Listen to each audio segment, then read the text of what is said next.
All right, what is going on, guys? Welcome back to another live stream here on Ranger Central, and very different from the post-game live streams and everything, as today we are doing a stream that I don't want to be doing. Truthfully, I don't want to be doing this because I don't unlike previous times I've done these streams, I don't want the player that I'm doing this for. But a trade could be happening tonight. It may not happen tonight.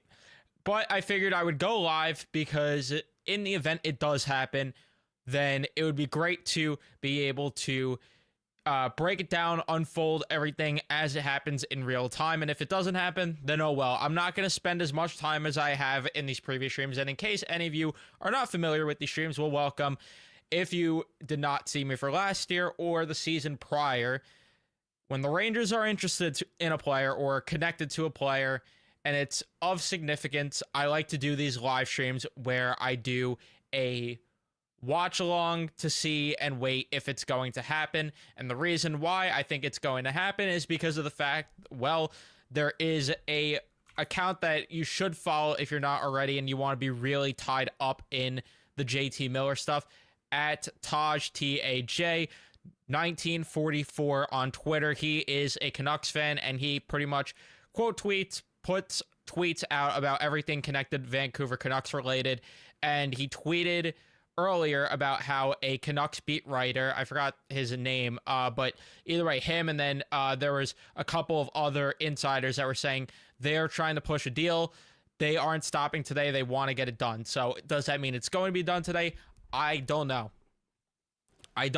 It might not happen today. Is it going to be the Rangers? It might not be.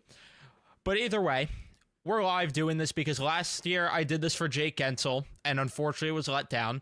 And then the year before I did this for Patrick Kane, which that one was a little more obvious. I think we all knew Patrick Kane was going to be a Ranger, especially once they started to play Braden Schneider just to have him in the lineup, and then he didn't even touch the ice. And same thing goes with, I think Lecision at the time was the other guy that was just there and didn't even touch the ice. So yeah, that was pretty much it with that one where they played with 5 defensemen. We knew Patrick Kane was going to be a Ranger. So with this one, we don't know. All we know in terms of the latest is that there was a trade close with the Rangers that fell through last minute. So if that deal is still on the table, I'm not entirely sure. If that deal is even going to happen, if there's going to be tweaks to it, I don't know what's going to happen, but all I know is there was a deal in place that fell through allegedly on Saturday. I believe it was. Yeah, Saturday. So we're going to talk about all of it. Leave a like, though, on your way into the live stream. Subscribe if you guys are new to the channel. Turn on your notifications so you know when I upload or go live. We are going to talk about it all first. So let me see who's in the chat right now. Julian, what's going on? Have a feeling he's going to be a Ranger, and I hate that. You and I both, my man. Mike, I sure should hope he doesn't become a Ranger unless Mika goes the other way. I have unfortunate news for you. If JT Miller is a Ranger, Mika Zibanejad's not going the other way, because there's already been reports that Mika Zibanejad would not waive to go to Vancouver. Luca, what's going on? Is it actually happening tonight? I don't know.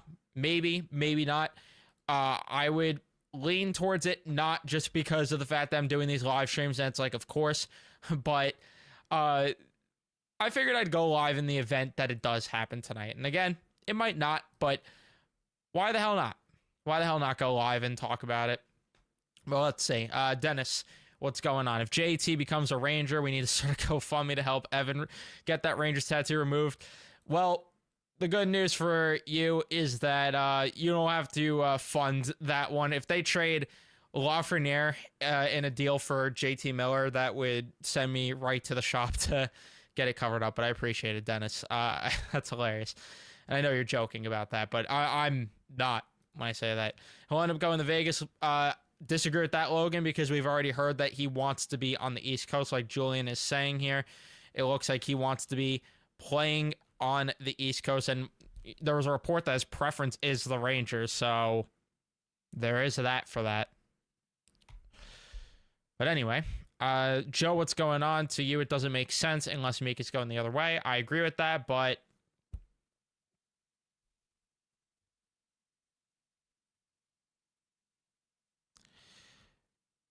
let's see what else. I'll get into this in a minute, just because I got to talk about the deal, obviously, that fell through, which, you know what, I'll just get to the point right now. So let's discuss the trade that was allegedly going to occur on Saturday that fell through. So this has been backed up by multiple reports that there was a trade on Saturday in place for the Rangers to acquire JT Miller from the Canucks, and in exchange the other way, the Rangers were going to send Filipino as the headliner of the deal.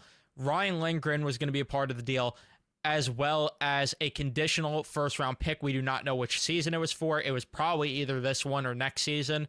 And we don't know the conditions of that pick, at least to my knowledge.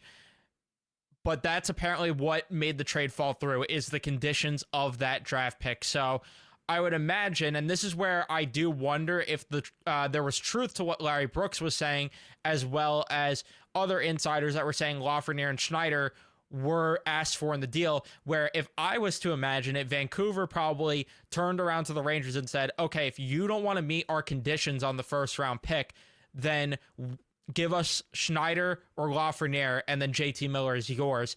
And the Rangers rightfully probably declined that and said, no way in hell we're doing that.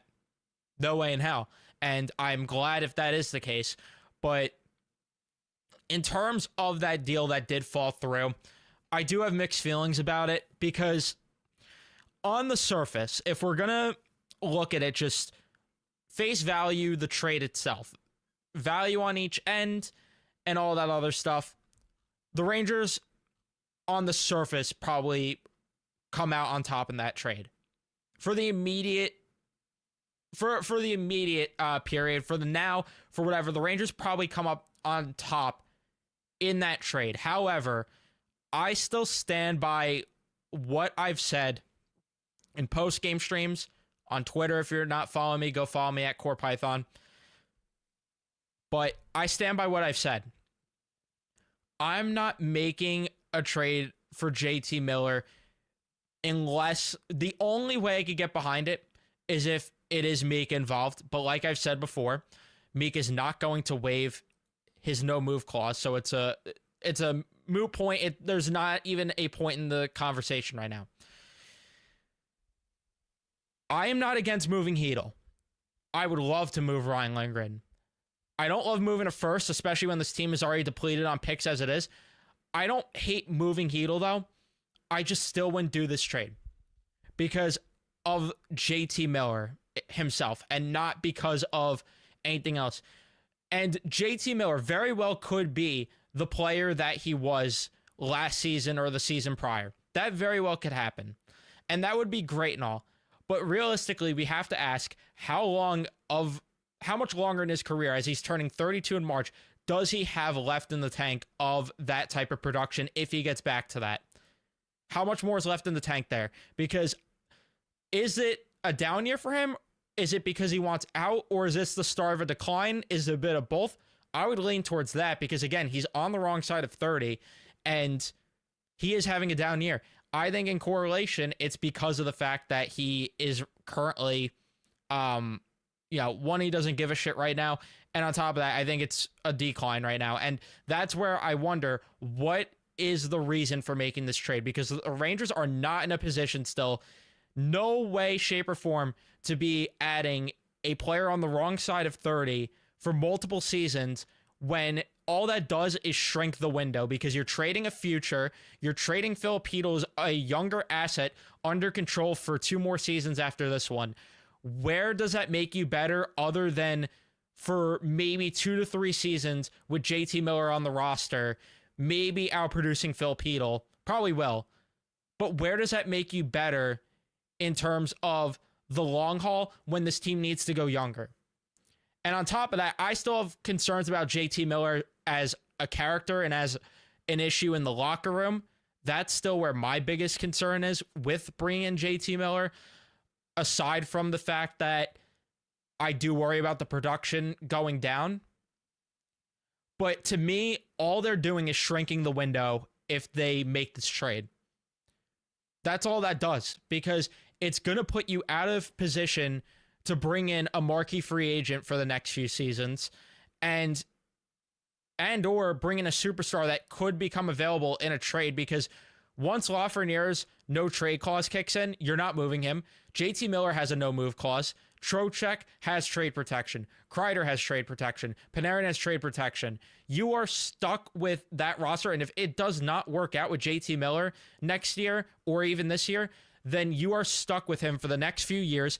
And at least with Phil Peedle, who is a ticking time bomb, if, God forbid, the worst comes to worst and he gets injured, you could put him on LTIR and open the cap. With JT Miller, once his decline happens, there is no way out of that contract. There is zero way out. And to put yourself tied up to Panarin with a no move clause, Zibanejad with one, Kreider with trade protection, Miller then would have trade protection, Trocheck, Lafreniere, Fox, I think he actually has trade protection kicking in after this season. He does. And then Igor Shesterkin. You're talking 8 players then under contract for next year with trade protection. And if that roster doesn't work, then you're punting a year for nothing next year. I would rather play the long game, get younger, and wait for a superstar to become available, whether it's the trade market, whether it's the free agent market, and even if it's not a superstar, get younger assets that will fit in and help you for the immediate and the long haul, because I just don't see how bringing in a 32-year-old aging center is benefiting this team to keep the window open longer. You're just shrinking the window when this team is not in a position to win a Stanley Cup this season and potentially even next season. Why is it that there is an obsession with acquiring him? I don't get it. And the latest reports that we've also heard is that apparently Carolina is supposedly in the mix, New Jersey, the Islanders. I think that's all bullshit. I think that is all from Vancouver's side because they want to put pressure on the Rangers to make a move and get a deal done as soon as possible and to budge on their ask. I think that's what it is. I don't think this has anything to do with the fact that there are teams interested. Maybe they are. Maybe New Jersey is. Maybe the Islanders are. I don't know. I'm not saying that I know. I don't have any inside information.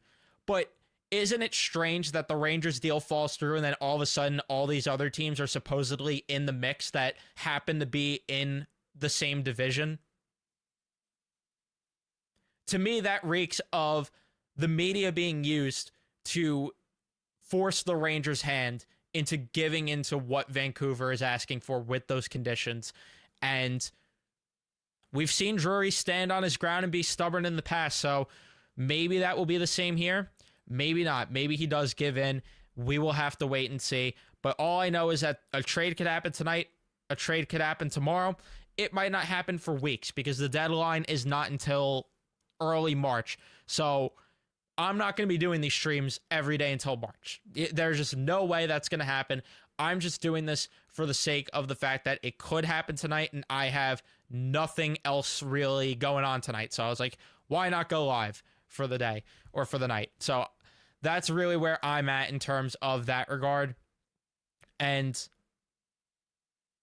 if it does happen tomorrow, it happens tomorrow. I'll be live no matter what when it does happen. But if it happens tonight, then we'll get to break it down in real time.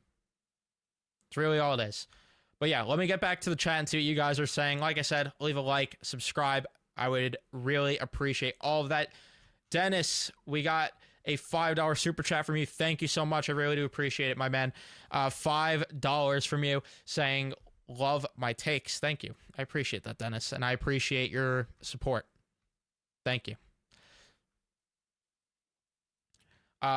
Let's get back to where I was, though, in the chat before. Kaylee saying, what are my thoughts about Lindy and Phil going with picks or prospects like Gabe? That's the other thing. There could have been prospects attached in this deal that I didn't mention. I don't think Gabe would be a part of this deal. If Gabe's part of this deal, then that's where I'm really going to lose my damn mind on this front office because because I said it last night on the post game. How are you so reluctant to give up prospects last year when you're first in the NHL, first in your division, pretty much the entire season? But this year you would give up prospects and futures to get an aging player. And that's the thing that really drives me insane about this. Where was this urgency to acquire help at the deadline last year? That I don't understand too. That's where I'm still really having a hard time wrapping my head around all this. If the Rangers get Miller, who's playing the 3C, I have no clue. I would guess that it would be Mika. Maybe one of them moves to the wing, one of these guys, but I'm not sure.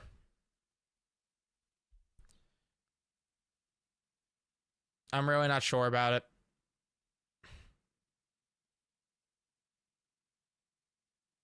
Maybe we get a better result than the Gensel stream. Yeah, it's like going to be the opposite here. If the trade does happen to the Rangers, I'm going to be more annoyed.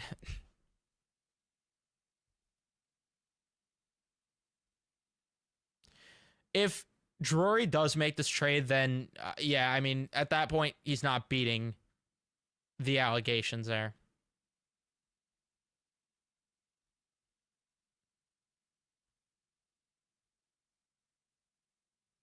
Hopefully the Canucks GM throws in a nice shiny turntable and DJ. Yeah. Mika's not waving there, though.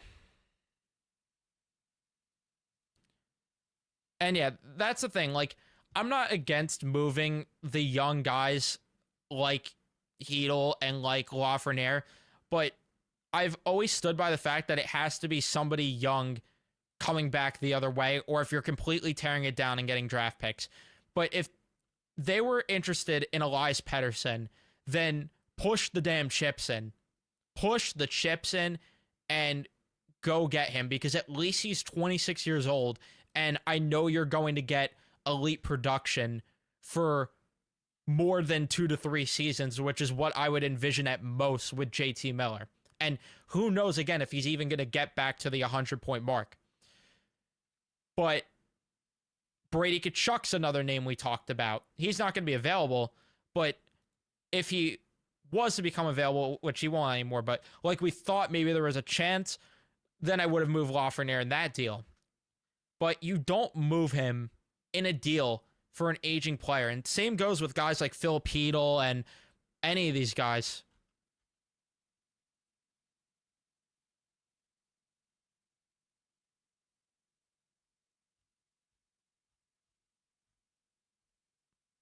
I just don't get it.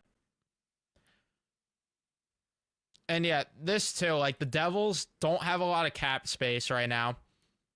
And on top of that, for the Islanders' sake, they're bottoming out. So if they make that deal, that is just outright stupid, and they're pretty much gifting a top 10 pick to Vancouver at that point, unless there's trade protection. But even then, next year's first rounder, if it's a condition like top 10 protected this year, and then, you know, they get it outright next year, it still could be a top 10 pick, because the Islanders, quite frankly, blow. And I expect them to, with how old that roster is becoming. New Jersey, they have assets to give up, but will they? Because the only realistic asset I could see going the other way from New Jersey's end is Timo Meier, but he has trade protection. Is he going to waive to go to Vancouver when it's, what, the second year of that $8.8 million contract? Is he going to waive that early into the deal? Andre Palat probably isn't waiving. I mean, and why would Vancouver want to take on Palat's contract? So I don't see how New Jersey even facilitates that deal at all. And then Carolina, the only reason we're talking about them potentially is there was a report that they might move Kotkaniemi and Roslovic in that deal, which even then, that doesn't clear up enough cap space for them to bring in JT Miller. They would still have to send another piece the other way. I think the Rangers are the only realistic team that could get this done right now. Like, if Vancouver's really rushing this deal and really wants to get it done as soon as today, the Rangers are really the only realistic destination. The only way it could get done with Carolina is if a third team gets involved, or if Vancouver retains salary themselves. And I don't see a world where JT Miller is going to have any salary retention on him, because why would any team retain salary on him for this year and the next 5 years after? Why would any team do that?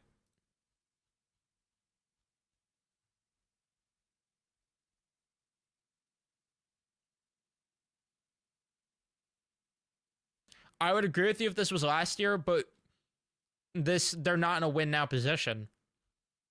They aren't.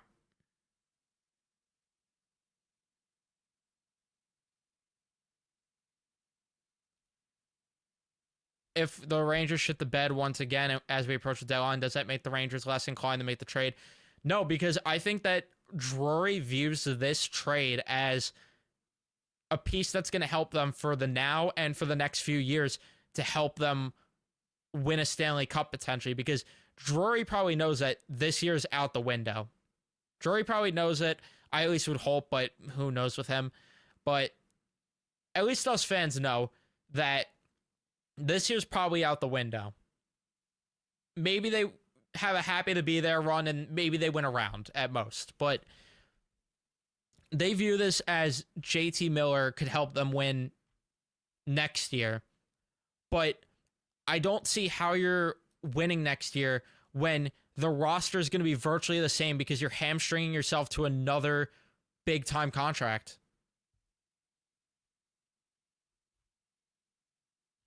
And they have a lot of UFAs coming up. They have to address multiple positions, and some of that will be filled in by young guys like Gabe Perreault and,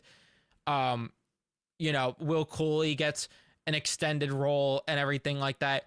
But realistically, we're talking about the same roster then at that point as this year, except maybe a tweak or two on the blue line. How far does that take you? I'm not sure, because even RFA's too. I mean, they have to extend Will Cooley to a new deal. He's probably going to get north of $2 million at minimum. They have to. I don't know if they're going to keep Kaliev around, but they're going to. Maybe they extend Kaliev, and if they do, he's going to get north of $1.5 million, I would imagine. Miller, I don't know what's going to go on there. Keandre Miller, that is. Jones is a lost cause. They're going to let him go. But either way, with all the UFAs coming up, they have a couple of roster spots to fill out, because they have nobody locked up on the blue line outside of Fox and Schneider for next year. They're going to have to rebuild an entire blue line. Garand will probably take over the backup goalie role. And then Gabe Perreault is on the way, and you got to hope that some of these other prospects like Othman finally take a step forward to be ready next year. And, Berard will come through, which helps out saving cap space. But either way, I mean, you still have a lot of needs to address. And realistically, again, with a similar roster, but adding young guys and putting pressure on younger guys, are you going to win a cup next year? I don't know.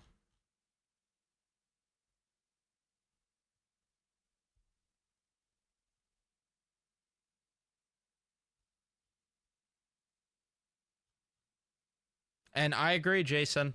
I've stood by that, but that ship has sailed, unfortunately.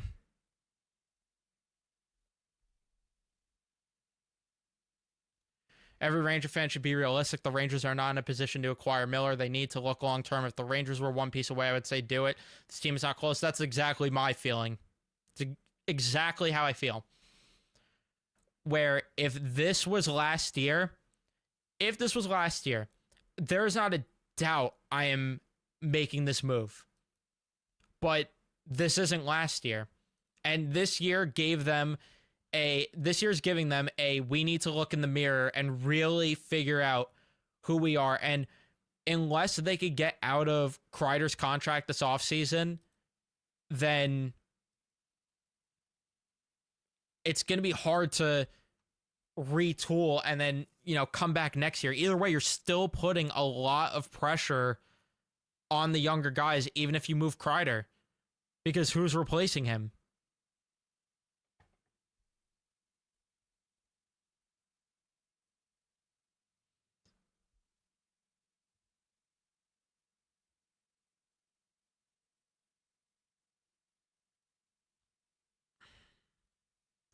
The reason why I think Schneider is more valuable to the Rangers than Lafreniere might be and why the Rangers might be reluctant to trade Schneider is because, like I mentioned before, he's one of two defensemen under contract for next year, and he's at a very, very team-friendly price because Braden Schneider at 2.2 million on your third pair next year, if you're trying to retool and run things back next year to try to win, then Braden Schneider at 2.2 million is a really good contract for him.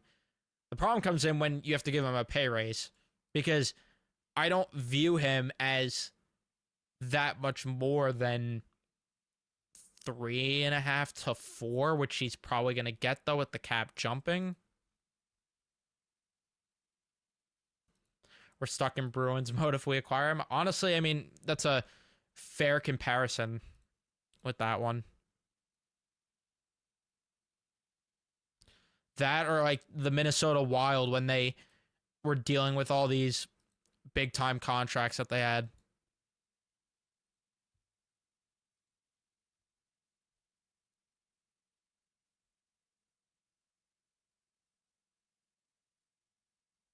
But this I do agree with. If they're so hesitant on moving Schneider, why are they sheltering his minutes still? That I agree with.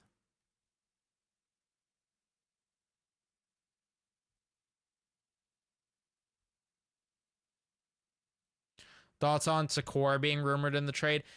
Sakura, I'm not that worried about being moved. Like, I like what Sakura could be as a Jesper Fast light potentially for the Rangers.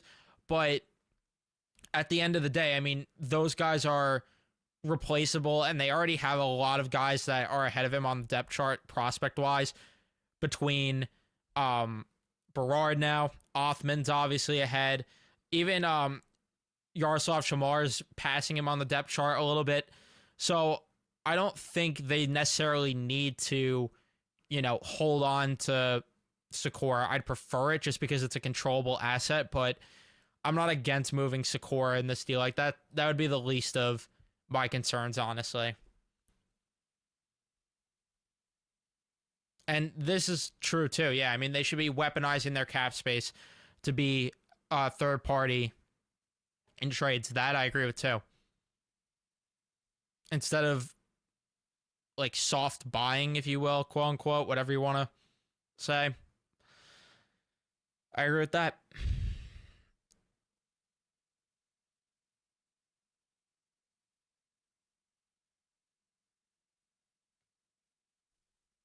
I don't know why we are afraid of doing a retool.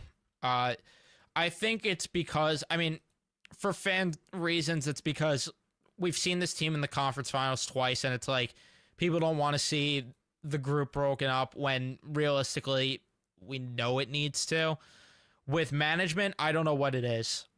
I really don't know what it is with management that doesn't want to make changes. And again, they gave you two conference finals runs in the past. It does not mean they're going to do it again. We saw the Islanders go to two conference finals. They haven't gone back there since. And there's a lot of guys in this group that are aging players to where you need to go younger, not add JT Miller, who is only going to hamstring your cap more, and you're only shrinking your window there.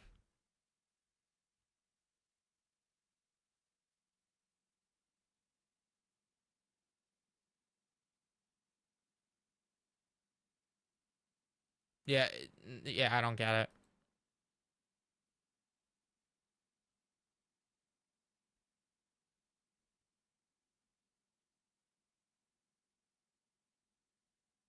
Yeah, I remember. Sadly, I remember that trade. It feels like just yesterday, and now we're talking about JT Miller potentially coming back. Crazy.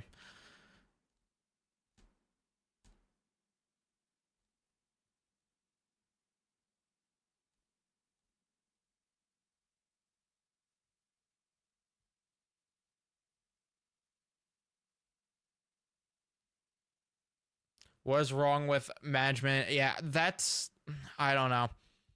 But that's also why last year I wanted them to push to the chips in more because they neglect prospects. move them and go get pieces to help you win. Last year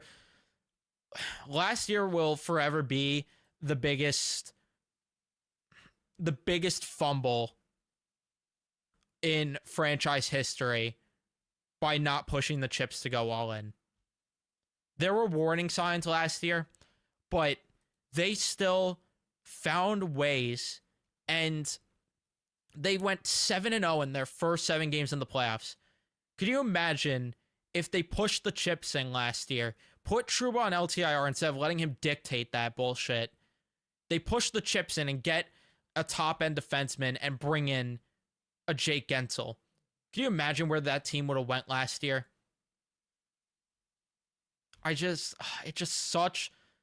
can't get over how much of a fumble it was. I know that I should be moving on from that at this point, but I'm sorry, I just can't. I really can't when we're sitting here talking about the Rangers potentially bringing in JT Miller and pushing the chips in on a veteran when they're not in a position to win versus last year when they were in a position to go all in.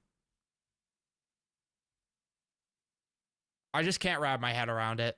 I really just can't. That's what's making me the most frustrated about this.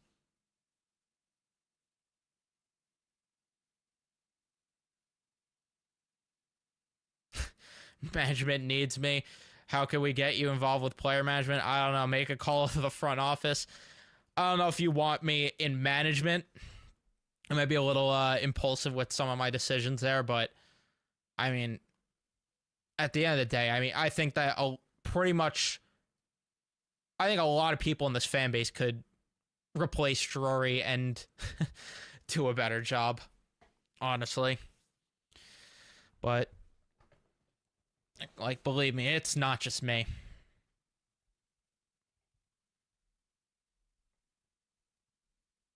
They need someone with knowledge and balls.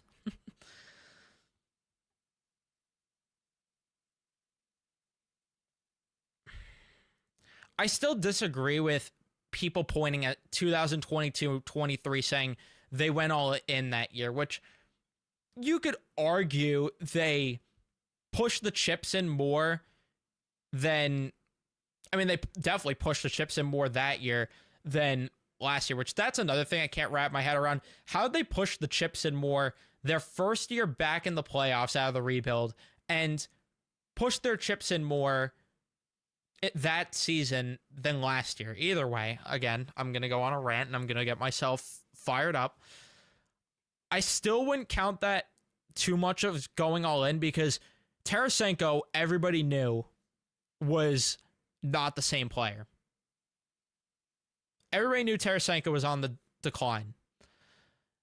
And with Patrick Kane, I mean, he pretty much forced his way here. Everybody knew he wasn't going to be the same. He was on one hip. He clearly wasn't healthy. And either way, did they lose because of those two? Or because Panarin and Zibanejad combined for, what was it, like 1 or 2 goals in that New Jersey series?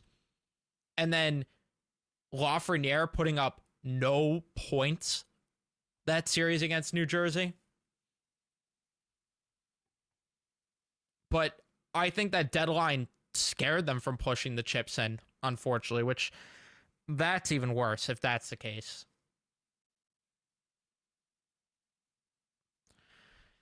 Is there a UFA slash RFA lefty D-man that could be paired with Schneider next season? Honestly, I'm not sure what their plan would be in that regard. But I know in terms of who I want playing with Fox next year, I want Jacob Chikrin. How realistic is it? I don't know. If they get JT Miller, they're only going to make it tougher because they're limiting their cap space. But the guy that I would want is Chikrin. If Washington doesn't extend him before season ends. But if you add Chikrin to this blue line, that would be filthy. But he's probably going to get a huge contract.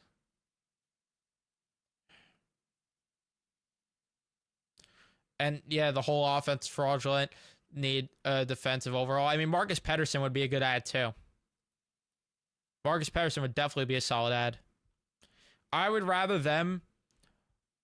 I don't know how much Chikrin's going to want. That's a problem. But I would rather get Chikrin and Marcus Patterson for this blue line than bring JT Miller in. Not even a question.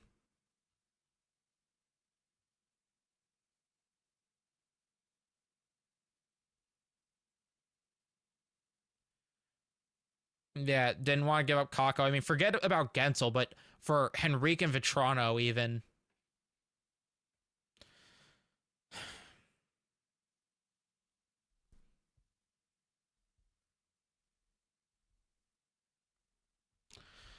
I think their chances are greater just because of the teams below them or even ahead of them playing like garbage right now. But I do agree.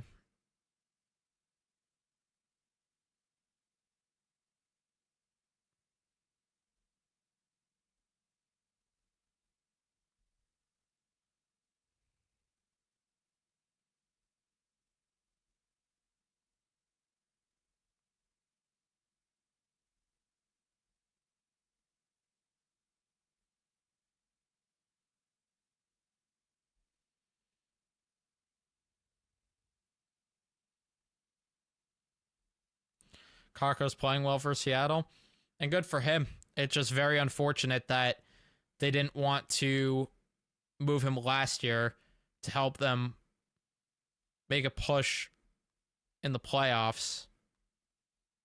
And then they traded him for what they did. Which Borgen's been solid, but still, it grinds my gears.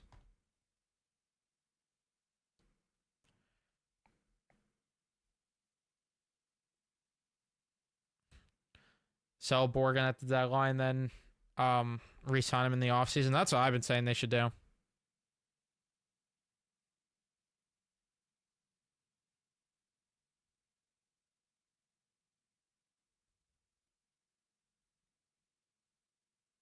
That's what makes the most sense to me personally, but I don't know if they're going to go that route.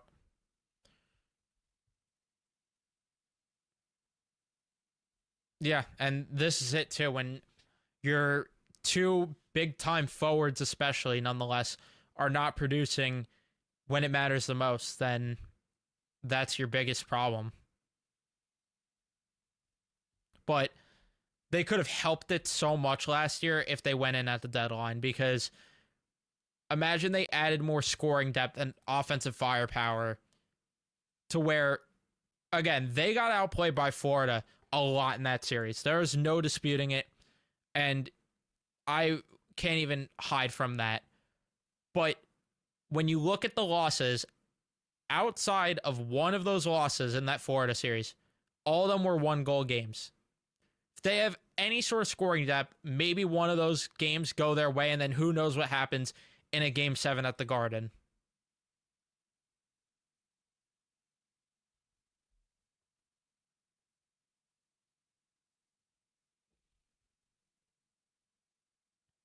And then maybe even best case scenario, they flip 2 of the games. And the thing that annoys me still about last year's conference finals too is what I said going into that series coming to fruition, where I said going into that series against Florida that the likely outcome that's going to happen is Igor will steal you 2 games.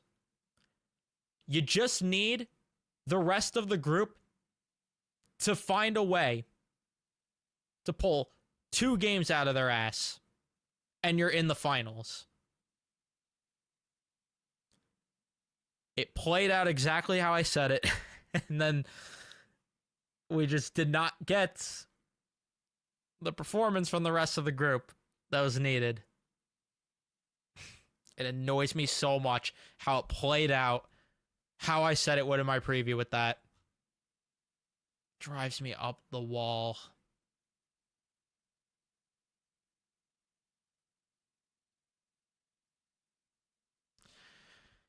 He could revisit it, and that would at least make this Miller thing make more sense. But even then, I don't love it because I'd rather them just move Mika in a separate deal and take a step back for a year or two and then pounce on the free agent market when it happens with the top guys like McDavid and Eichel. And those guys, sure, might not hit the market, but then you find a trade partner with at that point. I've said it before and I'll say it again. There's a better likelihood that a JT Miller-esque player is available than a Connor McDavid or Jack Eichel. Unfortunately, I did. For better or for worse.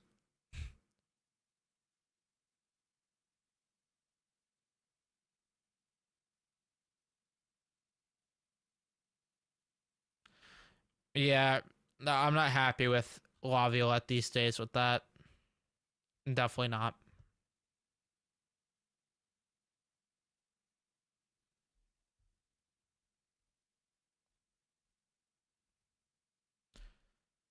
The only difference, though, with Trouba and Mika is that they can't threaten Mika with going on waivers. So it's either he waives or not.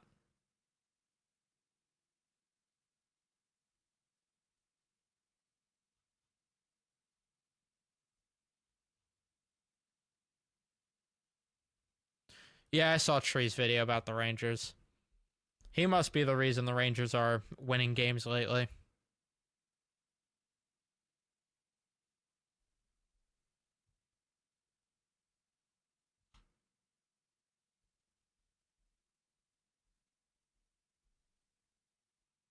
I don't even know who you're talking to in the chat, Doctor. I don't even know who. Yeah, they do have a problem with development. That's why when last year all the prospect huggers were saying they gotta keep this guy. No. I don't care to push all in because one, there's no better time than there was last year. And two, this team is brutal. They're terrible at developing young talent, unfortunately. I wish they weren't, but that's the reality of the situation, unfortunately.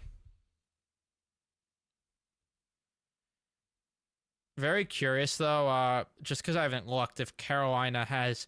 I'm assuming yes, but if Roslovic and Kotkaniemi are playing for them tonight just because of the rumors we heard. Yeah, both are in the lineup.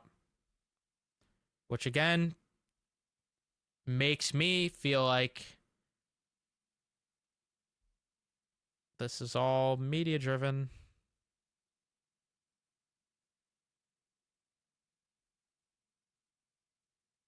terms of the rumors to other teams.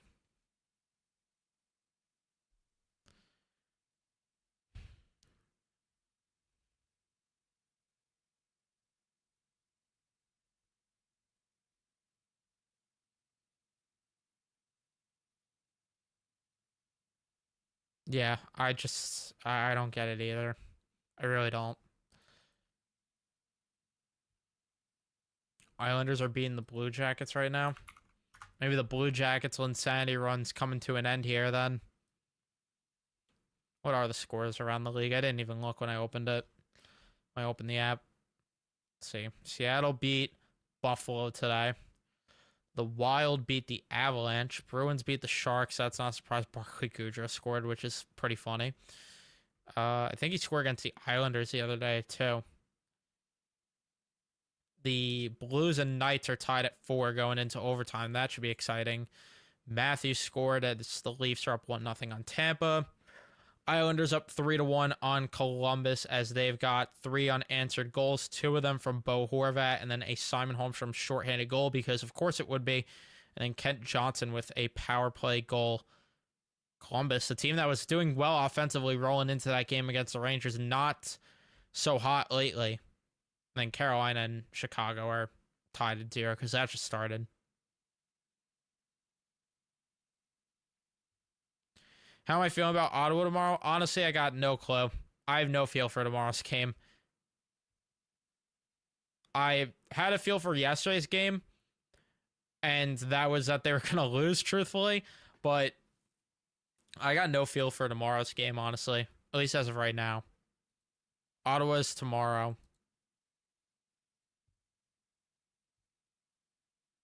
Yeah, that's tomorrow. Because it's Ottawa and then Philly on Thursday.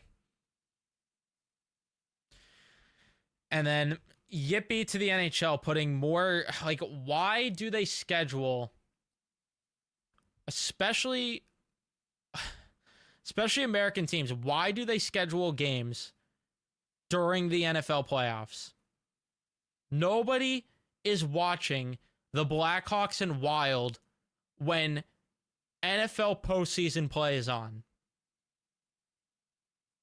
I'm sorry, nobody is. But the Rangers and Avs play that Sunday, which annoys me because that game's going to go...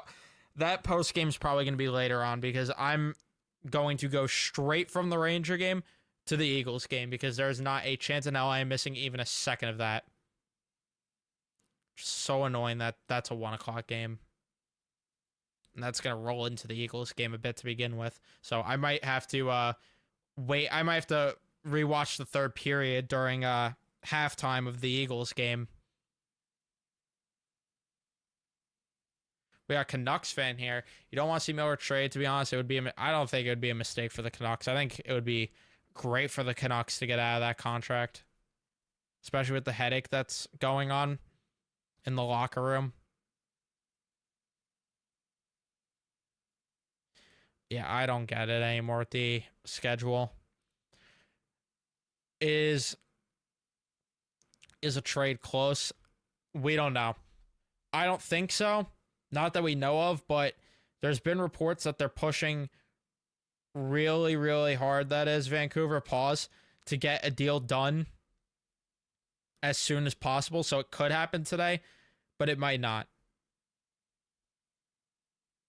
Now, in my luck, it will happen tomorrow when I'm a little bit busier, because that's just the nature of the beast.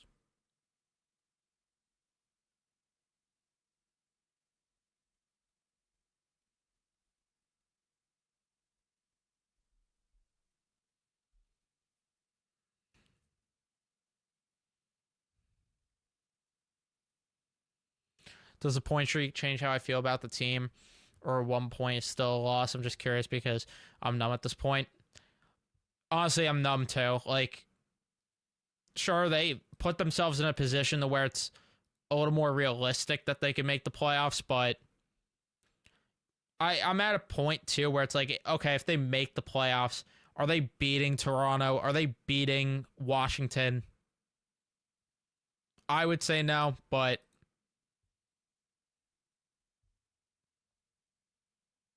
who knows?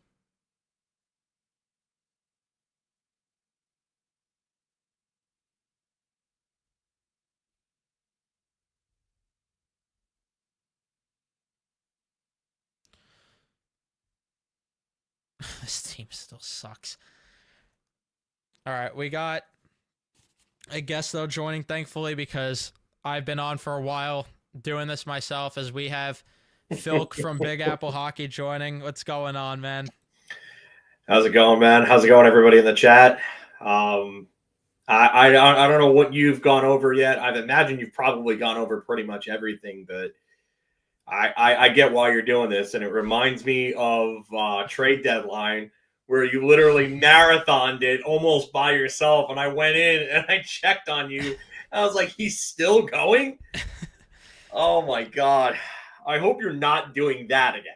No, I'm not. I already made it clear early on. I'm doing this tonight because a trade could happen tonight and I have nothing going on. But you have to be out of your mind. Anyone does to think that I would be doing what I did with Gensel up until March at that point, because the trade deadline's on until March. So this is a one-night thing. This is a one-night stand, if you will.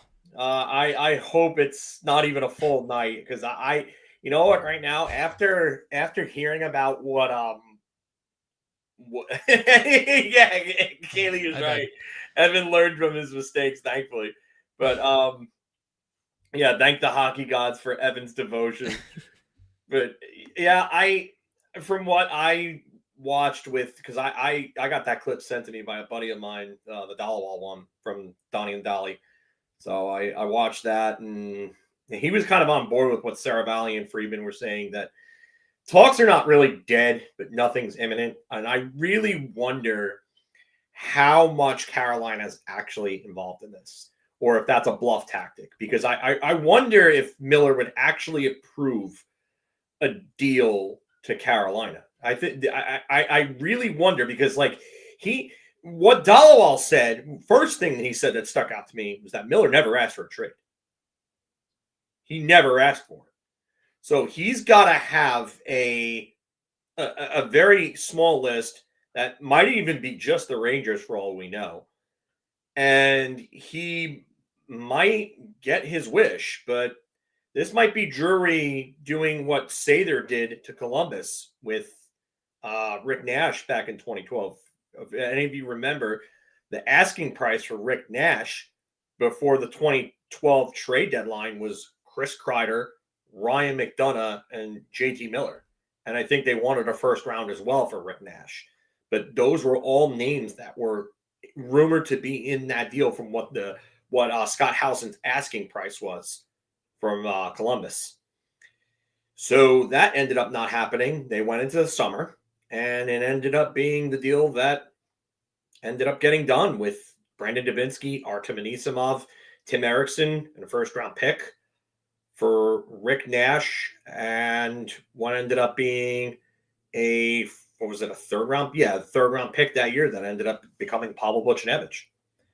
So, I mean, if the ball is really in the Rangers' court and they have the leverage, I don't blame Drury for not jumping on this. And that was one of the first things I said to Anthony and Mark in our group text when Anthony sent that. And I was like, is this a bluff? Like, I really wonder how much, Carolina is really in on this, because I wonder if he actually would even approve a trade there. I know that he already has his contract, but the way that Carolina ownership deals with some of their players and the money, Dundon's not exactly the greatest owner to deal with when it comes to contracts and money given out.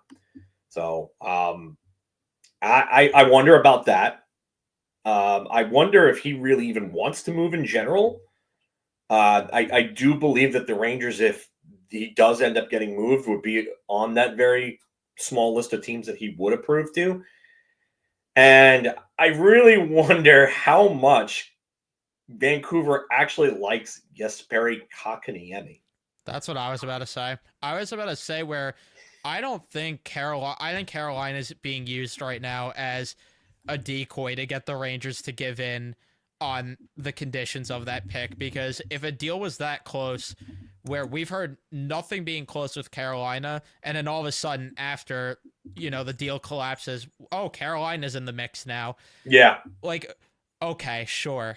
I don't see how they would want Kotkaniemi, especially taking on that contract. At least Filippino's contract, there's no trade protection. There's only 2 years after this, and he's a more productive player.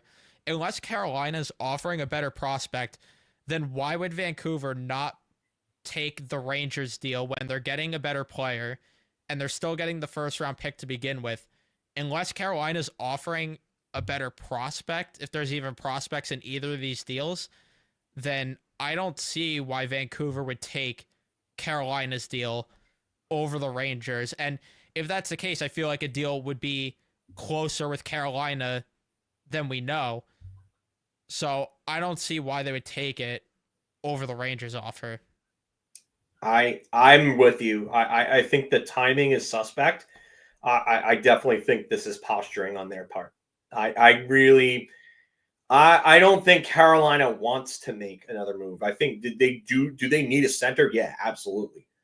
I think they would probably be better off dealing prospects away to get the players that they want at the deadline. I don't think Miller is really a fit for them, especially if they're going to subtract 2 players from their active roster. Because usually, and I know I brought this analogy up before, but when Ranger fans thought they were getting Point and Sergachev for McDonough back in 2018, that wasn't going to happen. And Dhaliwal said the same thing today. Like, if you listen to him, he was like, they're not going to win that trade. No matter what Vancouver does, they're not going to win that trade because they're not going to get the value that they think that they're going to get for a player that's, one, inconsistent, two, has had some issues, and three, there's a locker room dynamic problem with because of him. The other thing is, if Roslovic is one of the guys that they want, buyer beware. Like, serious buyer beware. Because that shooting percentage was over, 22 earlier on in the year? It's gone down big time. It's 18 now. I think it's 18 and change. Yeah, he's been stuck at 17 goals for a while, and even with that hot production he had to start the season, he's still a -4 on a very good Carolina team. Yeah. He's a minus player. It's an unsustainable shooting percentage for a guy who's got a good shot, but really isn't a great goal scorer. Like, if you watch him play, yes and no. Brendan Moore's system is high shot volume, and it's a lot from outside. Like, if you really watched them closely in the playoffs against the Rangers last year, what they did a lot was they passed up on higher danger chances from better scoring areas for high shot volumes from the points from outside. Like, there were times where Jordan Stahl had a play where he could have driven to the net from the corner, passed it up, and passed it off to the point, and they took a shot from the point. Like, that system doesn't work. It just doesn't. We've seen it time and time again in the playoffs. They go up against a better team that has a game plan to stop them from doing that, and they lose. And they're not going to score on Igor shooting from the perimeter. That's just not how you beat him. No, unless you're getting deflections, you're not beating them that way. And they don't really have any great guys that deflect the puck well in front of the net. They don't have a Kreider. They don't have a Pavelski. They don't have someone like that. And if you don't have someone like that, that plan really doesn't work. And it's not something you want to rely on anyway. You want to funnel the puck to the front. You want to go to the bumper and the high slot and the high danger areas. And Carolina just doesn't, for whatever reason, they don't do that. But Roslovic, just another example of a player who just shot at a very, very high percentage. Things were going in. I mean, you look at Washington, everybody's calling them PDO Kings. I mean, they really kind of are. I remember the 2015-16 Rangers were the PDO Kings, and they ended up falling apart. I mean, that's one analytic I'll put a little bit of stock into, because it tells you that the play is not sustainable, and eventually it will fall apart. And historically, it has for the teams that have been high in PDO. So, yeah, I wonder about Washington too, but that's a whole nother conversation that we can get into at a different time. But Carolina, yeah, they need a center, but are they going to really subtract from their current roster to get that player? I don't see it. I don't. That, and they would be eating, it would take up more cap than they have now, and that's accruing less space than they would have available come the trade deadline. And unless they feel JT Miller's the piece that puts them over the hump, which they would be mistaken if they think that, I don't see a world where they're doing this. Yeah, you know what? That's a really good point. How are they fitting him in? I mean, I get Kotkaniemi 4.82, and then Roslovic 2.8, 7.4 or whatever it is combined. So that would leave them with very limited cap space because they have 1.4 right now. That would eat into that, and then you're talking about them having very little cap space come the trade deadline, and they're not a team that's a JT Miller away. They still, I think, need to add a little bit. I think they maybe need to add a defenseman. They need help in their bottom six. I could see why you would say that they need a defenseman. Yeah, I mean, I would agree with that.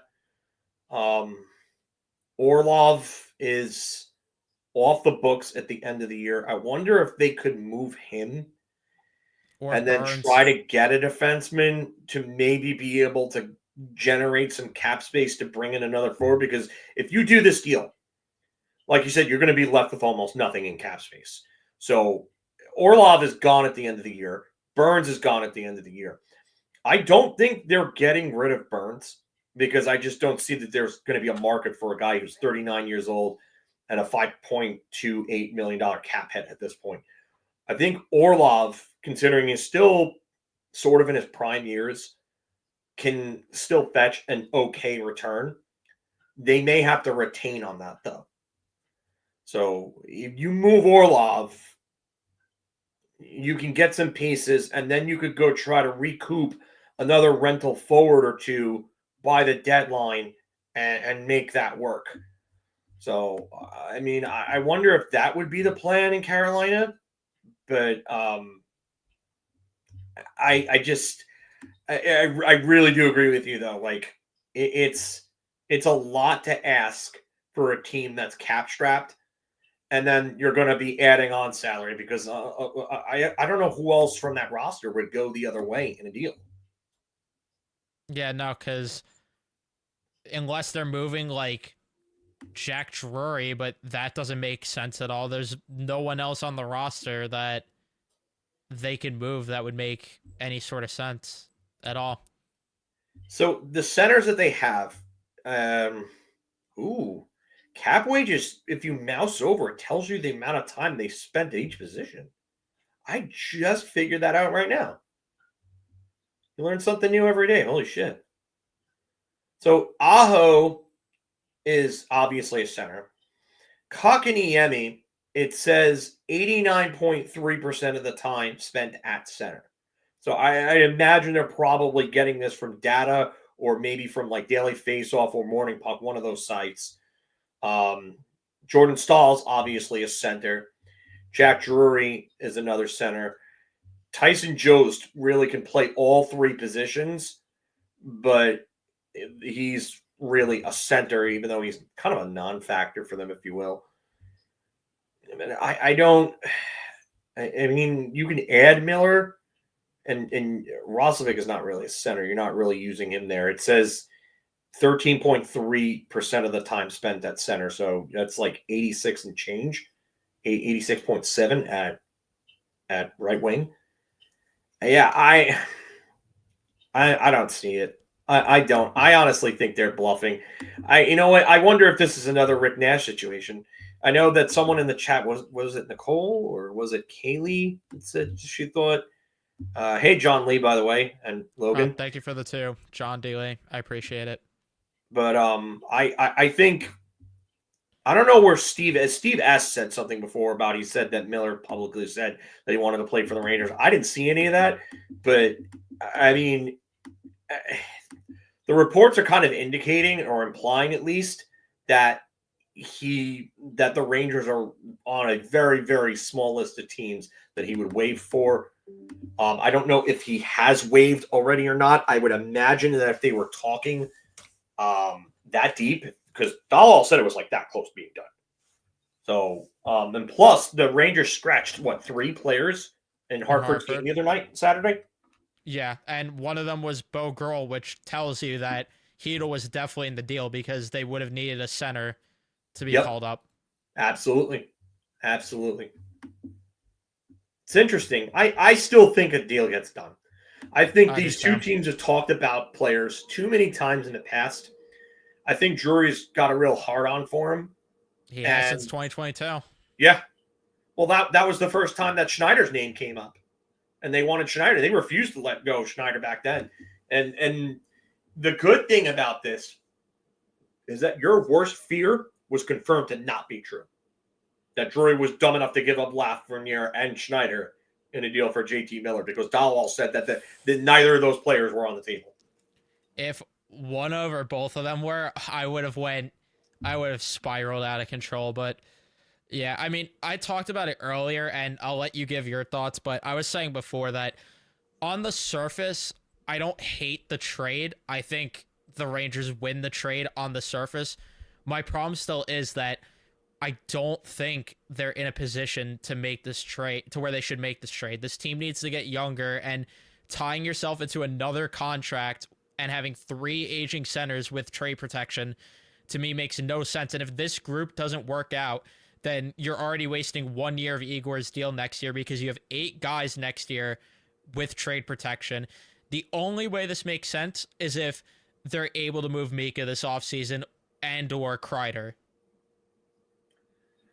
Yeah, I mean, it's not a great look to have, like you said, 3 centers on the other side of 30 that are, that have trade protection, that have relatively large cap hits. I mean, Trocheck's cap hit is going to look like nothing in like a couple of years anyway, just because, I mean, the going rate on like third line centers is close to what Trocheck is making now in free agency. So I definitely understand and agree with the concern on your part there. The one thing I said, and I'm going to pull this up because there are just some bullet points that somebody else on mutuals on Twitter was actually coming from the same line of thought that you had. And I was kind of in agreement with him. It's interesting. And here, I'm just trying to pull it up. I forgot exactly what I said, but so yeah, it's, if you want to say that JT Miller is not a great fit character-wise in this locker room, I understand that. If you want to say that the trajectory is an issue, like with his age, I understand that too. The first thing I'll say there is that you gave Igor Shesterkin an $11.5 million deal. Yep. This team was never going to tank, even though we wanted them to. They were. I don't think they were going to sell because I think Drew's job is on the line, even though we want them to, even though I think they should. But you gave that goalie a deal. And either way, whether you go and get JT Miller or you don't, and they fall off again and then they start to sell, you're punting probably the first 2 years of that deal, maybe 3 if they go and retool like we would want them to. So you legit, and that's why I didn't like this deal, is because either way, you're probably going to have a 2 to 3 year window to win, just like they did with Lundqvist in his contract. They had a 2 to 3 year window to win, and they didn't win within that window. And then everything closed. And then they were left with a goaltender that was aging with a bloated contract that they couldn't move because it's just too much. Goalie markets are too volatile and unpredictable to really kind of navigate for the most part. And that's why you don't see big goalie trades a lot. It's hard to make those. Inherently, just because of the lack of spots in the league in general, because it's only 2 spots at each team. So you have that, and then let's just say they get him, and then it doesn't work out, like you said. The bed just gets crapped in completely. You're still punting a year or 2 away, at least. I maybe even more, depending on what happens, who ends up going. But he's 31 years old. He'll be 32 in March. He's under contract until the 29-30 season. So his deal will end with him being 37 years old. By that time, $8 million against the cap isn't going to be a hell of a lot of money. Like, I'm not saying it's chump change, but $8 million is not bad for a player of his caliber and his production. It's actually really good. Like, he gets you anywhere from 80 to 100 points a year. And he's a better player than Mika Zibanejad. We can all agree on that. He's probably a little better defensively.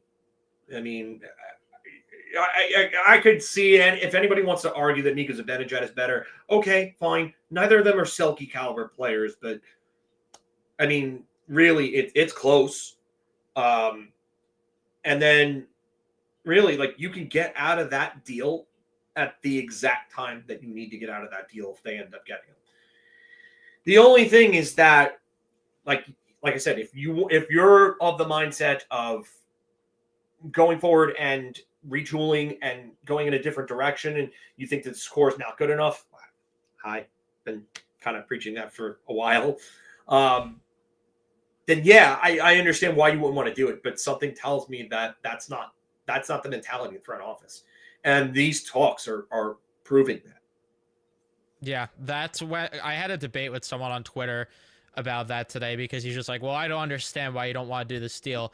I understand why the front office wants to do it because they view it as we gave Igor the steal. We need to win while he's in his prime years. And JT Miller gives you a better chance to win within the next 2 to 3 years.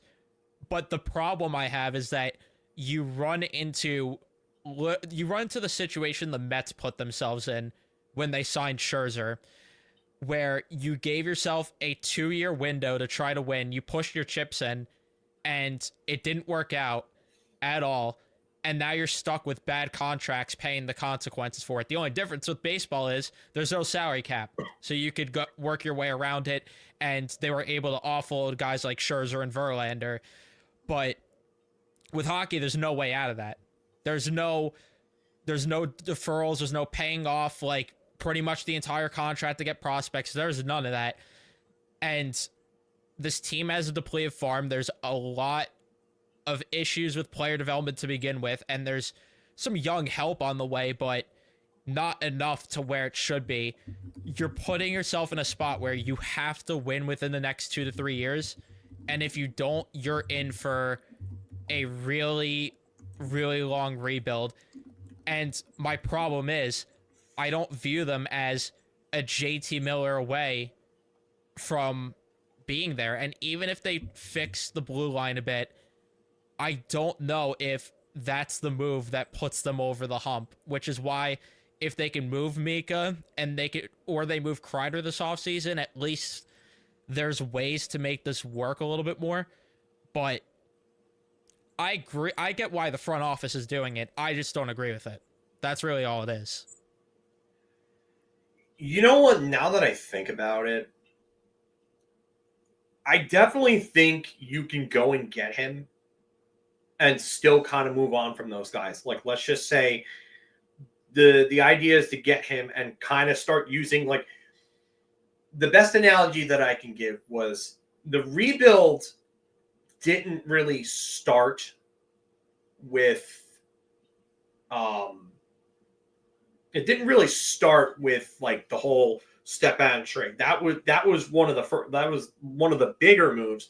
But the first move where they really started overhauling this team over a period of time, if you think about it, was Brassard for Zibanejad. Like, that was really like the first move. Because they made that trade prior to the 2016-17 season.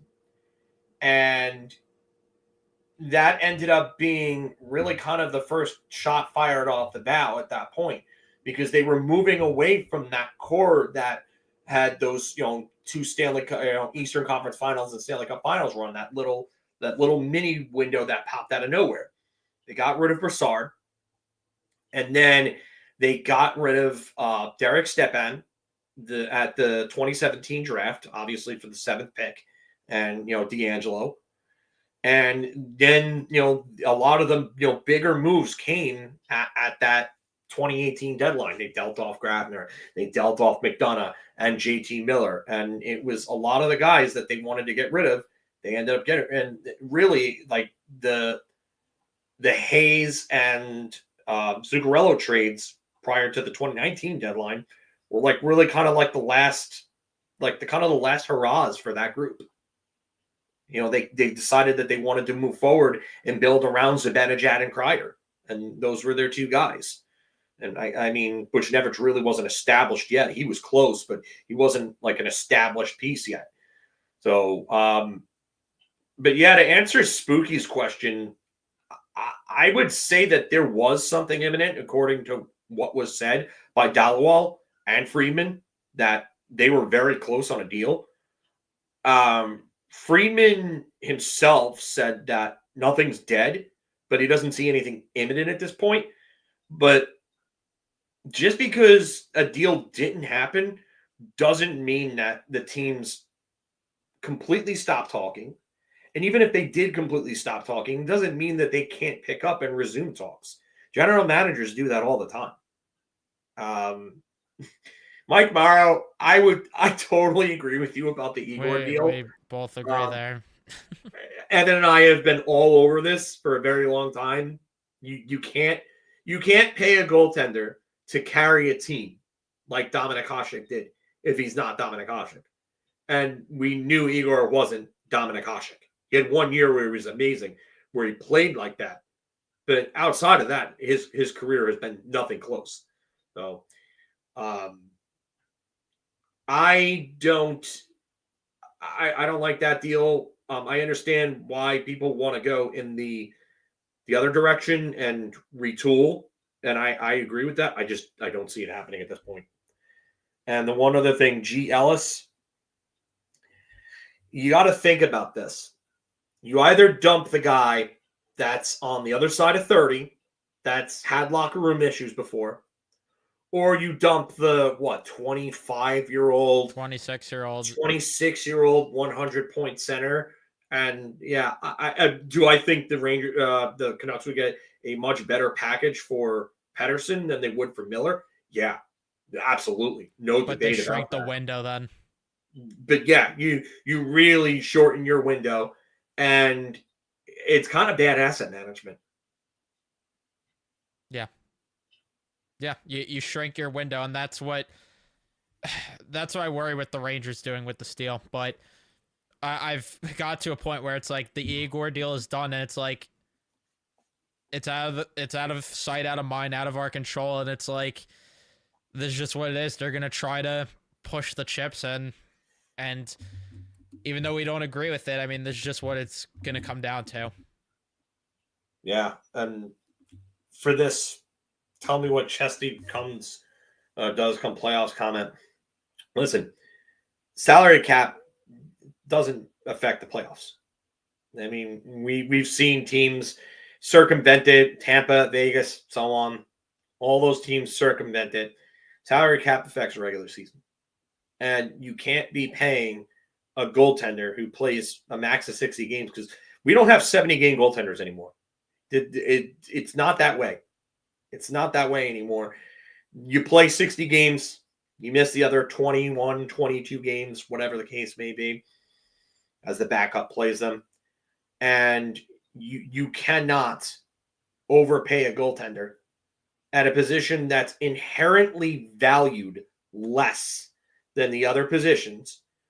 And it's inherently valued less. And you've seen this historically because, one, how many goaltenders get drafted in the first round of a draft each year? Two, why is it that he's the first one to break $11 million? Like, if goaltender was valued as much as centers or wingers, why hasn't there been more than 3 goaltenders to get a double-digit AAV? And why is only one of them won a cup? And Hellbuck should have, if anyone. He's been the most consistent goalie. Multiple Vezinas. 3. Oh, he's gonna have 3 after this year. Yeah, he's gonna get 3rd this year. He's leading in every counting stat. He's leading in all the analytics, all the major ones: goal saved above average, goal saved above expected. He's leading in all of those, and he's leading once again for the 5th time now in his career. He's leading in both saves and shots against. And everybody wants to talk about how great of a defensive team Winnipeg is. Then why has Connor Hellebuyck faced the most shots in the entire league? Does anybody have an answer for that? Because it's impossible to predict outcomes with goaltenders. Thank you for proving my point. It's literally why I said before that goaltending markets are volatile and unpredictable. Because there's two spots on every team that are going to play at the level. Because most teams, 99.9% of teams don't carry 3 unless you're the Rangers and you overpaid your goaltender years ago and now he's in decline and you have to carry 3 goaltenders because one of them is a shell of himself and he's completely overpaid. The other thing is that when was Shefty drafted? Shefty was drafted in the 4th round, 2014 4th round. Yeah. So you don't overpay for them. It's not even just a plug position, Diane. It's a system based position. Yeah. Like that's why when people are saying pay Igor, why are you blaming the defense in front of them every game then? Why? Yeah. Like and the point that you made, like for me, I always go to the point that you make with Hasek about how little help he had in front of him, yet he still built the legacy he did.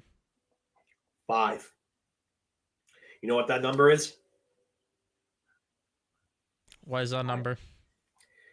It's the amount of total Norris votes that defenders received in front of him in the 6 Vezina winning seasons he had.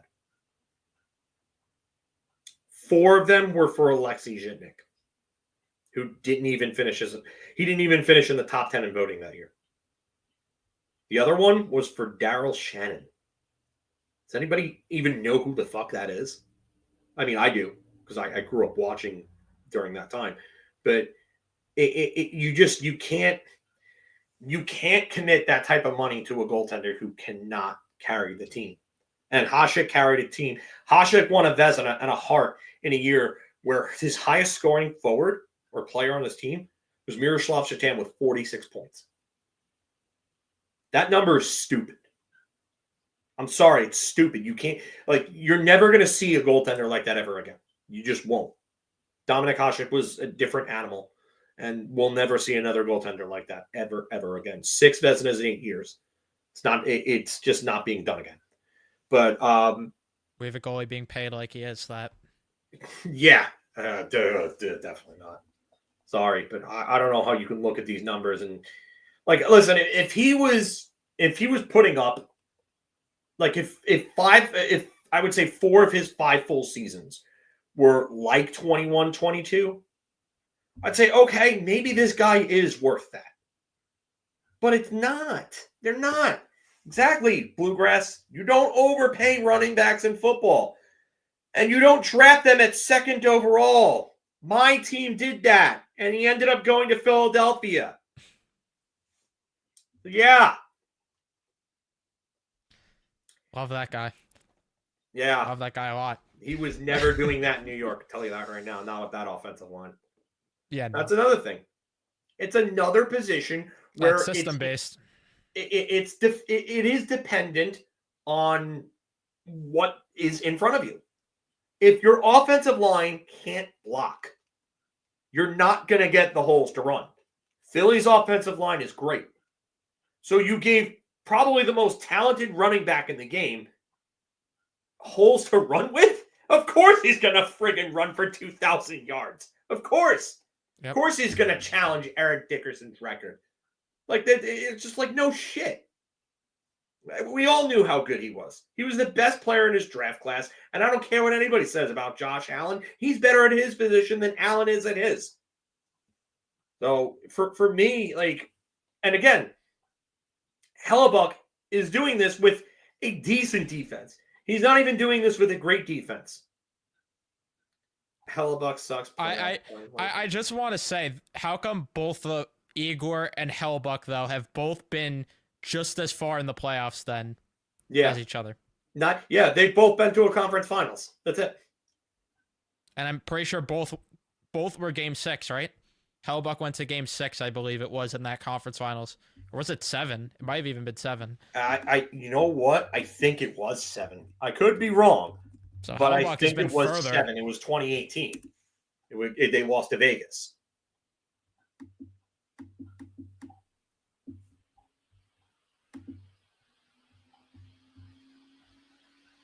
No, that was the wrong year that I picked.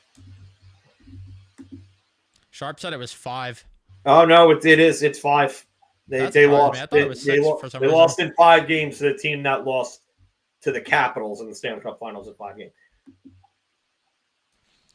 Either way, 5, 6. They've both been the conference finals. That's it. And it's just that simple. You don't pay a goalie that much money. You just don't. And it's the point that you made too one time where how come when Hellebuck's numbers dip in the playoffs, it's, oh, well, the defense in front of him Or it's not, oh, the defense in front of him. It's Hellebuck's fault, not the defense. Yeah, But exactly. here, it's the defense when Igor's numbers decline. Yeah, Sorry, phrase that wrong. It's always the people who pay Igor are always the ones to blame the defense when everything goes wrong. But they'll turn around and they'll blame Hellebuck when things go wrong in Winnipeg and not the team in front of him. So if you're going to blame the defense, that means that obviously his play is dependent on what's going on in front of him.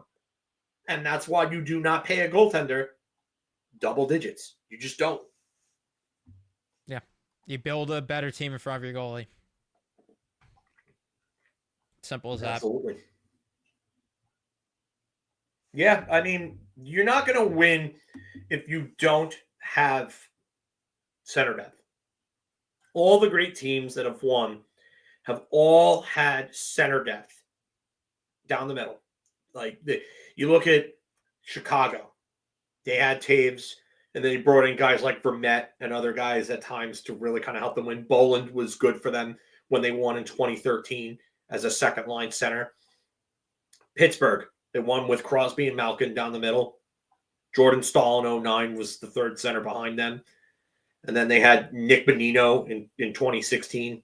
That HBK third line in 2016 was ridiculous. You had Hagelin, Bonino, and Kessel on your third line. And Kessel was, I think, the number one playoff scorer that year. And there were a lot of people calling for him to win the Conn Smythe. And then Crosby ended up winning it. But we don't have the center depth. Yeah, the Capitals in 2018. Down the middle, they had a 30-point Evgeny Kuznetsov. He was the first 30-point player in the playoffs since Evgeny Malkin in 2009. Yeah, sorry, I just got a text from someone on my phone. That's what I was laughing at. But I am also laughing at the revisionist history again with Bobrovsky because I don't need to go down that rabbit hole. I don't with Bobrovsky. That's going to conveniently ignore the fact that they had three players in Reinhart, Forsling, and Verhaeghe making less than $14 million per year against the Cap. That's how you win Stanley Cups. You find deals like that. You can't. And did they win because of Bobrovsky or no? Bobrovsky almost let that series go for them. Yeah, no, but supposedly, what was it, like a 906 save percentage in the playoffs? Supposedly, that's what won them the Stanley Cup. That's what that's all I hear about. I guess the Colorado Avalanche won because of friggin' Darcy Kemper then, with his sub 900 save percentage in the Stanley Cup Finals. Yeah, no, not the team in front.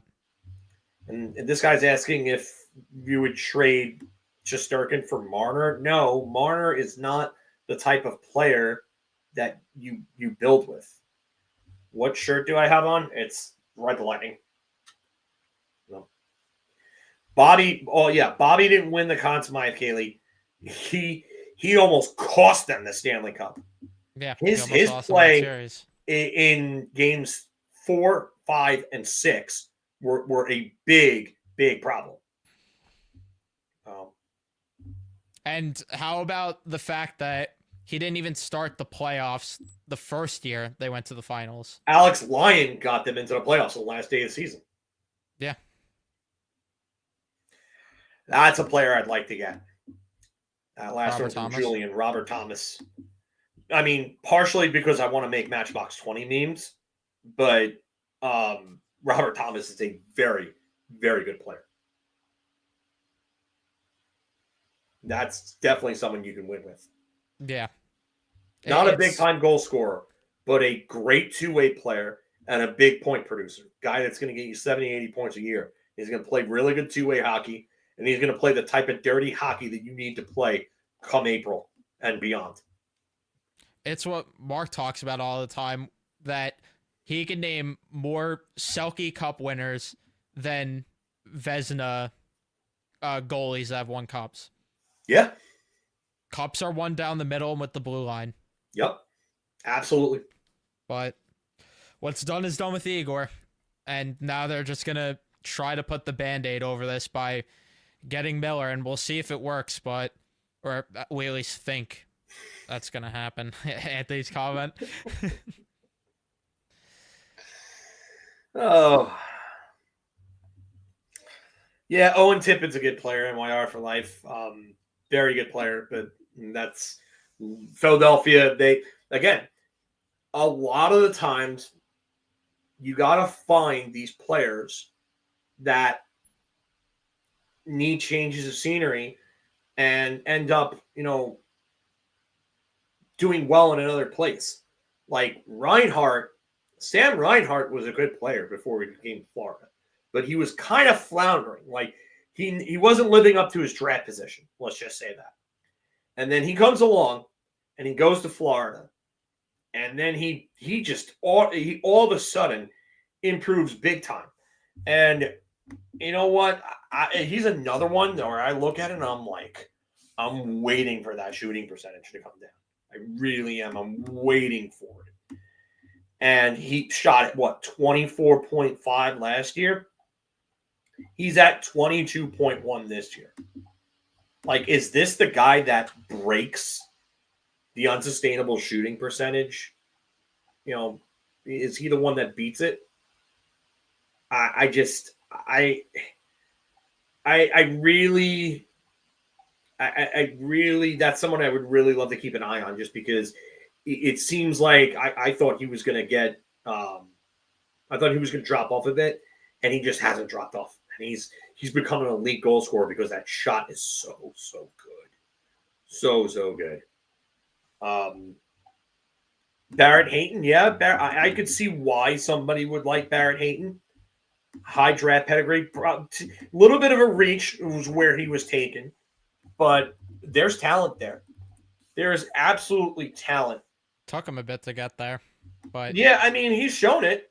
I mean, he had 43 points 2 years ago. Same year that Capo Caco broke out, he broke out. But, I mean, I was there when they took him.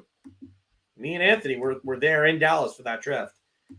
And I remember that name being thrown around as someone that was going to be potentially taken higher than people thought.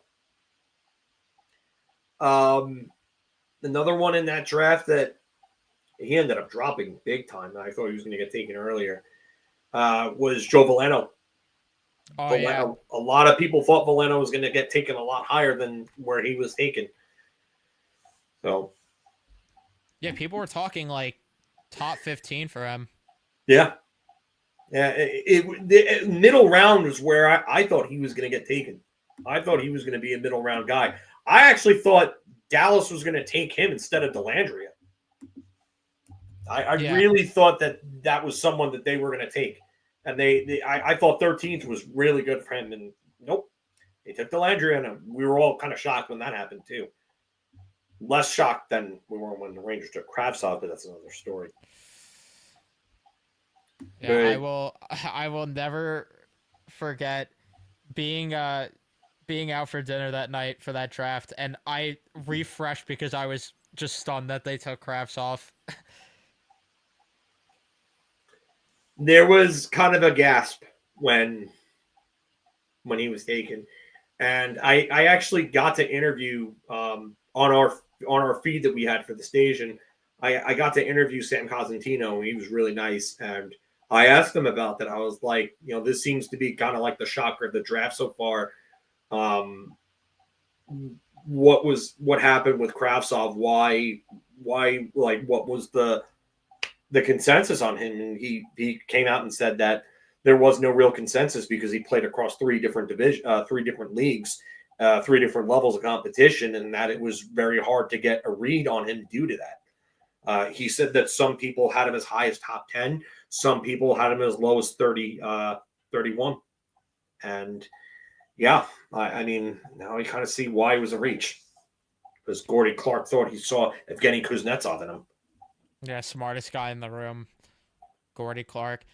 I remember, I mean, it wasn't much better, the guy that I wanted, though. I wanted Wallstrom that night, so. Yeah, I wanted Wallstrom and Dobson. Those are the two guys that I wanted, funny enough. Yeah, it's one of those two for me. I wanted Wallstrom more, but it wouldn't have worked out either way, honestly, with Wallstrom. So didn't really matter in retrospect. That draft in general has honestly been like has a lot of disappointments in it. There's a Oh good yeah, amount of top end. There's some good top end talent in there, but after those guys, it's like a huge drop off. yeah, big time. I mean, you've got your Darlene's, Your Kachucks, Svechnikov, your Kachuk, Hughes, Quinn Hughes, and then after that, it's oof, like man, Bouchard. Bouchard. Yeah, Bouchard's still pretty good. I mean, but like after that, it's really. I mean, Rasmus Sandin's turned into a decent player. Um, he's still not really at their level though. But I mean, Sharon Govich, Kakaniemi, Kurashev's turned into a decent player. Kirill Marchenko looks like he's a player, but you got to wonder how much of his production is due to like Werenski's god tier season that he's having. Durzi's a good player in that draft, and of course Toronto got rid of him. That was the Jake Muzzin trade. Was that Muzzin or Campbell? Or I think it was. I'm pretty sure it was Muzzin. I think you're right about that one. I'm checking now just to confirm, but I'm pretty sure. Yep, it was. It was January 28th, 2019. Traded by LA to Toronto for a first round pick in 2019, Sean Durzi and Carl Grundstrom. Yep, and that deal just ended up not working out for them. Yeah, no, that not at all. There are so many. You could build a really good. You could build a super team for Toronto with guys that they had that they just fumbled so easily, and you could for a lot of teams, but Toronto, I mean, between Durzi, Evan Rodriguez, Tuukka Rask, like there is so many guys from that they've fumbled that they had. Marchment too, they had at one point. Yep. And this is actually a good point here from Kaylee. It's the identity on teams. So you talk about goaltenders and what they mean to a team. It's not what the goaltender means to the team. It's the identity. It's the mentality you bring in. And the Rangers have historically been a soft team outside of 1994. That's just how it's been. They were called the Smurfs for years.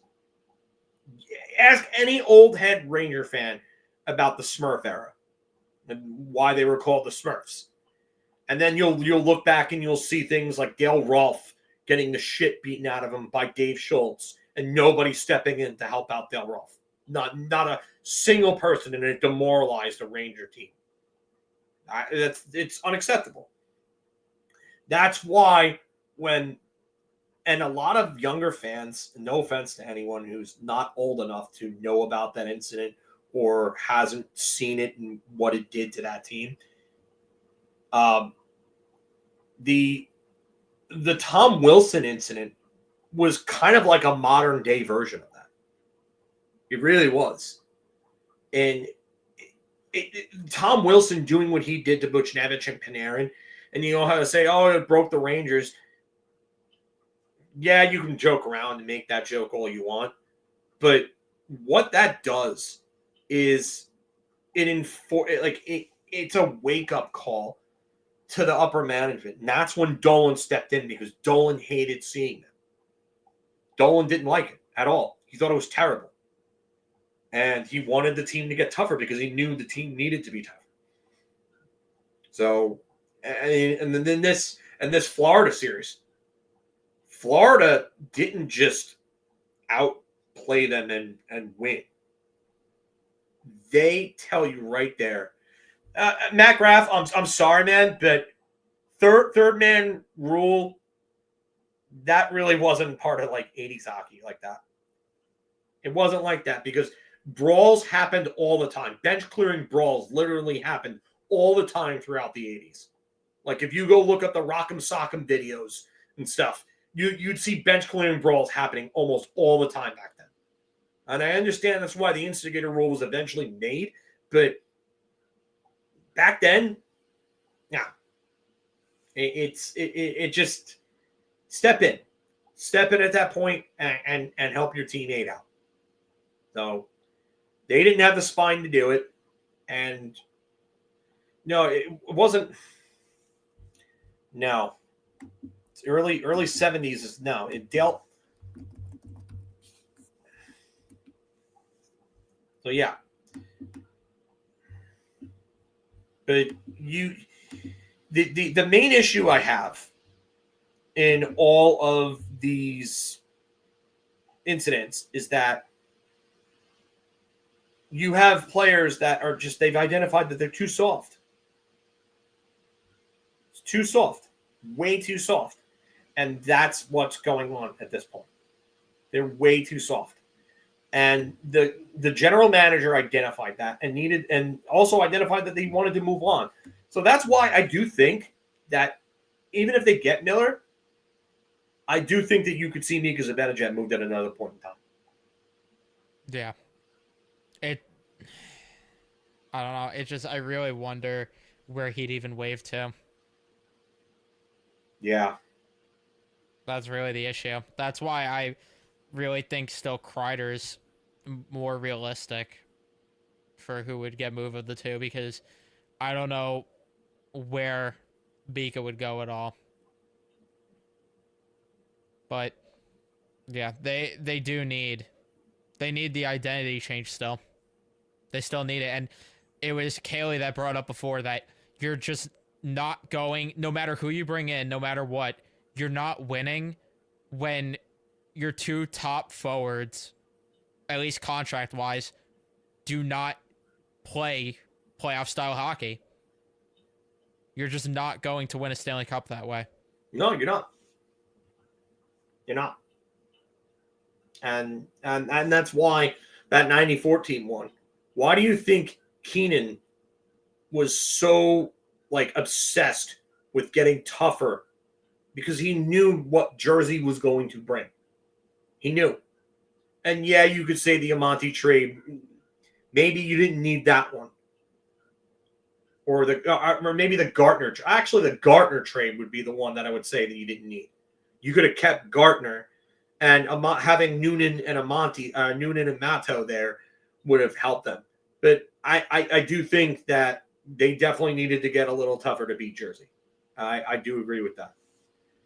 And no, honestly, no, I don't think Kreider should have his number retired.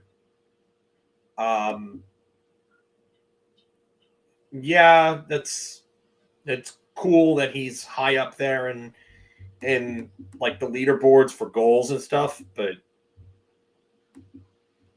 really, what has this guy been anything close to one of the better players in the league outside of one season?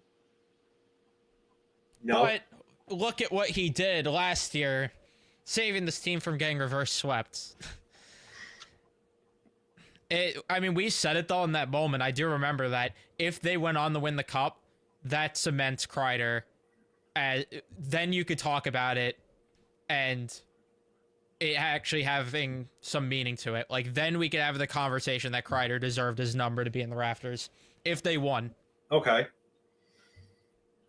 Where do you see him in comparison to Adam Graves? I agree. I don't think he should, but I was just saying if they won last year, I remember that was the conversation we had after that game. Yeah, no, I agree with you. He shouldn't get his number retired. But no, I'm just asking you that question in general, not even just as kind of like a point thing. But I want to see what you think and what the chat thinks of that. Let's see what the chat says first. But I know my answer. Because that's the player that I look at when I look at Kreider. I'm going to have to put Graves as a measuring stick, not only for one, the production on the ice and what he meant to the team on the ice, but two, what he meant to the community. I don't think Kreider comes close to what Graves meant in the community. I really don't. And Graves still to this day, yeah, Anthony really is. That's the biggest thing for me. Graves is a warrior. Graves was the definition of a warrior. Adam Graves for me is the definition of the athlete, the professional athlete that every New Yorker can relate to. Hardworking, tough, resilient, do anything to win. Graves was literally like, if you could put together a player like an NHL player for the show Shoresy, it would be like Adam Graves. I really do think it, because he could be the gyms. He could be one of the gyms and set the tone. He could be Shoresy and whack Mario Lemieux's wrist off with a stick. He could go out there and be Frankie JJ and score a goal. Or, he could he could be anyone on that team. I don't know. Graves just for me is like he's the guy. When I think of heart and soul players, I think he's like the first one that I think of. Meanwhile, in comparison to Kreider, how many times are we complaining on here about him mailing in efforts? Yeah. I mean, overtime, even against Montreal last night. I don't know how he was out there to even start overtime. Him and Miller on that play, like, come on, man. Like, really? Chris Kreider, yeah. And Graves did beat up Rob Ray, and Rob Ray is he was a tough SOB. I remember when Matt Barnaby came back, I think with the Penguins, and fought Rob Ray when Rob Ray was still playing for the Sabres. And Rob Ray, like, couldn't believe how much of a whack job Barnaby was. But yeah, I'm with you on that, Palo Santo. But I don't think Lemieux's wrist was broken. I think it was sprained. It wasn't a break. Because Lemieux wouldn't have been able to play on a broken wrist as soon as he did. So. Yeah, that too. I mean, I don't get why Trocheck wasn't out there to start overtime. Why are you not putting your best face-off guy out there to start overtime? Yeah, that didn't make sense to me. And especially when Kreider and Hedl looked as poor as they did that first shift. Like, Montreal almost scored right away in that overtime. I don't know how Laviolette sent them out there again. It just, the problem with me that I have with Kreider is that for all these years, I said that this guy could have been something special if he just gave effort. Like, there are just too many games where the effort was never there. Like, it's one thing to not produce. Like, nobody's going to produce every damn game unless you're fucking McDavid, because that's what McDavid does. He's generational. He's going to go down as probably the only other 2,000-point player in NHL history. Probably going to go down as a top 5 player of all time when it's all said and done. But that's the type of player that does that every damn game, because they can do it on talent. Like, that's an ungodly, otherworldly talent. But Chris Kreider is a guy that had the toolbox and just didn't have the mental tools up here to be the great player that he could have been. Chris Kreider, if he wanted to, could have been the next coming of Kevin Stevens. And if anybody here watched Kevin Stevens in his prime, forget about it. I don't care what anybody says about Mario Lemieux. Yeah, Mario Lemieux is great. But Kevin Stevens, for a good 3-4 years in the early 90s, was probably the best power forward in the game. Like, hands down, the best power forward in the game. 50-50, 100-point seasons back-to-back in 91, 92, and 92, 93. And if it wasn't for the collision with Pilon, he would have been a guy that would have scored probably 50 goals and 100 points for the next 5 or 6 seasons. So Stevens is great. And Kreider had the ability to be that type of player. Like, I'm not saying he would have scored 50 goals every year, but he would have been like a dominant power forward had he just had more snarl and had it all up here and just gave the will every game. Yeah, if he was more like he was when he first was up. And this too, I mean, Kreider not taking. I don't know if that ever was confirmed that he didn't take the C, but if there is truth to that, then I would agree. But I don't know if there's truth to that still. Yeah, I don't know about that. I don't want to go into that because I don't have any confirmation on that.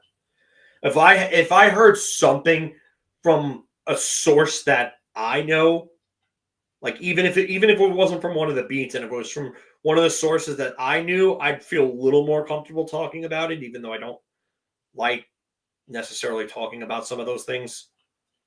But yeah, I'm not sure about that. But this is the problem, Steve. Where is it consistently? That's the problem. You can't expect that every game, obviously, but like, and yeah, it's what you said, not the production, but that the way that he played in that game against Carolina. Where is that effort at the very least?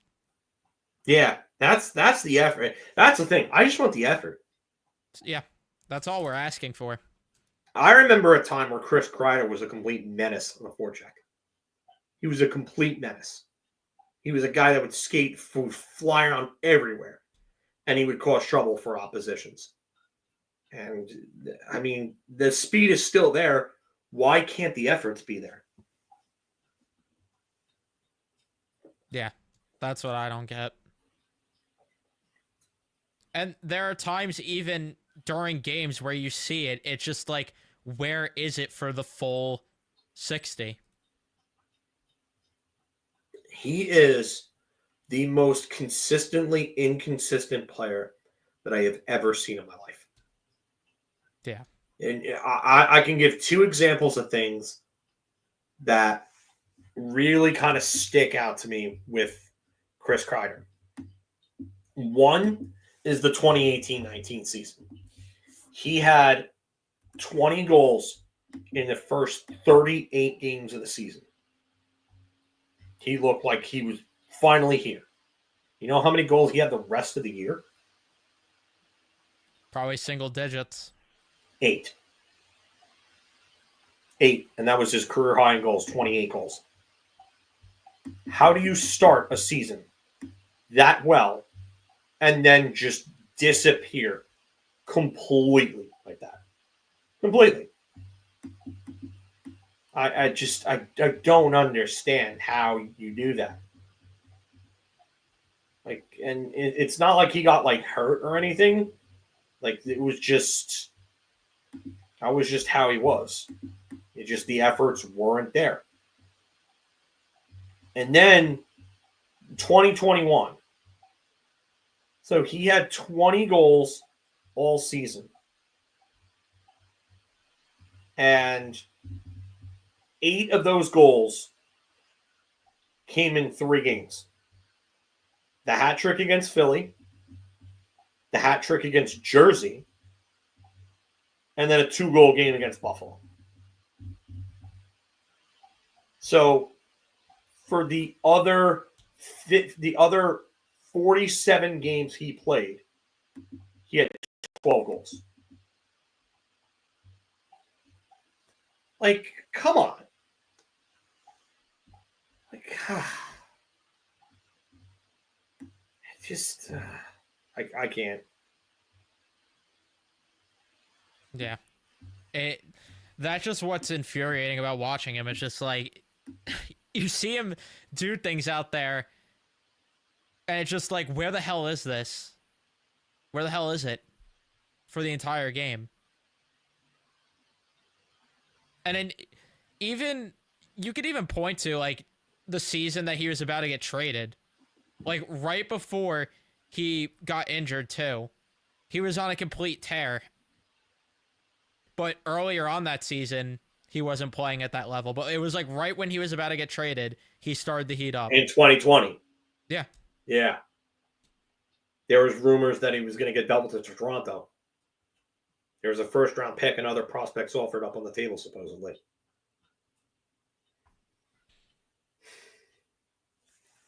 Whoa, Noah Dobson nearly suffered. Okay.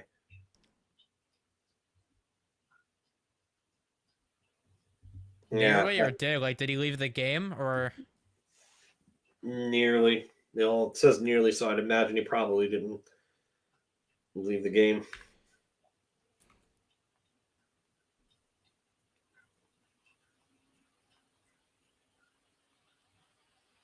It's crazy to think about that he could have been what he could have been. And again, 50 goals every year, that's no. There's one or two guys that do that these days, and it's really kind of just Matthews and Draisaitl right now. Matthews might not even do it this year because of the injury. But I mean, the only other guy that really does that every year was Ovechkin. Like, we're talking about generational. So, oh, here we go. Wheeler is 37 years old. Yeah, I get it. Blake Wheeler sucked. Nobody says that Blake Wheeler is good. But Mika Zibanejad and Chris Kreider are good enough to actually skate and do what they can do and do what they've done previously. Then maybe Blake Wheeler wouldn't have looked nearly as bad next to them as he was. And I'm not saying Blake Wheeler wasn't the problem. Blake Wheeler just couldn't skate. Like he looked like if he skated any slower, he might have been moving backwards. That's how fucking slow he is. But again, those two are good enough to the point where they've driven the play in the past with several different line mates. I'm sorry, but they've got to be better. It's exactly what this comment says. Wheeler was still putting like 50 to 60 point seasons together in Winnipeg. And then why is it all of a sudden he comes here and he can't do anything? I mean, it's not like his skating got significantly slower from the previous season to this season. Yep. It's a culture problem. And that's why Florida eventually won. Because they saw that they had a great team, but there was a culture change that was needed. And then they made the culture change, and that's when everything changed, and they won. And that's why I only could say the JT Miller trade being because of that, but then you have to move Mika. You have to, if this is supposed to be your culture-changing move that we've talked about for like almost a year at this point now, if this is your culture-changing move, then Mika has to go. You can't have a mix of the old culture and the new culture you're trying to bring here. It's got to be... That's why I think Mika and Kreider both need to go, truthfully, this offseason. You got to completely retool this thing. Because there's no way out of Panarin's deal, but... He's gone after next year anyway. That's how. But at least if you move those two, you're moving out some of the old culture and you're saying, okay, this is JT Miller's... We're bringing in his culture. We're bringing in him for him to be... This is going to be his team. Yeah, I'm with you. You need to get rid of everybody. You need to be purged. Again, Panarin, just because he's got 1 year left on his deal, it's probably not going anywhere. I don't see him approving a trade anywhere anyway. Him and his partner wanted to, or spouse now, I guess, wanted to be in New York.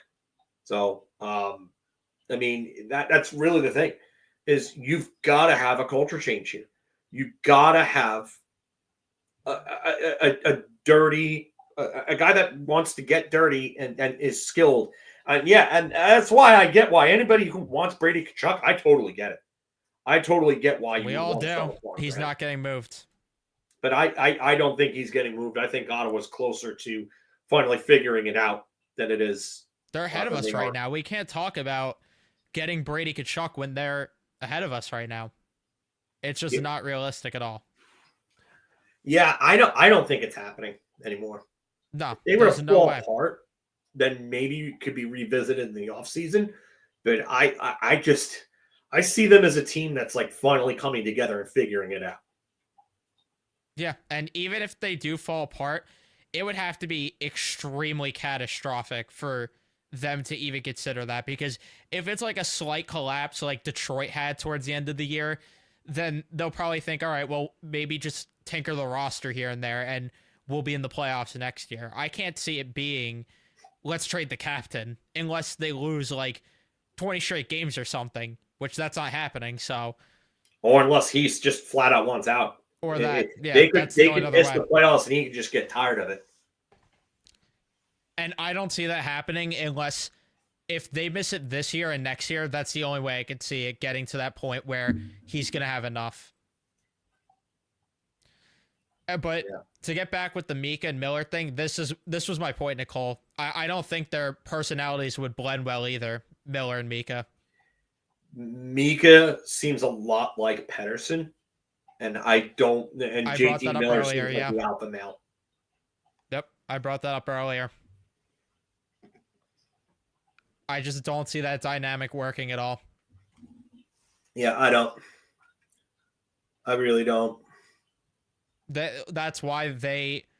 Is this a situation where Drury's trying to bring in the bully to get Mika out? I don't know if that's what it is, but I mean, if that's what it is, you know what?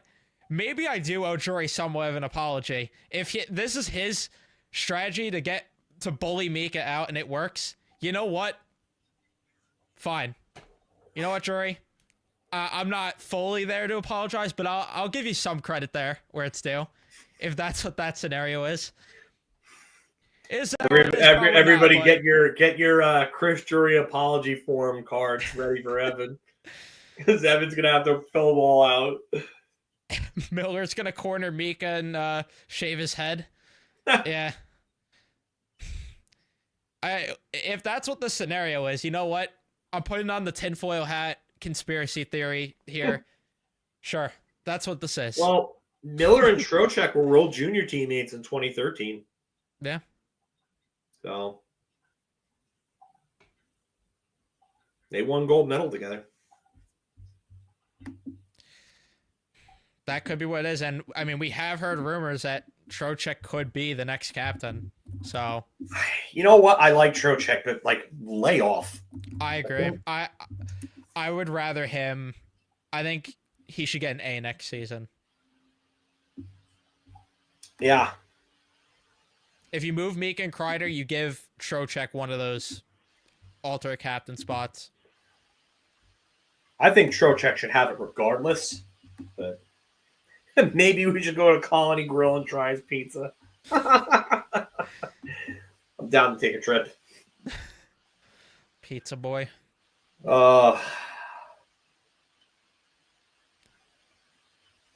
It could be that, and I also think it's just because of the fact that I don't know, maybe he just likes being in New York. It's probably a bit of both there. I love that avatar picture there, Mike Scarn. Hollywood Hogan with the belt there, man, on Nitro. Is that Kurt Hennig in the background there? Yeah. Love it. Absolutely love it. Who would get to see? I have no clue. I still don't think there's anyone on this team that should get to see. I still stand by that. I said a while ago that I think God, no. Oh my God. I know you're joking for sure. I at least hope, but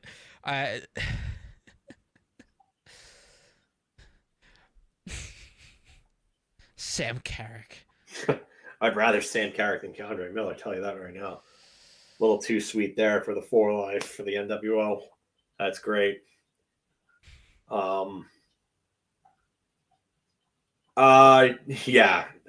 I said a while ago that I think Lafreniere would be a captain at one point. He captained Rimouski, captained the U18s for Canada, captained the U20s for Canada to gold. I don't know if the Panarin comment is a joke or not, just because it's You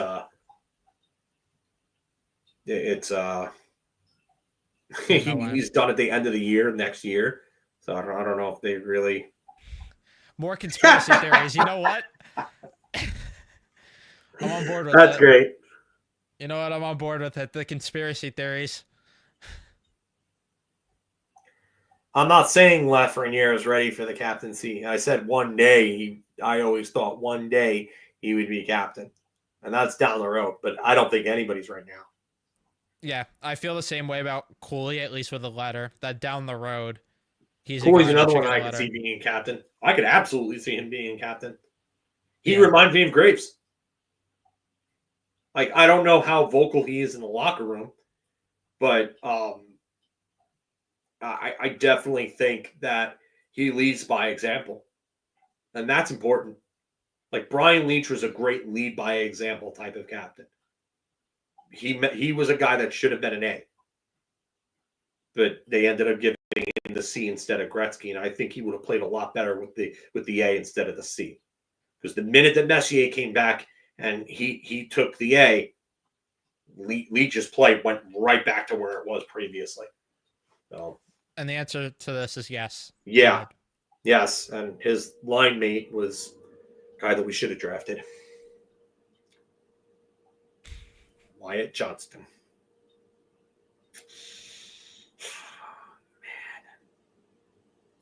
I don't know how you scout that guy. You go there and you don't see Wyatt Johnston, and you don't think to take Wyatt Johnston. Brent Nothman. Yeah. Yeah. Matt Graff drank with Leach. He down 6 beers in an hour. Well, if you believe the rumors about the black ice in 92, 93, I could see that story being real. Your story, that is. Him downing 6 beers in an hour. Yeah, I remember the fan reaction being negative. Yeah, with Othman. I wanted Svechkov. I didn't really have a strong opinion. I was okay with the pick, but yeah, I would have preferred Svechkov too is the guy that I would have preferred.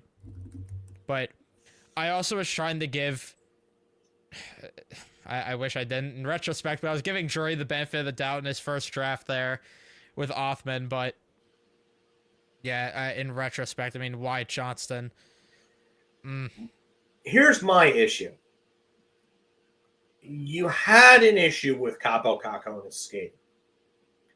Why were you taking the chance on another winger that had skating problems? Can we get away from players that have bad skate? Like Perot. That was my worry with Gabe. That's the thing with him. It's skating. His hockey sense is unbelievable. Some of the best hockey sense I've ever seen out of a prospect. His shot is great. Underrated. His passing is unbelievable. Skill level through the roof. But just, what is it with this team and falling in love with guys with skating issues? That's why I was so against getting Gabe on draft night, is because this team is addicted to wingers that can't skate like it's crack. That's exactly why. Okay. I get that. My issue there is always going to be, who were you going to take instead of Perot? Because he was touted as a top 10 talent. Musty? Were you going to take another left winger? I mean, Stenberg? I remember the guy. I'm trying to remember who I wanted in that spot.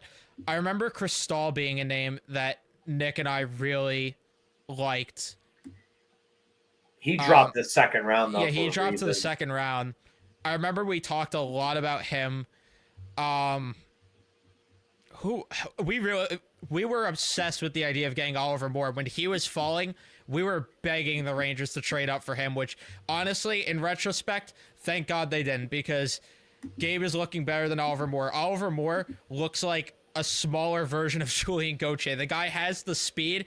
He He's has able to nothing get to the else. net, but holy shit, I in the did World not want him. Juniors, every time he got to the net in the World Juniors, he wasn't scoring. I didn't want him just because I saw him. You know what? Honestly, what I see his upside being Andreas Athanasiou. That's a good shout. That's really what I see him being. A guy that has speed and can probably get by and get some points and some goals from his speed, but he ultimately ends up being like a middle six type player because the hockey IQ and the skills aren't like great enough for him to be that top six forward. And maybe I end up being wrong, but it just always reminded me of Marty Rachinsky and Marty Rachinsky's younger years. He had that one great year in '96 when he got traded from Colorado to Montreal. But talent and his brain just was not able to keep up with his speed. Like some players, like it's kind of like driving really fast in like a Lambo, like 150 miles an hour. Like I always said that like Connor McDavid is like driving a Lambo at 150 miles an hour and seeing the road like you're in a Camry at 55. Like no matter how fast he goes, like his brain can process the game at just such an unbelievable level that it doesn't matter what speed he's at, the game is just slow to him. It's just he's playing chess while everybody's playing checkers. Rachinsky was always the opposite. His feet would move at 100 miles an hour. He could fly. But the game was just he couldn't process it at that level, at that speed. When he slowed it down a little more, he was more productive.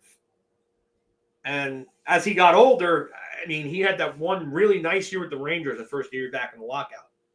He was like a point per game with them, even though he missed time.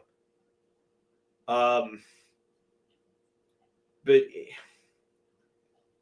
yeah, edge work is always key with players like that, and that's why every time I look at a player, and I say to myself, what one player would I want somebody to look at if I wanted them to learn how to skate?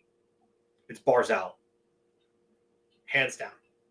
That's the one thing he does at an elite level, better than almost anybody I've seen, is his skating and his edge work is unreal.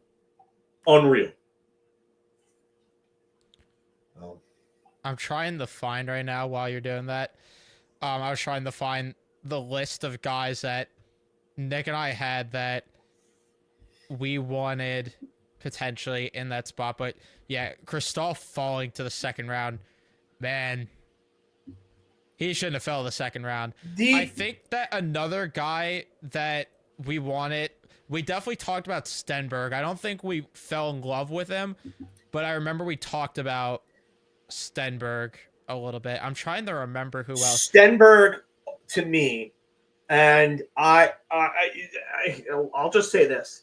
His play at the World Juniors kind of shut me up a bit this year, but I viewed Stenberg as another safe type pick. Like, not saying he was going to be Lias Anderson or anything like that, but another guy with a very high floor and lower upside. Kenyon Just Person, yes, we do have a channel. It's called Big Apple Hockey. We do streams every Wednesday, probably around like 5:45 Eastern time. We do weekly streams. We do collabs a lot with Evan and the boys at Ranger Central here. We've done collabs with Statboy Steven and his Under Review channel as well. So definitely look out for us. Give us a shout, follow, like, share, and subscribe if you can. Definitely appreciate that. But yeah, definitely check our stuff out. We have other videos up on the channel as well. We're actually introducing a new segment this week. We're going to be doing pick'ems. So it's like random categories, random things. Could be this player or this player. Could be even hockey equipment. Easton gloves versus Eagle gloves. Or, a game. 1994 Eastern Conference Finals Game 7 or 2015 Game 7 between Rangers and Capitals. They could, we'll do things like that. So it's a new segment to be on the lookout for. And my question is, how long until Mark sets up a layup in that new segment? That's my question. By design. Yep, it's always by design. By design. Yeah, B-Rye, I remember that goal. I was actually talking about that with my buddy Dave Ortiz. You know him, Evan. He's in the chat right now too, or I saw him in there before. But we were talking about that Saturday night while we were watching the game together before the UFC fights. And it was literally so Ruchinsky took a one-timer on a power play in overtime. It was December of 2005. He took a one-timer on the power play off a pass from, might have been Yager actually that gave him the pass. But he took the one-timer and it hit a divot right behind the net in the boards. And it popped up and it went straight up into the air and it went off Patrick Laline's back and in. And I remember I lived in Natterville at the time, and I was at home watching that game. Pretty sure that was a weekend game, if I remember correctly. And I was just like, "Are you kidding me?" Like it took them like a good few minutes to figure out exactly what happened. It was one of those plays where you're just like, "Wait, what the hell just happened?" But yeah, Dave, I'll send you it. I have it. I have the full game. I would. It's on my phone or in my YouTube history actually, or my favorites. So I'll send that to you afterwards. I finally found the list here. So the guys that we talked about, Cristal was the one that we wanted the most. The other guys we talked about, one of them went earlier than we thought. We talked about Daniil Butt. We thought he was going to fall later. That was a bit of a reach, that pick. I remember that. A reach. Yeah, that was a reach by Arizona. That he wasn't expected to go that high. A lot of the mock drafts and a lot of like the publications that ended up going over that, like he was picked a lot higher than people. And then Sinishev was the biggest reach. Like when Sinishev was taken at 6, everybody was like, "What the hell just happened?" So, I remember that. Yeah, Arizona really shook that entire draft up because I remember they reached on both their picks, and everyone was like, everyone's confused because everyone thought Michkov was a layup to go at 6. Yeah, after Montreal. So when San Jose, I had a feeling they were going to take Smith. What I remember happening was Carlson over Fantilli caught a lot of people off guard because everybody thought Carlson was going 3, Fantilli was 2. That I remember too. And so once that happened, everybody was like, okay, Fantilli's going 3. Will Smith is probably going 4. And I remember the conversations even on Twitter being like, okay, once Carlson was taken there, it was, okay, Michkov 5 to Montreal. Montreal's not passing on Michkov here. When they took Reinbacher, that shook everybody. And we're like, oh, crap. And then when Arizona took Sinishev, everyone literally went into WTF mode because nobody saw that coming. Like, Arizona completely took everybody off guard. It was probably the biggest reach of a pick that Arizona had made probably since they took Blake Wheeler. I remember also during that draft, I was like, if somehow, some way Michkov falls below Philly and Washington, the Rangers better get their ass on the phone to trade up because at that point, you weren't going to make an in-division trade, but I was like, you better get your ass on the phone if he falls below there. But of course, he ended up in the division. But I knew there was no way he was going beyond Washington the latest, because just having Mitchkov in Washington with Ovi, what a story it would have been. I wish Arizona would have taken friggin' Ryan Leonard. At Me least too. he wouldn't be in the damn division. That too. We have to deal with both of them. And then Detroit just takes Danielson too, which that was another guy that was another reach. Too. We talked about him also. There was a lot of reaches. We talked about some defensemen. We talked about Sandy Pellica, but he was going earlier than that. He dropped a little bit. So I remember like people thinking that he was going to get taken between 10 and 15. Yeah, Benson dropped a little bit too. He was somebody that a lot of mocks had in the top 10. Brendan Yager was another one that was like, he was right kind of where they thought he would be, maybe a little lower. Sam Hanzik got taken higher than a lot of people thought. Willander did too, because we talked about him also at 23. We thought that Sandy Pellica was going to be, like, after Reinbacher and Simashev, we thought he was going to be the next defenseman off the board, but it ended up being Willander. Yeah. No, a lot of people were with that on Sandy Pellica, and man, a lot of people look pretty stupid now because he looks like he's legit. Yeah. Honestly, it would have looked better if Detroit took him 9th and then took Danielson 17th. Yeah, but then that's a value pick, though. You get Sandy Pellica at 17. Yeah. It's almost like when Ottawa took Carlson. I remember the other defenseman we talked about that fell was, what's his name that went to Seattle? Lucas Dragovich. We talked about him a bit. But he fell the second round. We talked about Riley Height, too. He fell the back end of the second round. I remember some wanted the Rangers to take him at 23. I was like, nope. Yeah, nope. The guy that I was so set on in that spot was Chris Stahl. And I would have liked, I remember Brindley we talked about, David Edstrom we talked about too. Brindley was the guy that got named a lot in that spot. There were a lot of people that were talking about Brindley, Richie, and Musty. Those were the three names that I remember hearing the most for that spot that people wanted. I remember that too. I didn't want Richie. I was so set on Chris Stahl. I wouldn't have minded Richie. I think he's going to be a good player. Just another one that I thought would be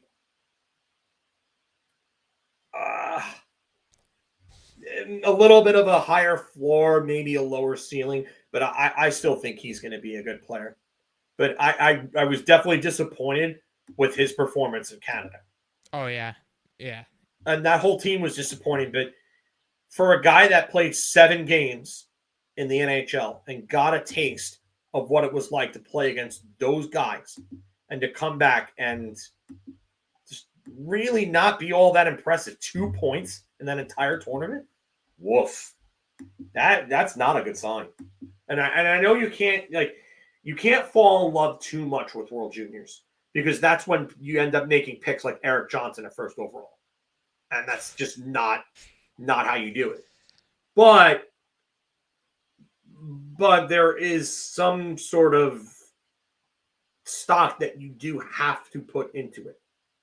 You know, you do have to look at that and say, hey, he's playing at best on best, and he's underperforming, especially, you know, after being in his draft plus 1 year and then actually draft plus 2 now and underperforming as a 19-year-old. Like, it's not exactly great.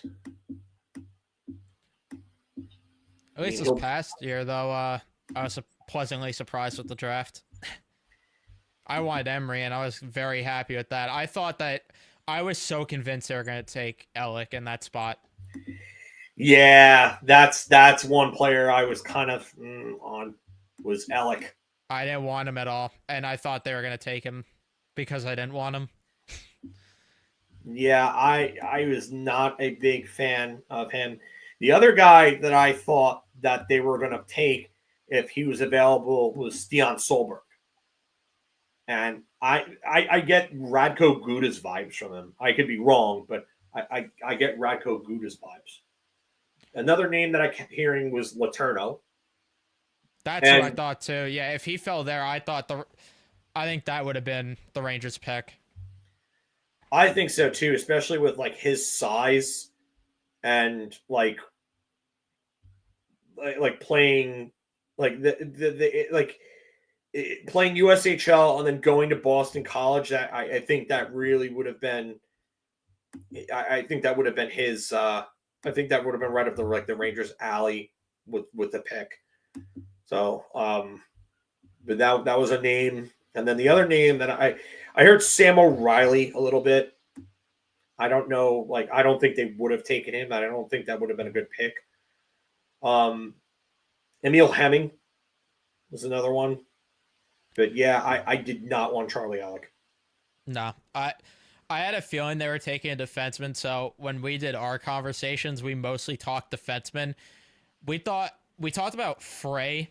We wouldn't have minded Frey, but we knew that Drury wasn't going to draft Frey just because he loves taking North American players. We were just focused on Emery, like Emery, Danford, Alec at that point, just because we thought he would go with a North American player, and we ended up being right about that. And thankfully, it was the guy that we wanted, because out of the three guys, that's who we wanted the most. I also I wanted Kivi Haru badly, but he fell the fourth round, which surprised me, even though he had the injury. Yeah, that was he's one of the biggest people I've seen fall in a very, very long time. Like I heard him like some people had him in the first. Like a lot of the majority of publications and mocks that I saw had him as a second, but I've seen some that were like high on him and thought he could be a first. Um I didn't really know much about Boilard, so I'm not gonna sit there and talk a ton about him. But I Nick mean, was to get a pissed with guy that that could pick. have been taken in the second round, that was really kind of a second round pick. I get that they have their own boards, but at some point you got to look at the consensus. Yeah, I was mad when they took Bulliard with that pick. Nick was livid with that pick. I I remember him going on. It was either him or I think it was him. Yeah, it was definitely him. Because I was trying to think if it was him or Rico Greg. That was the other guy they took later, right? Yeah, Yeah, it the was West guy. definitely no, it was definitely him because I'm looking at his numbers right now, and he's just like, "What the fuck are we doing? Drafting an overager who wasn't even a point per game in the fucking queue?" And he was just going on a rant for like 10 minutes about that pick, and it's a fourth round pick, but he was so pissed off with that one. And honestly, I mean, with how Kivi Haru even looked in the World Juniors, I know we just said not to take too much stock into it, but man, I wish they took the risk with him there. Yeah, I get it. I understand it. Um, maybe Bollard turns into a decent player. Who knows? But I feel like you should be taking swings in those rounds because if it doesn't work out, you've only wasted a fourth round pick. So, uh, I don't know. They historically they've been better in later round picks than they have in the first round. So hopefully they hit on some of these. I haven't even like kept tabs on the late round picks and how they've done, like Nathan Aspinall and Rico Gregg. You know what? I watched a bit of Switzerland in the World Juniors, and Rico Gregg looked pretty good. Oh, Gredick, yeah, he looked pretty good.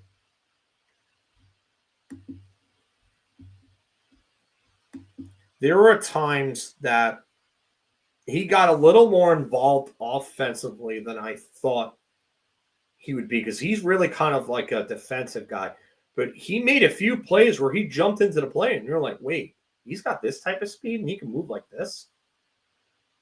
Maybe he turns out to be one of those like hidden gem type players. Who knows? Wouldn't mind that. Hagens, Martone.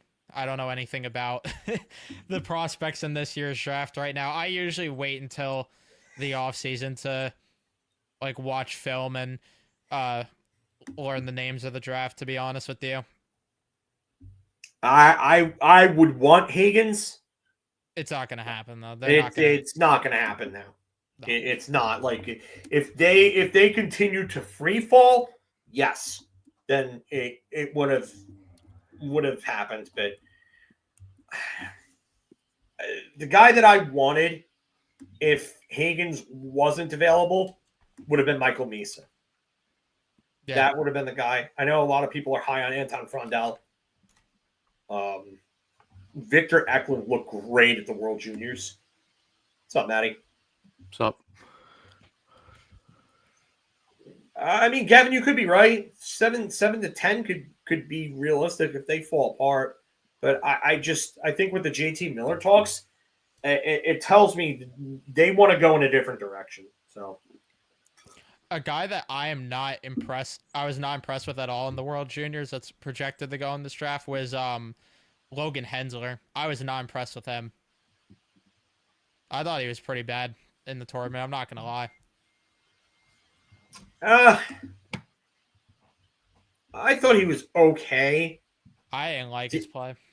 I'm not going to say that his play was impressive. It's just that with USA being as good as they were and him kind of being down in that lineup, you really didn't need him to be the guy. So if he was just kind of there and didn't make any mistakes, okay.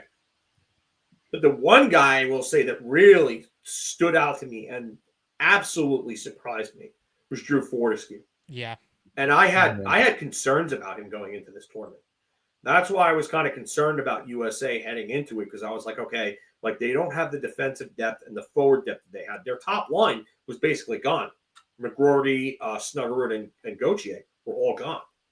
So I was like, okay, so and then you lose one of their second line forwards in Will Smith to the NHL. They also lost Howard too. And they lost Brindley too. Isaac Howard, yep. Gavin Brindley, yep. I mean, again, they lost a ton of guys.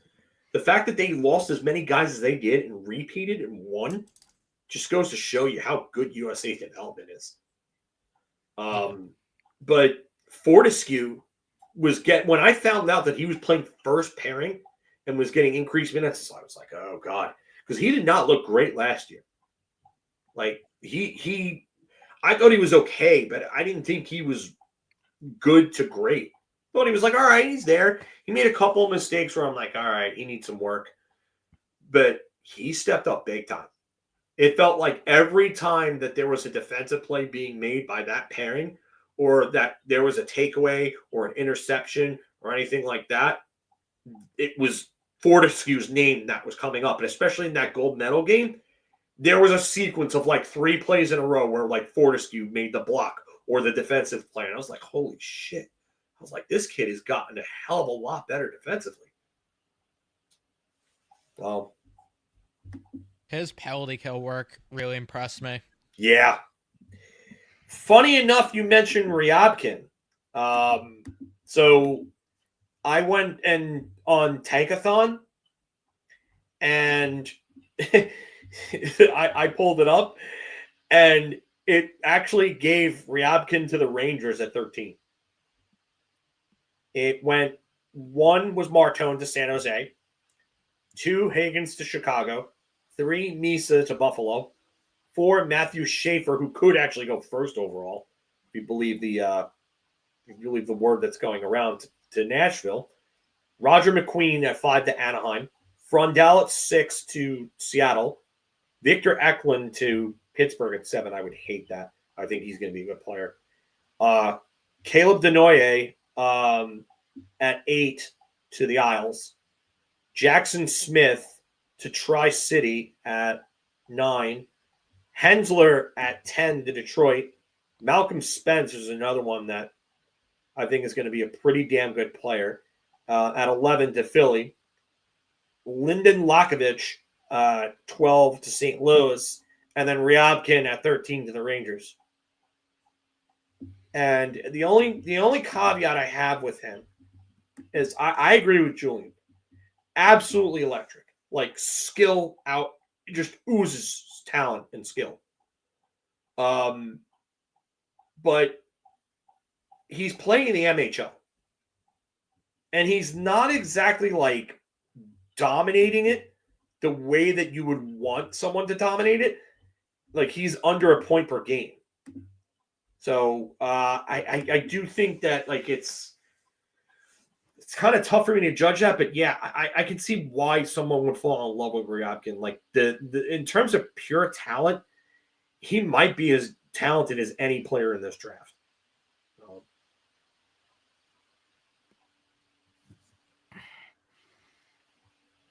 Yeah, I got to start watching highlights and film from these guys in the upcoming draft. I haven't really done that yet.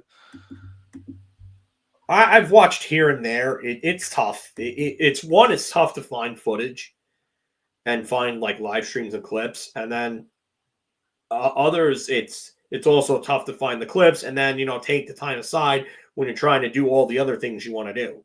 So it's tough. I do agree with what you said though, that Schaefer could go number 1. I mean, he didn't get a lot of time in the World Juniors just because he got injured, but the short sample size that he did have when he played, I thought he looked really good. Yeah. He moves exceptionally well for his size, and I could see him being a serious point producer in the NHL. He's got a lot of the tools that you need. I mean, I think he's like 6'2", 6'3", and like 185 pounds, 190 pounds right now. So like that's somebody that can end up being like 6'3", 6'4" at the NHL level and like well over 200 pounds. And if you got a guy like that can skate and move the puck and score, yeah, that's a handful. That's a hell of a player that you got on your hands there. Yeah, he's 6'2", 183. Yeah, that's what it says. But I wouldn't be shocked if he's bigger than that right now, like weight wise at least.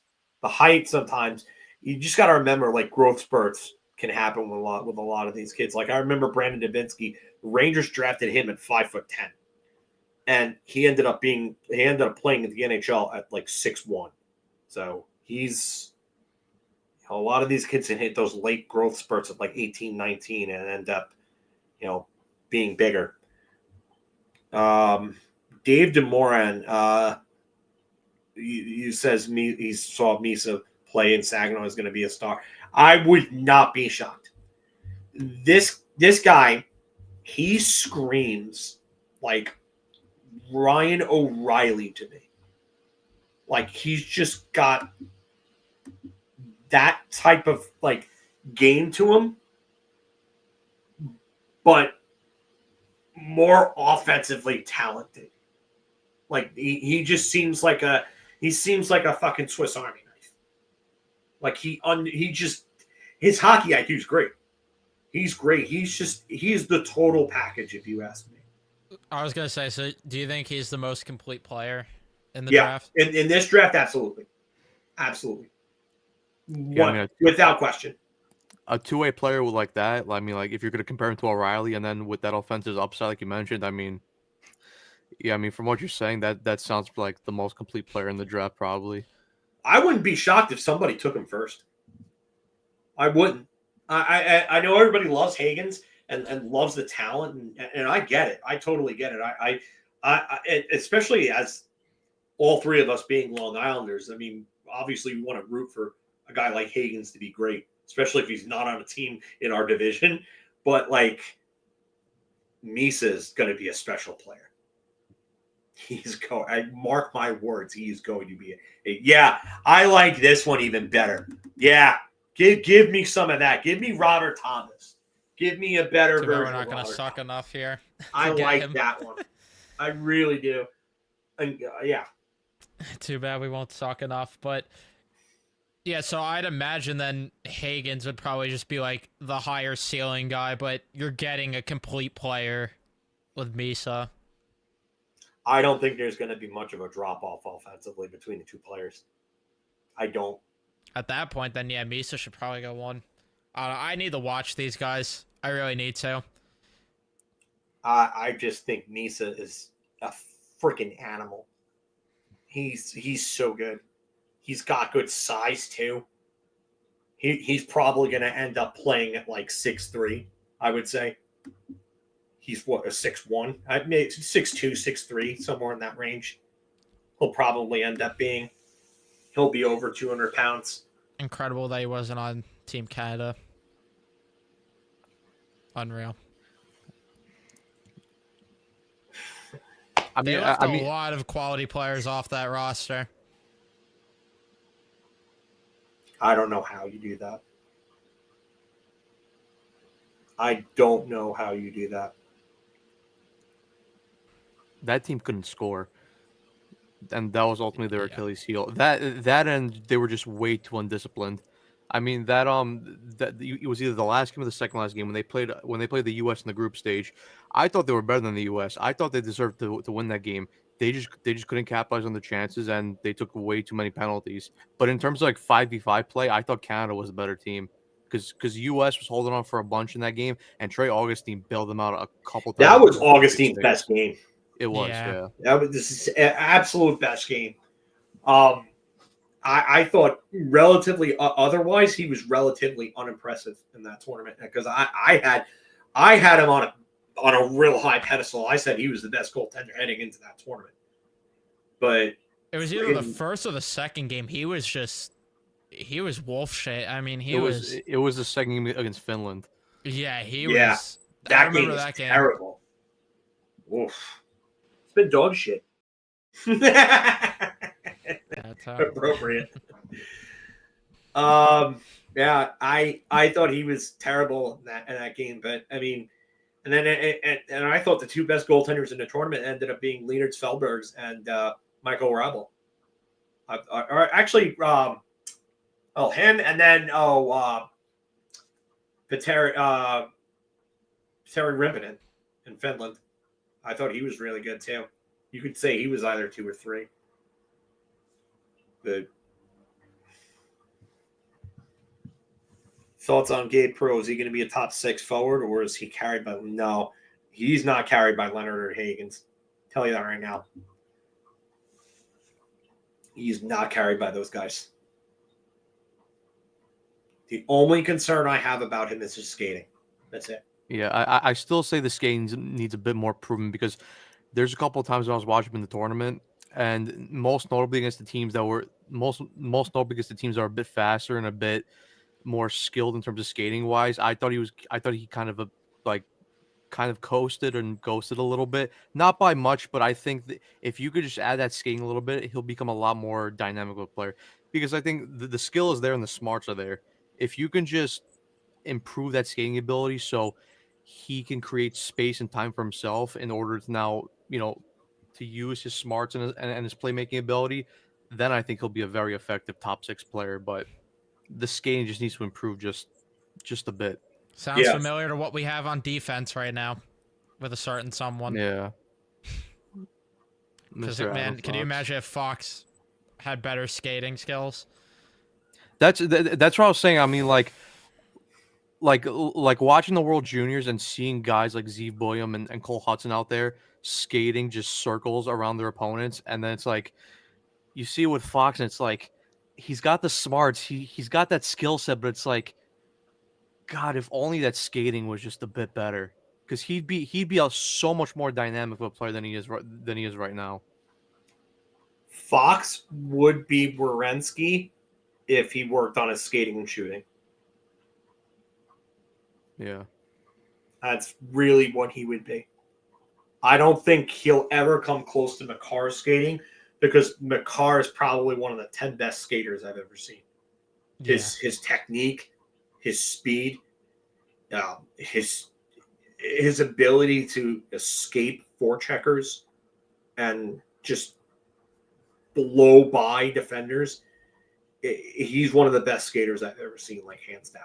That's why when Colorado plays the Rangers, I like to go to the games because that team, just watching him and McKinnon skate, man, even though I'm not going this Sunday, but the two of them, it's unbelievable.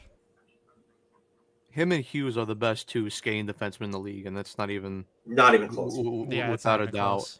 That's Not why I even mean, like, that's what I mean. Like, I mean, we talk about like the Rangers power play being stagnant, and I mean, if Fox just had that skating ability, because I mean, he does walk the blue line well, but you watch like Colorado games or Vancouver games when Makar and Hughes are walking the blue line and they're just able to interchange quickly and cause players in front of them just to like kind of like freeze in place. It's like it just adds that bit more dynamic. Fuck, I can't say that dynamic ability to the power play, which Yeah. Fox just can't do it just because he doesn't have that skating ability. The other thing is that Fox becomes too predictable because he doesn't Yeah. like to shoot, because the shot isn't as good.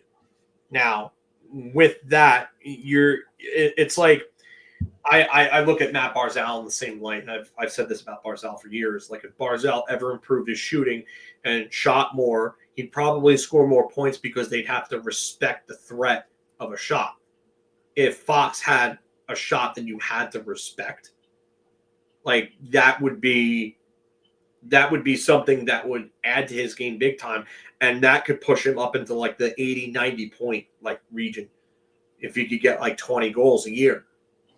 So, And that's where the issue with the power play has been this year, and that's why you're seeing the team lose more games because the power play is more predictable between him and then I still don't understand why they put Kreider back on the first unit, but it just, you have Kreider who's standing in front of the net, and then you have Fox who's not even a threat at the blue line. It's just too predictable. There's just not enough shooting threats on the power play. Just Meek and Panarin. You know it's going to be one of those two, and that's why the power play's dipping. yeah. I mean, when you can key in on one or two guys and you can cheat towards them, and you could cheat towards them effectively, renders your power play useless. That's why you need different looks. You need players to be moving around. It's stationary right now, and that's the biggest problem. They've got too used to getting those cross seam passes through and scoring on those cross seam passes. And you can't have that every single time. You've got to be giving them different looks. And Chris Kreider, for whatever reason, he doesn't want to stand in front of the shots the way that he used to stand in front of them. Now it's off to the side, deflection, off to the side, off to the side. Like, you've got to get in front of the goaltender and take his friggin' vision away. And when he did yesterday, look at what happened. Yeah. That's why for me the best power play to watch in the NHL is Edmonton's.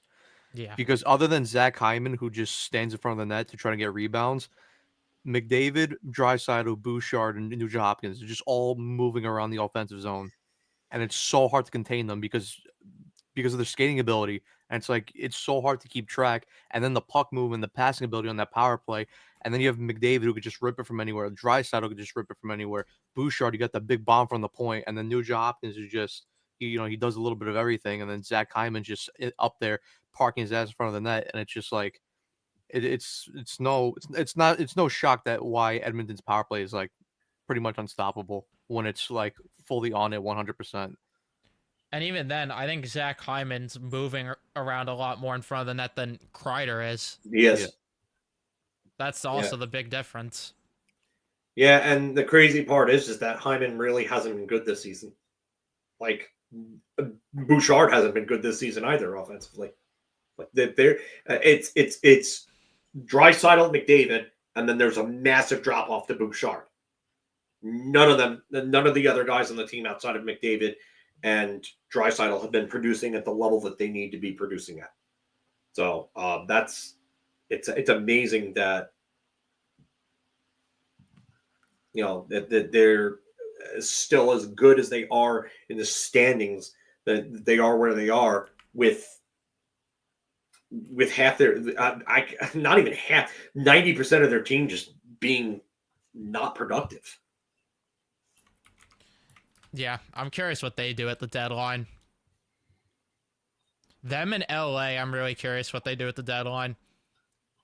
I think both of them are going to be some of the most intriguing teams. I think if LA and Edmonton meet again, as of right now, I'd pick LA. I know that it keeps happening. I know Edmonton just keeps bullying them, but I would pick LA right now. I understand it. I like the job that Jim Hillier's doing. Jim Hillier, rather. I like what he's doing there. I think, honestly, I picked him for midseason coach of the year. I picked him for my Jack Adams because I just think that with Doughty, and listen, I get Drew Doughty's old. Like, he's not a spring chicken. He's what, like 34 now, something like that, 35. But Drew Doughty still plays 26 to like 27 minutes a game effectively each year, and he puts up points. Like, not like Quinn Hughes, but like he can give you 50 points while taking those tough assignments on. So for me to lose that type of impact player on your lineup and still be as good as you are, I mean, I think it's a testament to the system that he's finally installed there. That and this is the only argument you need to, and then it's just case closed. Darcy Kemper's putting up like elite level numbers this year, like just case closed at that point, because that should not be happening in 2025. In the big 2025. In the big 2025, Darcy Kemper should not have a 920 save percentage, which goes back to the conversation. Yeah. You need a good system in front of your goalie. Yeah. Who would have thought? Nah, who would have thought that the system would help? Who would have thought a system position relied on a good system? Who would have thought? But that's the only argument you need for him to be coach of the year. Is that Darcy Kemper's putting up these numbers. That's why, though, I think if they add... I've been talking about it for a bit. I think that Brock Nelson in LA would just be so perfect. They need another goal scorer. And I think if you bring in a guy like Brock Nelson, who you could either play on the wing or down the middle, and LA already has a strong center core, but you could plug him. You could plug Brock Nelson anywhere in that lineup, and he just that extra goal scoring, because that's what really LA's been missing over the last couple of years, because they have the good defensive shape. But when you go up against other teams like those high-powered scoring teams like they did with Edmonton for the past 3 years, it's the goal scoring that just gets them past. And LA's really lacked that top-end goal scorer now for a couple of years. And I'm not saying Brock Nelson, is a Rocket Richard Trophy winner, but he could go in there and chip in a couple big goals in the playoffs. I mean, even then, like, look at their games this season. They are in pretty much all of the games, and they're losing them by like 1 or 2 goals. And since I have Kemper's numbers pulled up right now, the last 5 games, a 2-4 loss in there. One of them's probably an empty net goal. A 1-0 loss to Edmonton, and then the wins 2-1. 2-1. There's a 5-1 win there, but the point still remains that if you get a solid goal scorer in there, I think they're the Cup favorites.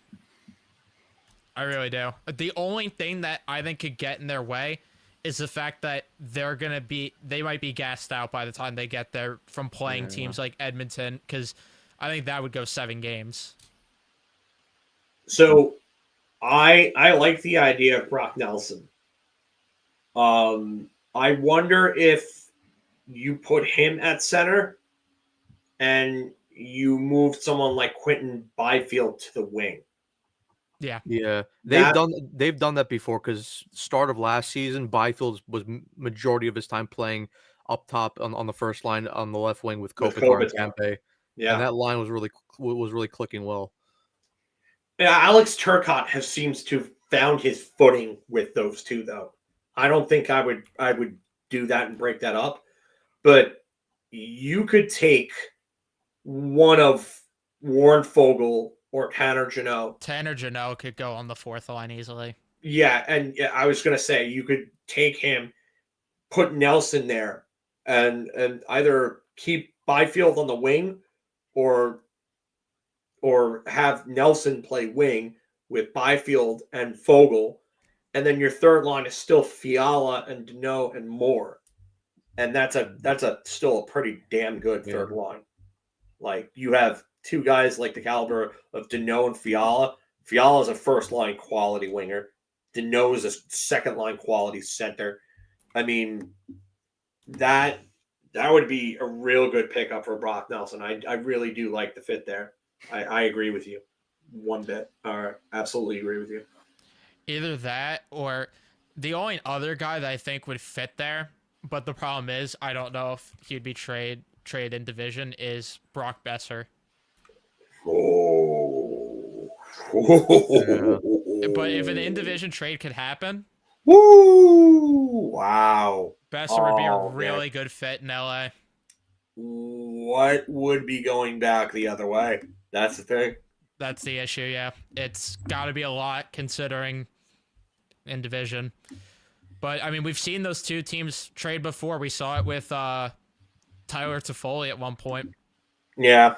So, it's not impossible, but I think the more likely scenario would be them. I would say it's them acquiring Nelson, but, like, we see Nelson linked to teams like the Wild and the Stars more. So, it's like, I don't know if they're even going to get Brock Nelson. But if they get one of Nelson or Besser, I think the Kings would be one of my cup teams, or cup favorites at the very least. They need Doughty back. They need Doughty back. I mean, even with Doughty back, that defense, I'm not scared of that defense one bit. Yeah, they need an upgrade over Edmondson. I mean, we clowned that signing when it happened. Mikey Anderson is going to be in your top four. Yeah. I mean, Gavrikov as a 4, I wouldn't mind. I would prefer him as a 5. But, I mean, Brant Clark, I get it. They're high on him. I understand why you're high on Brant Clark. Totally understand it. But he's not there yet. Moverare, no. Spence, They need another defenseman on top of Doughty. And then, like you said, they need another goal scorer. And if that's the case, then I would, I could see you talking about them as being favorites to come out of the West. The other team that could really scare teams if they make a couple of moves and they look like they're putting themselves in a position to make a big move, it's Colorado. Yeah. Colorado's playing real good hockey. I don't know if I trust Blackwood in the playoffs, but again, Darcy Kemper won with them with this sub 900 save percentage in the finals. Yeah. And you know what? I think Blackwood might end up being better right now than Kemper was at that time. So, I mean, yeah, maybe they could win another cup with him in net. But they could make some moves. Man, that's a scary team. I definitely slept on them a little bit going into the year. I definitely did. I knew they'd be a playoff team, but I didn't think that they were. I had a lot of concerns about them, especially because I thought their middle six had some holes in it. I thought they had holes on defense, but if they could really shore up a couple of those things, I think they're in a really good spot. I think they need a couple of more forwards. Ideally, I would want Lehkonen on my third line, not my second line. Yeah. So if they got Brock Nelson, that would be a big, big get for them. And you can move Middlestat to the wing. Yeah, and I think Middlestat's better suited to play the wing. That moves Lehkonen down a line. And then you could move Parker Kelly maybe down a line. Or Kiviranta. No, not Kiviranta. Never him. Never Kiviranta. That was my other PTO dream. We can't slander Kiviranta. We're pro Kiviranta here. But their defense though, I would want an upgrade over Middleton and Dahan. and yeah, Dahan in the big 2025 is No. that's yeah, you need to do better than that. That's more than Celtic Shaq. Celtic Shaq. Calvin Dahan in 2025 is insane work. Yeah, I'm not a big fan of him there. I mean, if they can add a forward and a defenseman, that's a team that I definitely would not want to see come playoff time. I think that, yeah, they're I don't think they're a team that anyone would want to see. It's really unfortunate for the Western Conference because whoever comes out of that conference has such a disadvantage because it's going to be more of a bloodbath. Like, to me, I look at 2, maybe 3 teams in the East that I could definitively see going to the Cup. I lean more towards 2.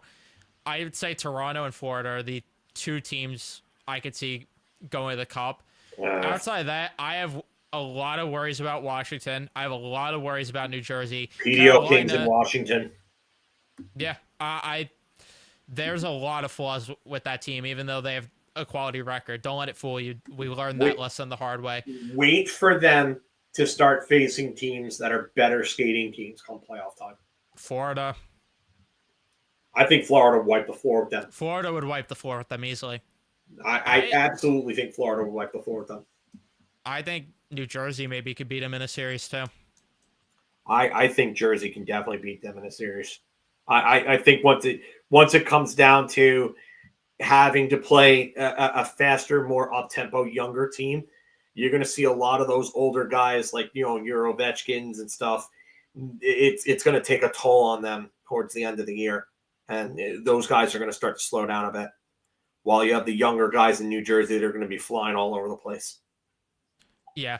I think Carolina they could beat. I think they could, and then the wild card team, I think they could beat whoever they play. Carolina doesn't impress me right now. No.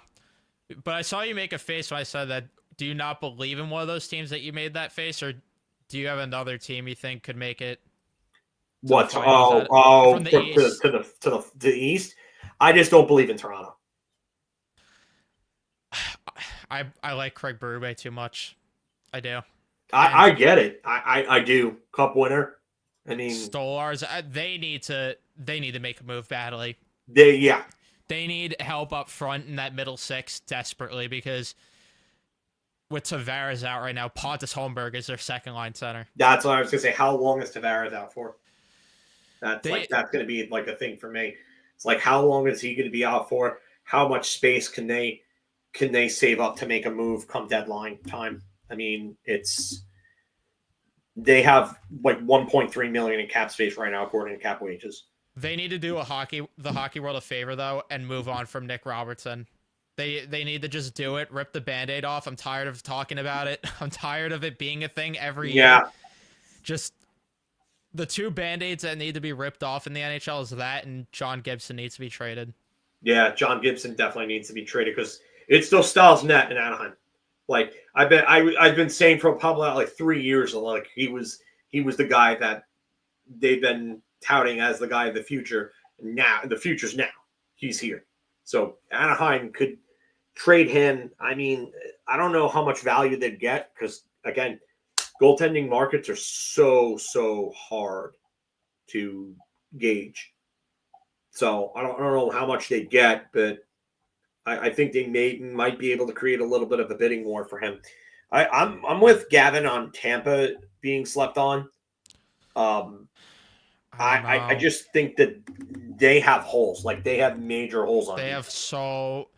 They have so many holes on defense, and that forward group, like, they have Gergensons on their third line right now.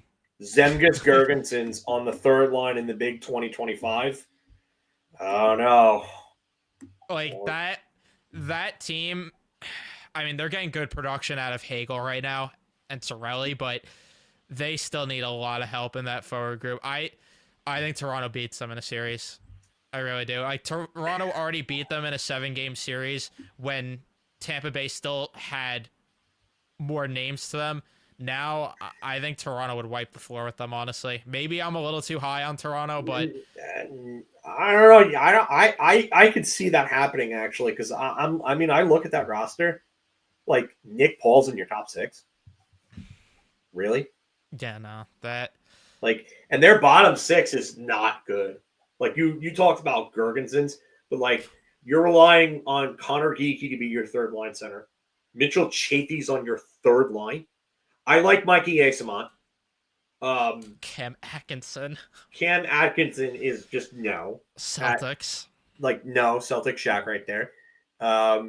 Luke Glendening, for anything other than face-off purposes and maybe penalty killing, is just not somebody you want in your lineup. Like, I mean, I get he's good at face-offs, but like, what does he give you outside of that? Like, that's literally like the one thing. He reminds me of like Brandon Peary when the Rangers had Brandon Peary. Like, if he wasn't scoring goals, like, what the hell was he doing? I remember there was an off season where it might have been 2 or 3 off seasons ago, where Nick and I were talking about signing Glendening because that's when the Rangers were like really shit with faceoffs. Yeah, We were like, just bring him in just because he wins faceoffs. That's just how bad it was. That was the same conversation with Nick Bonino too. It was just like, bring him in because he wins faceoffs. yeah. Doug Garden. I don't know if you saw what Rick Dollawall said earlier today, but Dollawall said that Schneider and Lafreniere were not on the table for JT Miller. It was likely Hedel and prospects and Ryan Lindgren. So, for me personally, I wouldn't move any of those guys for JT Miller, Lafreniere, or Schneider. Wouldn't touch that deal at all. Yeah, no way. I don't even want to touch him in the first place. Pause. That's just. I think that was a pipe dream from Vancouver fans. Honestly, to tell you the truth, I don't think that was going to happen. I think that has much of a chance of happening as Mika Zibanejad for Elias Pettersson, and there was like zero chance of that happening. So, Dahlwall shot that down though, like really quickly. That was like one of Tomlin AB. Oh man, surprised you didn't put Pops there for that one. Nah, I can't do Pops for that one. Not. I even though Mika just like is Pops, but Pops was safer later. Yeah, he might be a great playoff rental for a team like Carolina, but one, how is Carolina going to have the cap space to do anything? And then two, I mean, if you're giving up Kakaniemi and Roslovic, and then what else on top of that to get him? Like then the Also, Swedish it's pop. just... Also, that would not be a rental, Doug. That would not be a rental. Yeah, that would not be a rental at all. And not only that, but I don't even think JT Miller would waive for Carolina, to tell you the truth. I don't. No. I do know firsthand, from people who have had interactions with him that he loves New York. He absolutely loved his time here. I can't say much else, but I loved it a bit too Yeah, much. I'm sure he did love it here. Yeah, I'm sure he loved it a bit too much, maybe.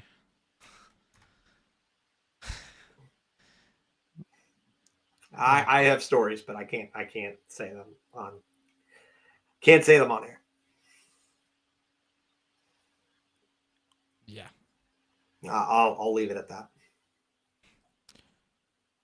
As I was going down the rabbit hole of teams though just now in the Eastern Conference, man, Florida probably wishes Bobrovsky wasn't making $10 million right now. Because his numbers are terrible right now, and they have like no cap space to make a deadline move. Is that comment a joke? Yeah, it's sarcasm. That's got to be sarcasm. What, the Miller for Fox one? Yeah, that's no way. That's a Canucks fan.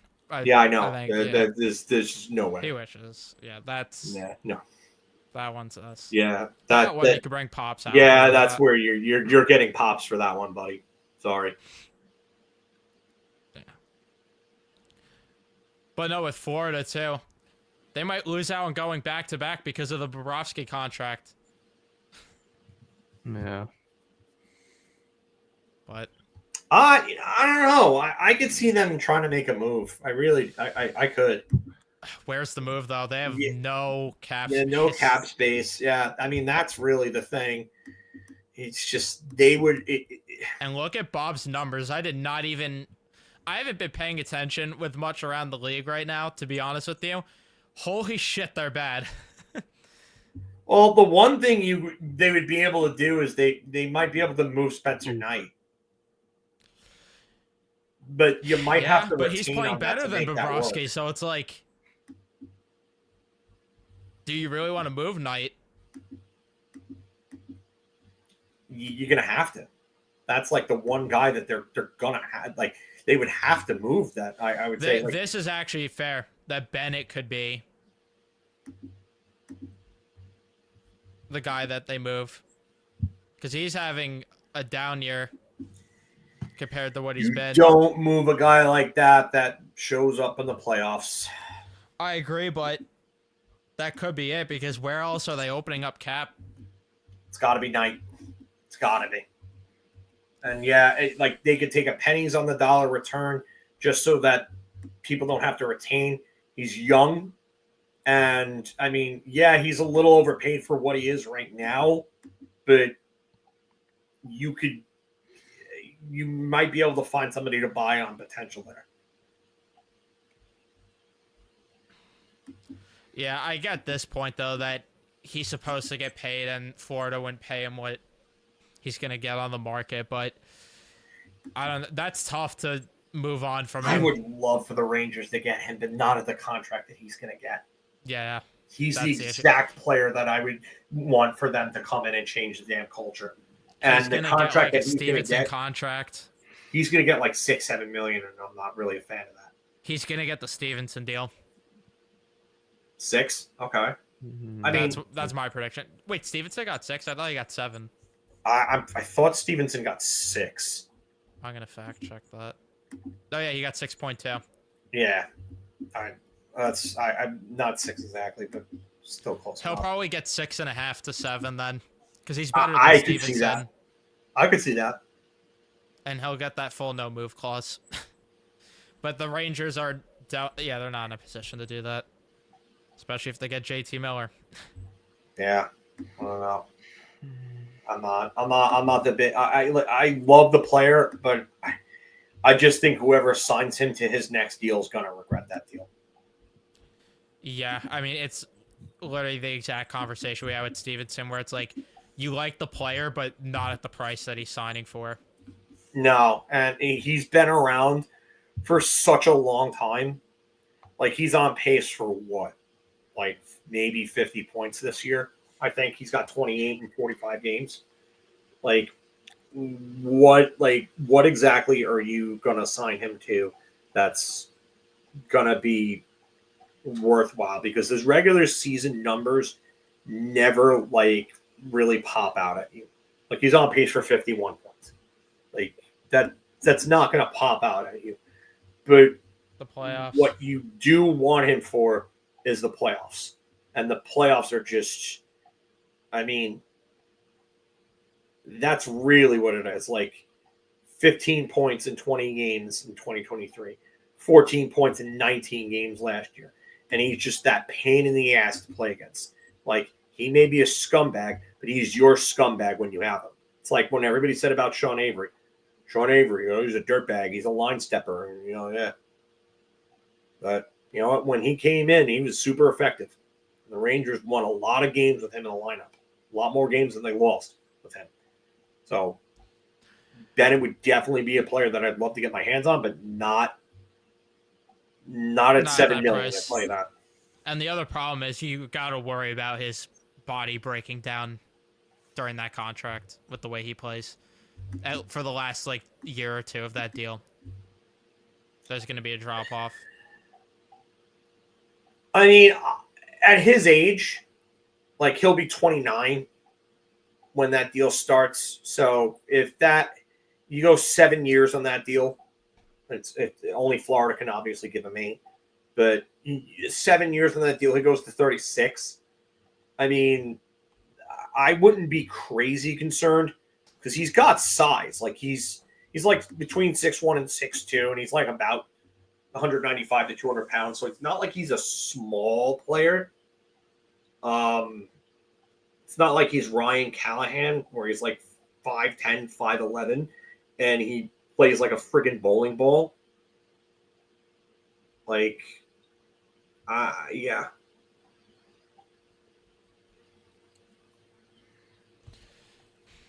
Yeah. I'm trying to even think of which team signs him. I could see Toronto doing it if Marner walks. Yeah, I think he's definitely the type of player that Berube would want to bring in. And they also love bringing in Panther players. They brought in Stolars and OEL this offseason. That or like it will just be like some bottom feeding team that's just like on the up that will, or trying to get on the up that will bring him in. Like I could see Detroit clearing cap for him. Although they're tied up in a lot of garbage contracts. Yeah. Like Confer and Cop. I don't know. I don't like their deals. Maybe I'm wrong about that. I don't like their deals at all. I think they spent too much money on the wrong players. Too many mid players getting contracts that they didn't deserve. Tarasenko, $4.75 million when he was clearly in decline. JT Compher, $5.1. I remember we all questioned the Compher deal. Cop got the same deal that Strome and Trocheck got. Like, yeah, what? And then he went on NHL Network being like throwing shade at the Rangers for not bringing him back. Well, you wonder why. Because you're a third line center. Yeah, I don't like that deal at all. Yeah. Was not a fan of giving him that deal. I mean, if he would have stayed at like 4, yeah, sure, cool. I don't mind keeping you at that point, but he was not a $5 million player, and he ended up proving him to be correct. Ben Sherratt at $4.75 million. Oh, their defense. Ugh. Justin Hall. Oh my God, that defense is terrible. Jeff Petrie. And then they go out and give Eric Gustafson multiple years. How do you give that guy multiple years? All right, so I don't get how you could have watched that guy from December and on and said this guy's worth multiple years. Forget about that. Look at his career log and look at how many teams he's played for. He doesn't stick. Anywhere. Except for when he was a controllable asset in Chicago. He just does not stick. No. He's just not. And Justin Hall. And we all wanted Jones playing over him in the playoffs, and Detroit's like, you know what? Multiple years for you. At first, I remember when I saw the deal, I didn't see that it was $2 million AAV. I just saw $4 million. I'm like, there's no way they gave him $4 million per year. That would have been even more insane if they gave Gustafson. If they would have given him $4 million per year, I probably would have I might have had an aneurysm from laughing so hard. Oh, I would have laughed like the Joker, yeah. I would have absolutely cackled at that. But if they did that Yzer plan definitely not looking so good right now. Yeah, there's like no. It just doesn't even feel like there's a light at the end of the tunnel with it either. It's bad there. They have the prospects, but it's like you handicapped yourself with so many of these garbage contracts, and it's like, where are these guys going to fit in? I mean, maybe you could buy out Kopp in the last year of his deal, but I don't get what the Yzer plan is. but don't let him cook again. They're 6 points back right now. I mean, if they start falling off and losing games, because like eventually they're going to come down. Like they're on a bit of they were on a bit of a heater because They've of lost McClellan. 2 now. Yeah, the coaching bump's already wearing down with that team. Yeah. So I mean, it's if they start falling off again. I mean, if I'm them, if they start to fall off, I try to see if I could get rid of some of these dumb contracts. I don't know who's taking any of them. I really don't. I mean, the only guy you could probably move right now is the only guys are the UFAs. I mean, you could get what you get for Kane, you get what you can for Fisher. You get what you can. If any there will be a dumb GM that wants Petrie, so yeah, somebody will take Petrie on. And I mean, honestly, if you retain Petrie, like what is that, like 1.157 or something like that it would be. Yeah, it's a body for a team. Yeah, I mean, he would be defensive depth, maybe like a bottom pair guy for a contender, maybe like a 6 or something. But you can have him come in and help out with reduced minutes, reduced lesser assignments. Kane, I definitely could see something happening with. Like I could see it. I could see him going to Toronto. Everybody Toronto. I could see it because they were linked them in the past. That's the only reason why I say that. Oh no, I just think it's funny just how you mentioned Toronto previously for some other guys, and then just King came up and it's Toronto again. I mean, 30 points in 40 games. What is it, like 60-point pace? I guess they gotta get that middle 6 help. I mean, I don't know. Maybe Boston because they were linked to him too. I'm just thinking of teams that were linked to him too because I remember Boston was at one point. If his goal is to wear every original 6 jersey, then sure. But Mickey told us on Twitter that he doesn't like to wear a lot of jerseys, so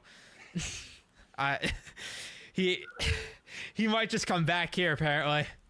Mickey is somebody that I think you could just like have Pops as like his permanent avatar. Whenever the group chat that I'm in with Matt and all of us, like whenever there's just like a dumb rumor, I just send the picture of his profile pic.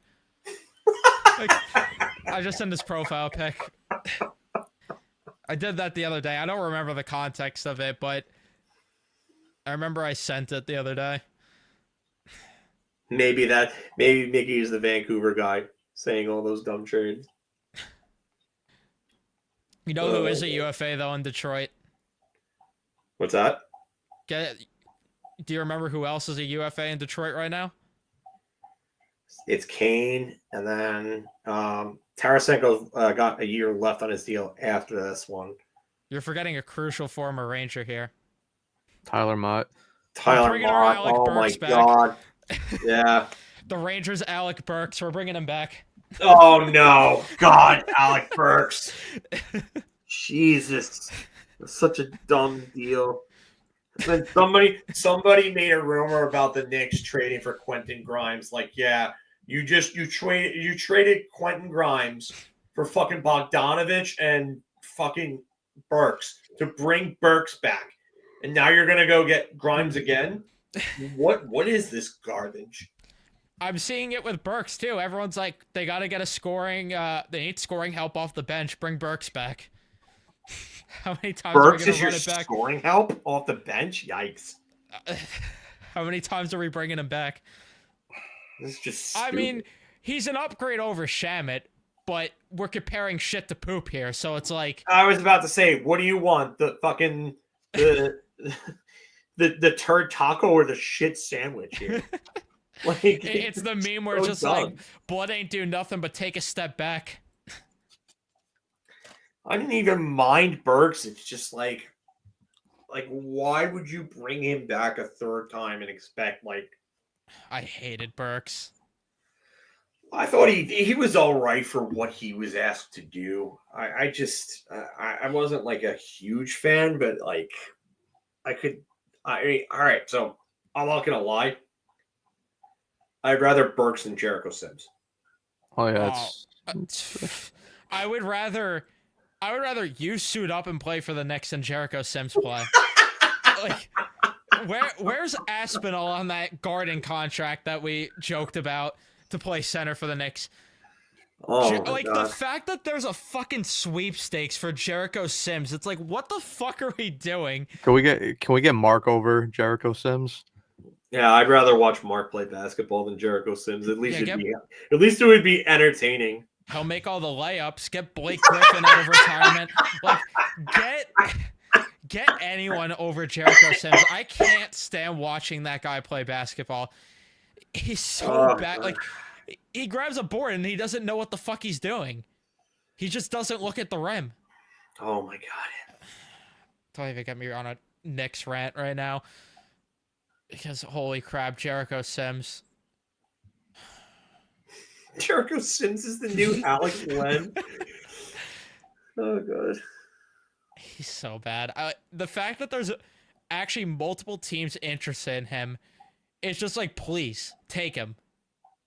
Sims is is the Jake LaShizzon of the Knicks. Yeah. Oh my God, who's worse? Oh my God. Jake Lucario or Jericho fucking giveaway minutes Sims. I think I gotta say Sims, just because he starts games. Like, at least when Lecision's in the lineup, he's buried on the fourth line. Sims, like, he's only up in how an injury is it- situation though. How is it though that he's not even the backup big when the team's healthy, and then an injury happens and you're starting? I just started Chua at that point. I don't know. I don't know. They need Huck Porty to get minutes. Huck I'd Porty's rather got to Huck get his Porty than minutes. Sims, and I'm not even high on Huck Porty. I can't stand that slander there. I can't take that. I'm sorry. I No, I get it though. Not a terrible player, but like Legit anything over Sims though. anything over Sims, basically. Yeah. Sims is just fucking bad. Like He's got Butterfingers out there too. Like he. Oh my God. That's why I said giveaway minutes. Like you might as well give away minutes to a random schlep off the street as opposed to Sims. Like Sims is garbage, complete garbage. Like I think I'd rather like bring Eddie Curry back than watch Sims. It's been dog shit. Yeah. You can remove Ben. He just is dog shit. And then Mike MYR for Life wants us to ask about how great Kako is playing. This guy's on a little bit of a hot streak. Yeah. We'll see where this goes. He's had streaks before where he's played well. I mean, I'll be totally honest with you. I am not going to sit and watch Capo in Seattle. Like, I'm not going to. I don't find him to be that entertaining of a player. The amount of people that are doing it is insane to me. I see, like, half the fan base on Twitter talking about tuning in the Kraken games, watching him play. Like, It's okay. impressive. Like, if you, I mean, you're going to watch Seattle Kraken games to watch Capo Kako. I would suggest if you have the Center Ice or ESPN Plus, there are several other teams that I could suggest you to watch that would be far more entertaining and could be you could be enjoying better hockey with. Colorado, Minnesota. Minnesota's a really good team to watch right now, yeah. Yep, I mean Dallas. Dallas is a team you could watch. Vegas, LA. I mean, I would rather watch Edmonton. LA than Seattle. Winnipeg is a team I'd rather watch. Honestly, the real question is, what teams would you rather not watch? That's honestly more of a question because there's not a lot of teams that I'd rather not watch, like Chicago, maybe. Maybe Chicago. I mean, I'd rather watch San Buffalo? Jose just for Celebrini. Yeah, that's what I was gonna say. And I Will would. Smith. Like maybe Yeah. Buffalo. I'd rather not watch. It's about it. If they wear the black and gray and red jerseys, if they wear the throwback jerseys, I'd rather watch. I love those jerseys. That's a different story. That's true. I'd rather watch them over Detroit and Pittsburgh too, though. Yeah, Detroit really doesn't impress me. Pittsburgh, I mean, I'd rather see You watch Pittsburgh for Crosby though. fall apart. Yeah, he's fucking incredible. Yeah. He's gonna go down as probably a top 5 player when he's all said and done. Like maybe 5. If you have him anywhere outside of 5, I would say he's probably gonna be ranked 6th when it's all said and done. I mean, the fact that he's still a point per game on this team, and like he's very good defensively. I know the -19 is not indicative of his play. It's just the team around him is just complete dog shit, and he's just a phenomenal player. Like, just That's so what I was good. about to say. Like this comment says, it's like watching paint dry with Pittsburgh outside of Crosby. Yeah. 1,645 points in 1,320 games. Not 3 bad. Stanley Cups. I mean, 2 Conn Smythes. Guy that has frigging so many fucking awards. I mean, got 2 Hart trophies, 2 Art Ross trophies, 2 Rocket Richards. I mean, his hardware case is literally just a gold mine. It's a fucking gold mine. And he's probably going to retire with, man, if he continues at this pace and plays like another 2 or 3 years, you'd have to wonder if he like stretches it out to go for 2,000. I wish he wasn't ending his career there and would just go to Colorado for him and McKinnon to play together. I just wish. But he's an all right player. Like, I don't know if I'd take him on the Rangers because, you know, with Gensel, all I heard is that the Rangers beat his team in the playoffs. So, and the Rangers beat Crosby's team last time in the playoffs. So, I guess I don't want Crosby. Yeah. I wouldn't want Sidney Crosby at all over me because of Anagen right now. You know, just despite a 6-year age difference or anything like that. No, I wouldn't want the future Hall of Famer or anything like that. Who's gonna get the aux in the locker room if Mika goes? You really got to watch out for that broken finger, and I think Crosby was a Chris Kunitz merchant anyway. So yeah, he was definitely merchant. A Chris Kunitz merchant. Chris Kunitz, big time. Chris Kunitz merchant. Best years with Chris Kunitz. Or maybe he was a Gensel merchant. I don't know. It's time to start a dialogue. He was a Pascal Dupuis merchant. Yeah. Oh yeah. Ferris State's finest Chris Kunitz.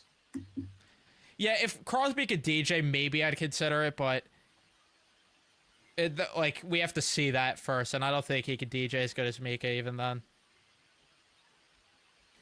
Seattle is so dog shit, and Kakko is doing good there. It's like Knicks fans crying over RJ tossing up 23 points per game for Toronto, who sucks ass.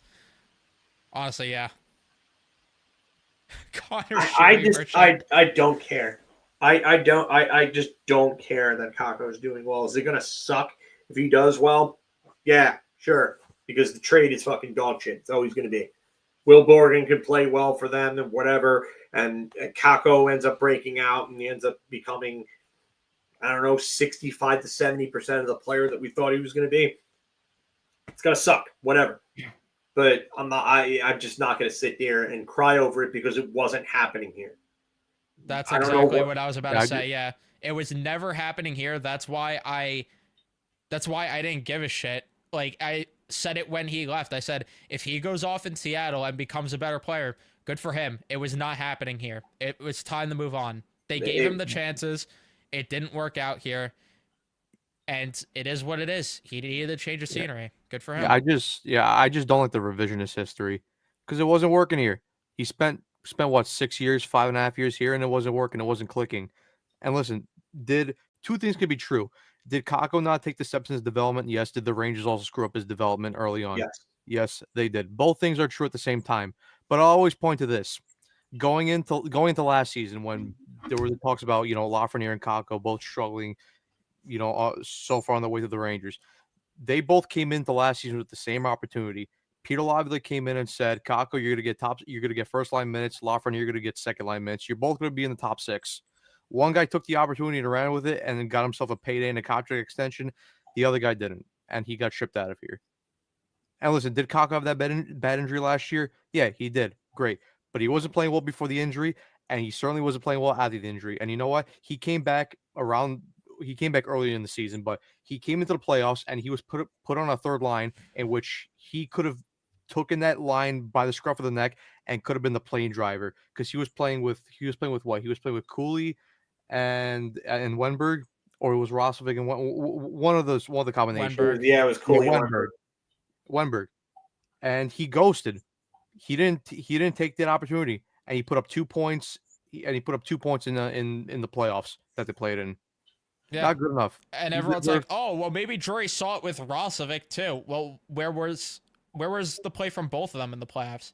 And it's even worse too when you have a GM who didn't trade you at the deadline because he believed in you, and you didn't show up in the playoffs. Yeah, that's on him. And you know what? Kakko's not good. And and I've always said it. Kakko, he might be one of those players where it changes scenery, it just works. And you know what? He won't be the last player like that. Yeah, he won't be the first player like that, and he certainly won't be the last player like that. Is he getting a nice little good bounce, a good bounce off the impact from the trade initially? Sure, but like Phil said, is it going to continue? Because I still worry about the skating. If Seattle plays against those good skating teams in the playoffs, and he's got to make space and time for himself, can he do that? How he couldn't do it I here, don't get how this guy can say it's a bad argument. Like, he literally had chances. It's not an opinion. These are facts. He had chances, and he didn't make the most of his chances. I mean, if you want to say that David Quinn messed with his development, yeah, I would agree. I always look back to that Calgary game. Goal and assist. He takes that borderline penalty. It really wasn't a penalty, but they called him for that penalty, and then Quinn benched him for the rest of the game.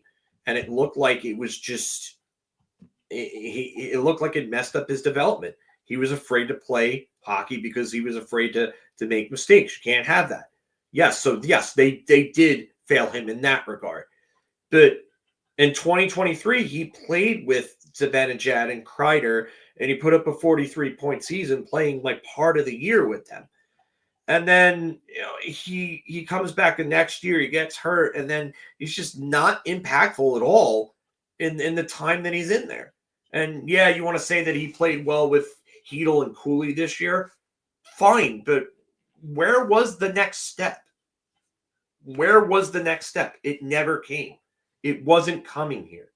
And that's why I'm not mad about Saquon Barkley. It's the same shit. He wasn't going to do that in New York. Just like Barkley wasn't happening in New York. They're all we are proving is that the Rangers can buy rentals, spend for, but not develop talent. Nobody's saying this team is great at developing talent. All we're saying is that both parties are to blame here. Like, how does someone go from 23, go from a scratch to a first line play drive? Like, listen, if you believe that this little hot streak is him finally turning the corner, okay, fine, that's your belief. I'm not sold. I'm not, because I've seen him play well for stretches before, and it hasn't worked out overall. So, you know what? If he's arrived, good for him. Good for him. I just don't care. And it wasn't going to happen. Yeah, that's what I was about to say. It just was not going to happen here. It wasn't. And like Matt said, just revisionist history at this point to look and say, well, should have kept them, because where was this literally right before they traded him? I just don't get how he never improved his skating from the time that they came back in the bubble. Well, because when he came back in the bubble, you could see that he added on muscle and he improved his speed. but his speed never improved after that. Never improved one bit after that. His acceleration still sucks. Like, his burst is still very, very slow. His first few steps are not good. His edge work, it's good in certain aspects, but it's not in terms of maintaining speed. Like, how does this... Derek Stepan was the same thing. I used to say the same damn thing about Derek Stepan. If Stepan ever improved his skating and shooting, he would have been a guy that would have put up 75-plus points a year because he had the hockey sense, but he just couldn't skate or shoot. Capo Caco is just... It's the same thing. It's just his shooting's not great. It's better than Stepan's. Anything's better than Stepan. Stepan's shot was probably the most baby shit soft shot I've ever seen in my life. But, I mean, it's... Yeah, exactly. Carson really kind of nailed this here. 5 years and change to develop and show any sign of that player that he was supposed to be. And let's forget draft positioning, because I don't think the Rangers were worried about the draft position anymore. I don't think that was even the case. What they were looking for was a player that could have been a top 6 player and a serviceable player going forward. But where were the signs? Outside of 1 or 2 small stretches, where was the work on his part? So what you're saying is that he's a complimentary piece. Thank you. Thank you. Yeah, if he needed Philip Hedl to be productive, then what does that really say about him? That he was never that top end talent that they drafted. That's all it says. Yeah, that just... You know what this is reminding me of, too? How he's having this hot streak and fans are now, like, going up in a frenzy. This reminds me of when the Mets traded for Lindor and Andres Jimenez went off in his first couple games in Cleveland, and Lindor was struggling the first few months here, and everyone's like, oh, the Mets made such a stupid mistake. How's and that then working out Lindor right now? shut everybody up. And where's Andres Jimenez? Getting Toronto. dumped to Toronto because his contract's dog shit. And again, if this ends up being sustainable and he figures it out, good for him. He found a home. It wasn't happening here. It just wasn't happening in New York. The only thing that I get being upset about at this point with him is that they didn't move him at the deadline last year. That's where my frustration comes in, because it's like It's you asset could have management. you could have got something to help you win a cup potentially last year, and you didn't. That's where my frustration comes in. But what are you gonna do now? I can't, and I know we've talked about this, but I can't say for Gensel, because from what's been kind of said post-mortem from like the beats is that implications were that they wanted more than just Kako. Like Perot's name was coming up. So if I would have done it for Vetrano and Henrique. yeah, that's what I was just going to say. We know that it was a first rounder in Kako for Vetrano and Henrique. That I would have done. Yeah. If you thought that he wasn't going to deliver, then you should have done it then. That's the biggest qualm I have, because I knew it wasn't going to work out here. We were all trying to hold on for hope, but signs were just showing you. And I even said it early on in the year. I'm like, okay, he's playing all right, even with that line, but where's the step? Like, where's that next step that convinces me that they're going to keep him? It wasn't there. I have 2 questions about this comment. So one, if they traded him at the lowest value, what does that say about him as a player and how they viewed him? And again, the fit. What does that say about the fit? And they trade him at the lowest value because his value was diminishing because of his age. Yeah, I mean, they weren't. He's a decent player, but he's not a great player. He's not a play driver. And if you watch Seattle, Jaden Schwartz looks more like the play driver on that line. Yeah, that Jaden Schwartz that the Rangers could have had in 2010 in that draft. And this comment is just true. He was a passenger. And that's why I remember when you and I don't remember if it was the start of the season. I think it was the start of the season when everyone's like, oh, he's finally arrived and everything. And everyone was talking about how they had the rush to an extension for Kakko. And I remember you and I were saying that you have to be very careful if you're going to extend Kakko with what you give him because you don't overpay a passenger. And clearly the front office shared the same sentiment. I think the words that I used were, if I remember this correctly, I think I said that you don't overpay depth players. Yeah, I think that's what I said. I said passengers.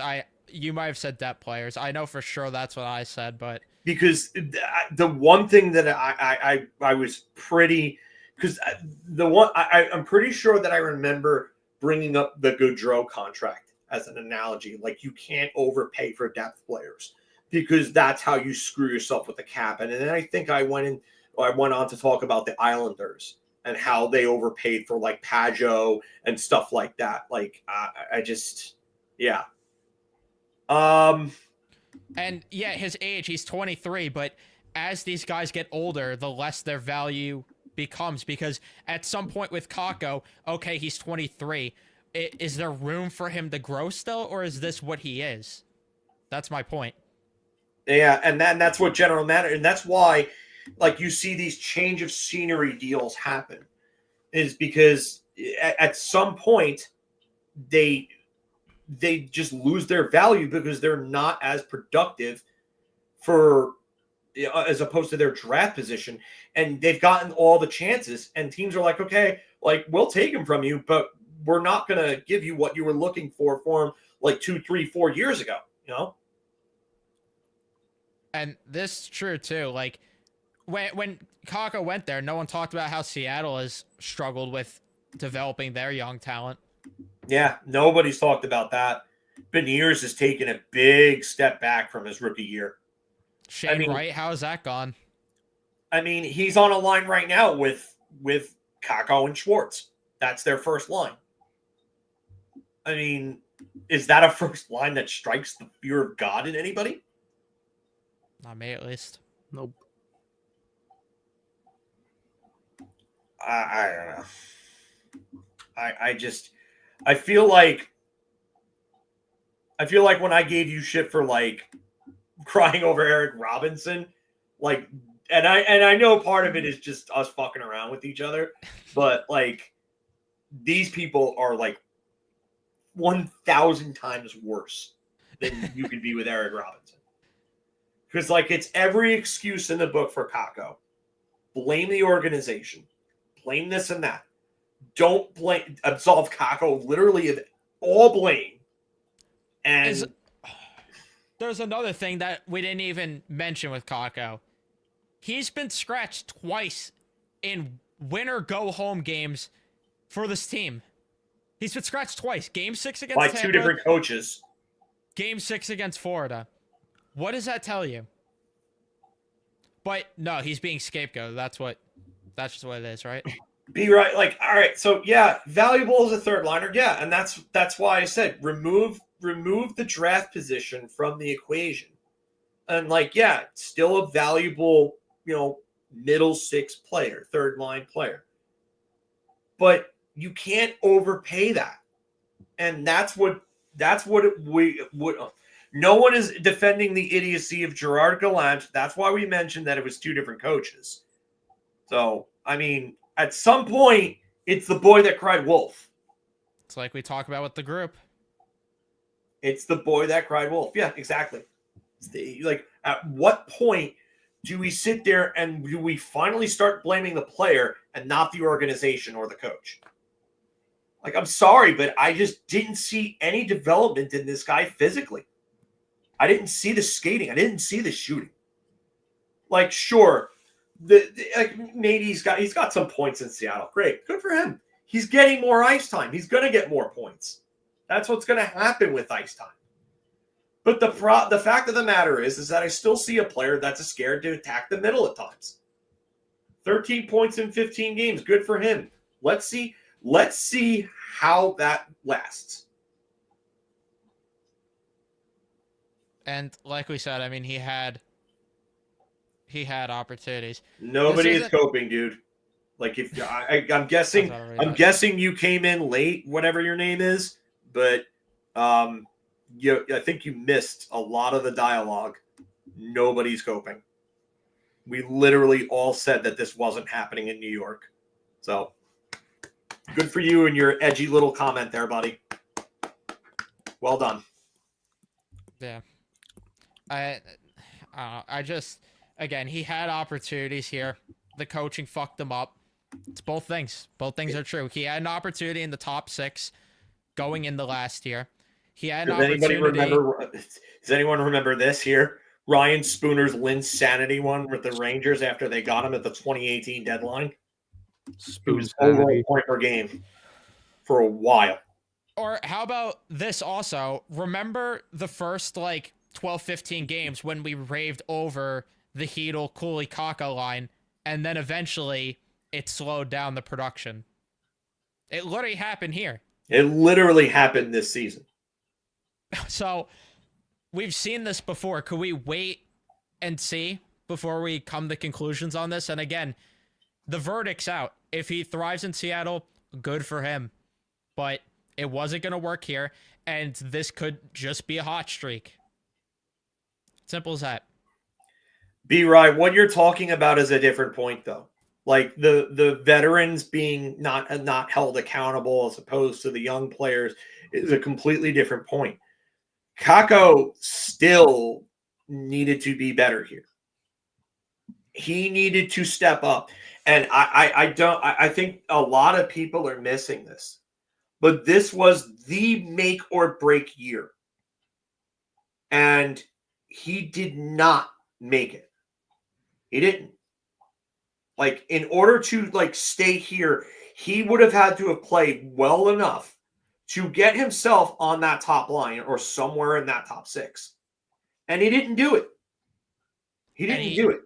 He had the opportunity last year, and there was points where he played with Artemi Panarin for a good amount of stretch of games and still was not producing. And this comment, I don't understand where this is coming from. Buchnevich was nearly a point per game his last season here. And Kakko, we're talking about him to begin with. Pionk is not anything special at all. Pionk wasn't even that highly regarded in New York. That, and he was dealt well before he even got a crack here. And that was to make a trade for a more proven defenseman. Then you had Gordon bid against himself. JT Miller, there was issues behind the scenes. And Duclair, they moved because they were trying to make a win now move. So I don't know where you're getting that from with those guys.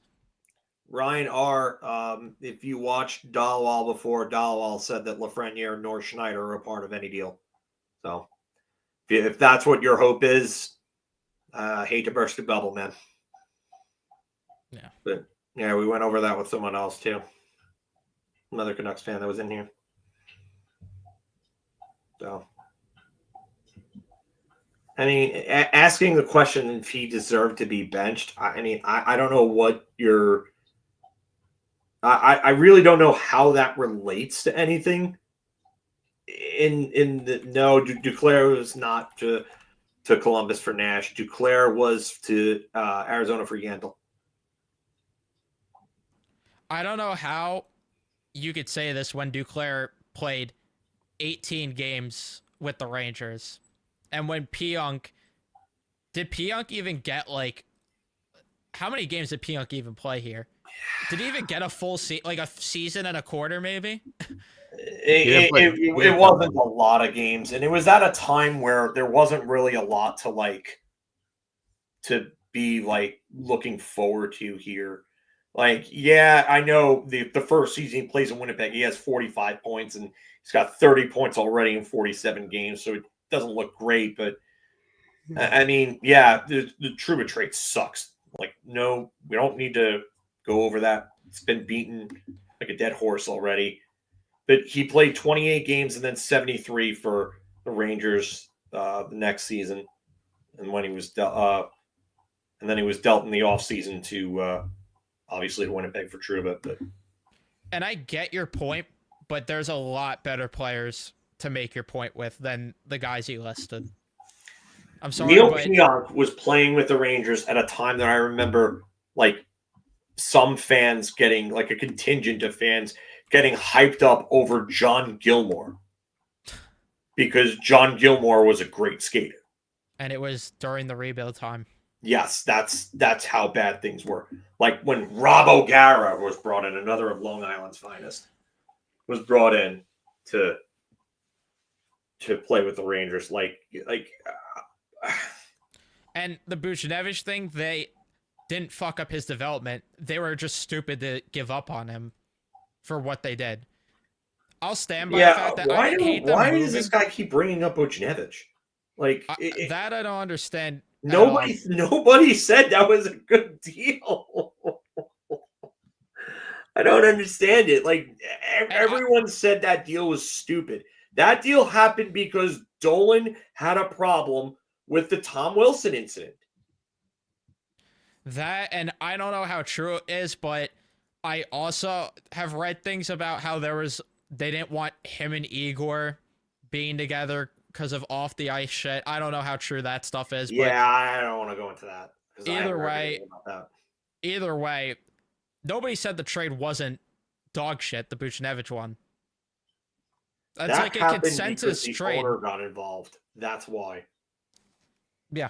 Nobody's defending that trade. They didn't think they were going to be able to keep him around too money-wise. That would have been it. But that has nothing to do with messing up the development, though, of him. No. I mean, that guy was a third-round pick of the team in 2013. And it's like he ended up being a real good player for where he was picked.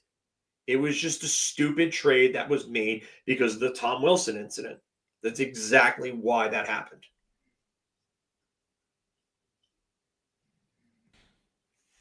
Oh, God. If we're going to really bring up plus minus as a friggin' argument, please stop.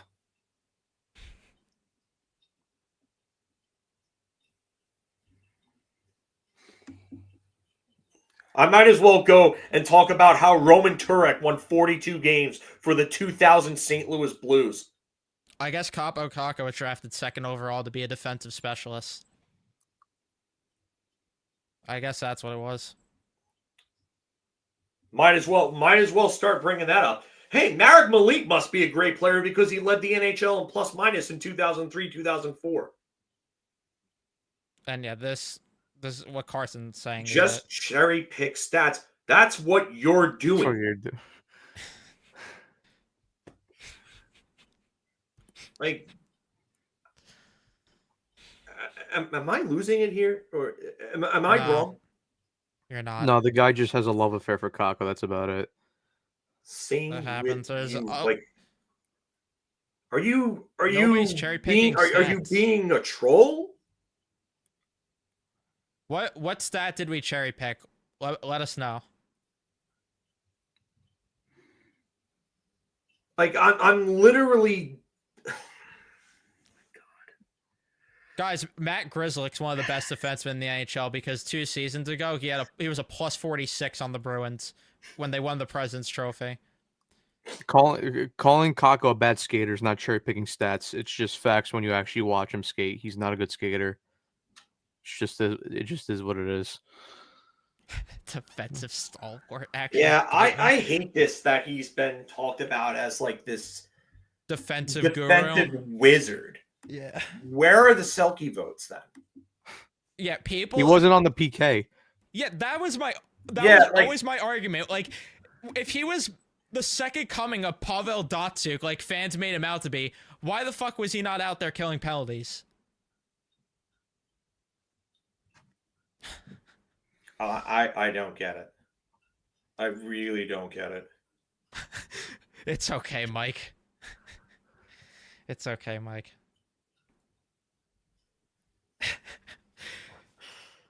I should have known when Kako was brought up, though, that this was going to be the rabbit hole it went down. It always does. It's going to be the new Buchnevich, where every time the name's brought up, it's just... Yeah, it's exactly what it's going to be. Yeah. Kako played PK maybe for less than a handful of games. Less than a handful of games. Like, he just... And that was probably if there was injuries. Or if one of their primary penalty killers was in the box. Yeah, exactly.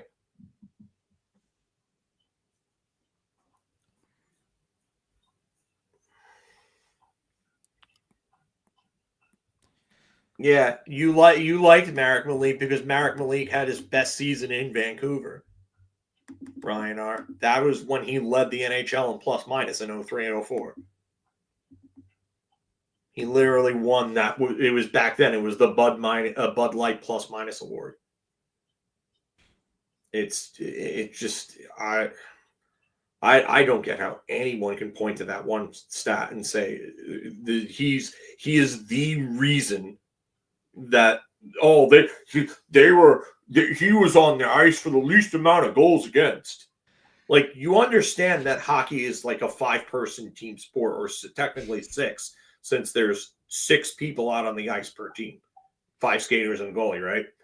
Like, this is why analytics are not totally accurate, because analytics will never be able to break down like everything that happens within the play. So like a pass could be off by like this much, and that affects how the defenseman gets the pass from the other defenseman.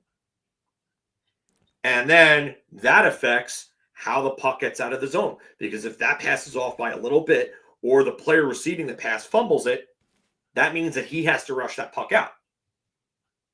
And it's a turnover. If this stream is just like the team, then why don't you leave?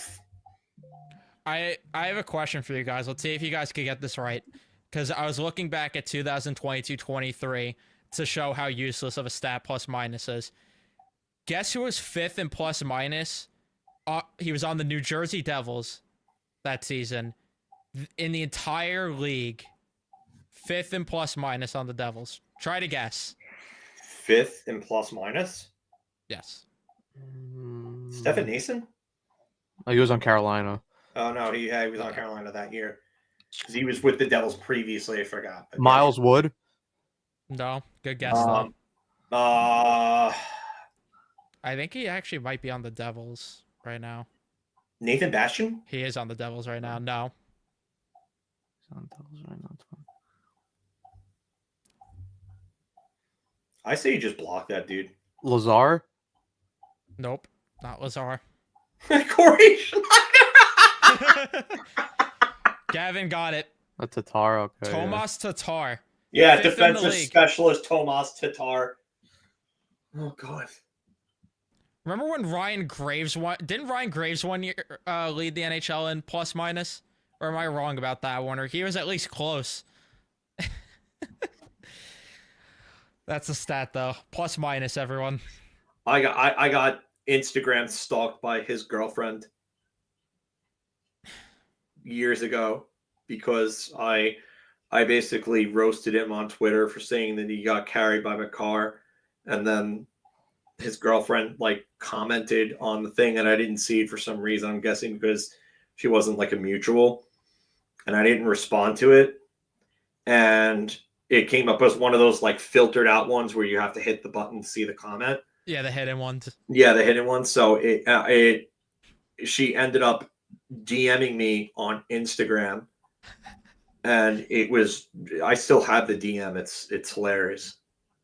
I got to show you guys one day, but it's absolutely hilarious. She basically was like, you shouldn't say these things, and like, hold on. It's funny, but I basically kind of like put her in her place, and then just like blocked her like right after that. Fucking Carson. Ryan, oh my God. Oh my God.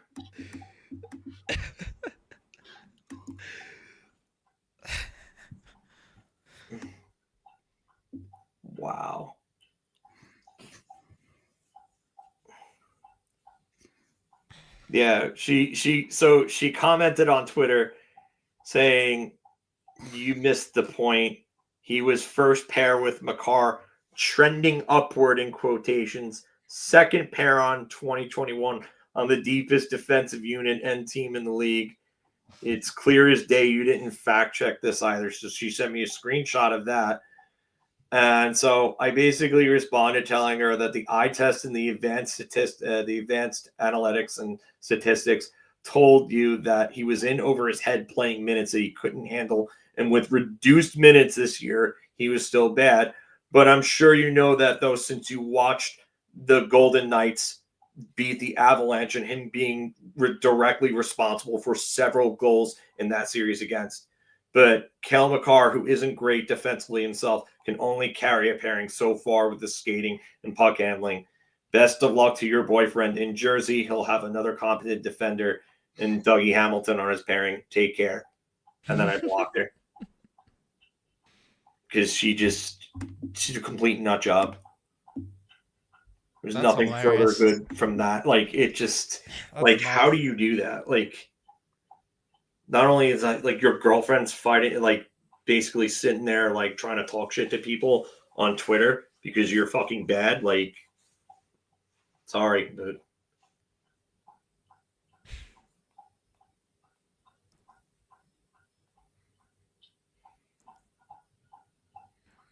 I was right with Ryan Graves because I did research. In 2019, 2020, he was first in the league in plus minus. But, That's what she thought. She thought he was great because of plus minus. well, yeah, he was first in the league that year. Good for him. He was always terrible.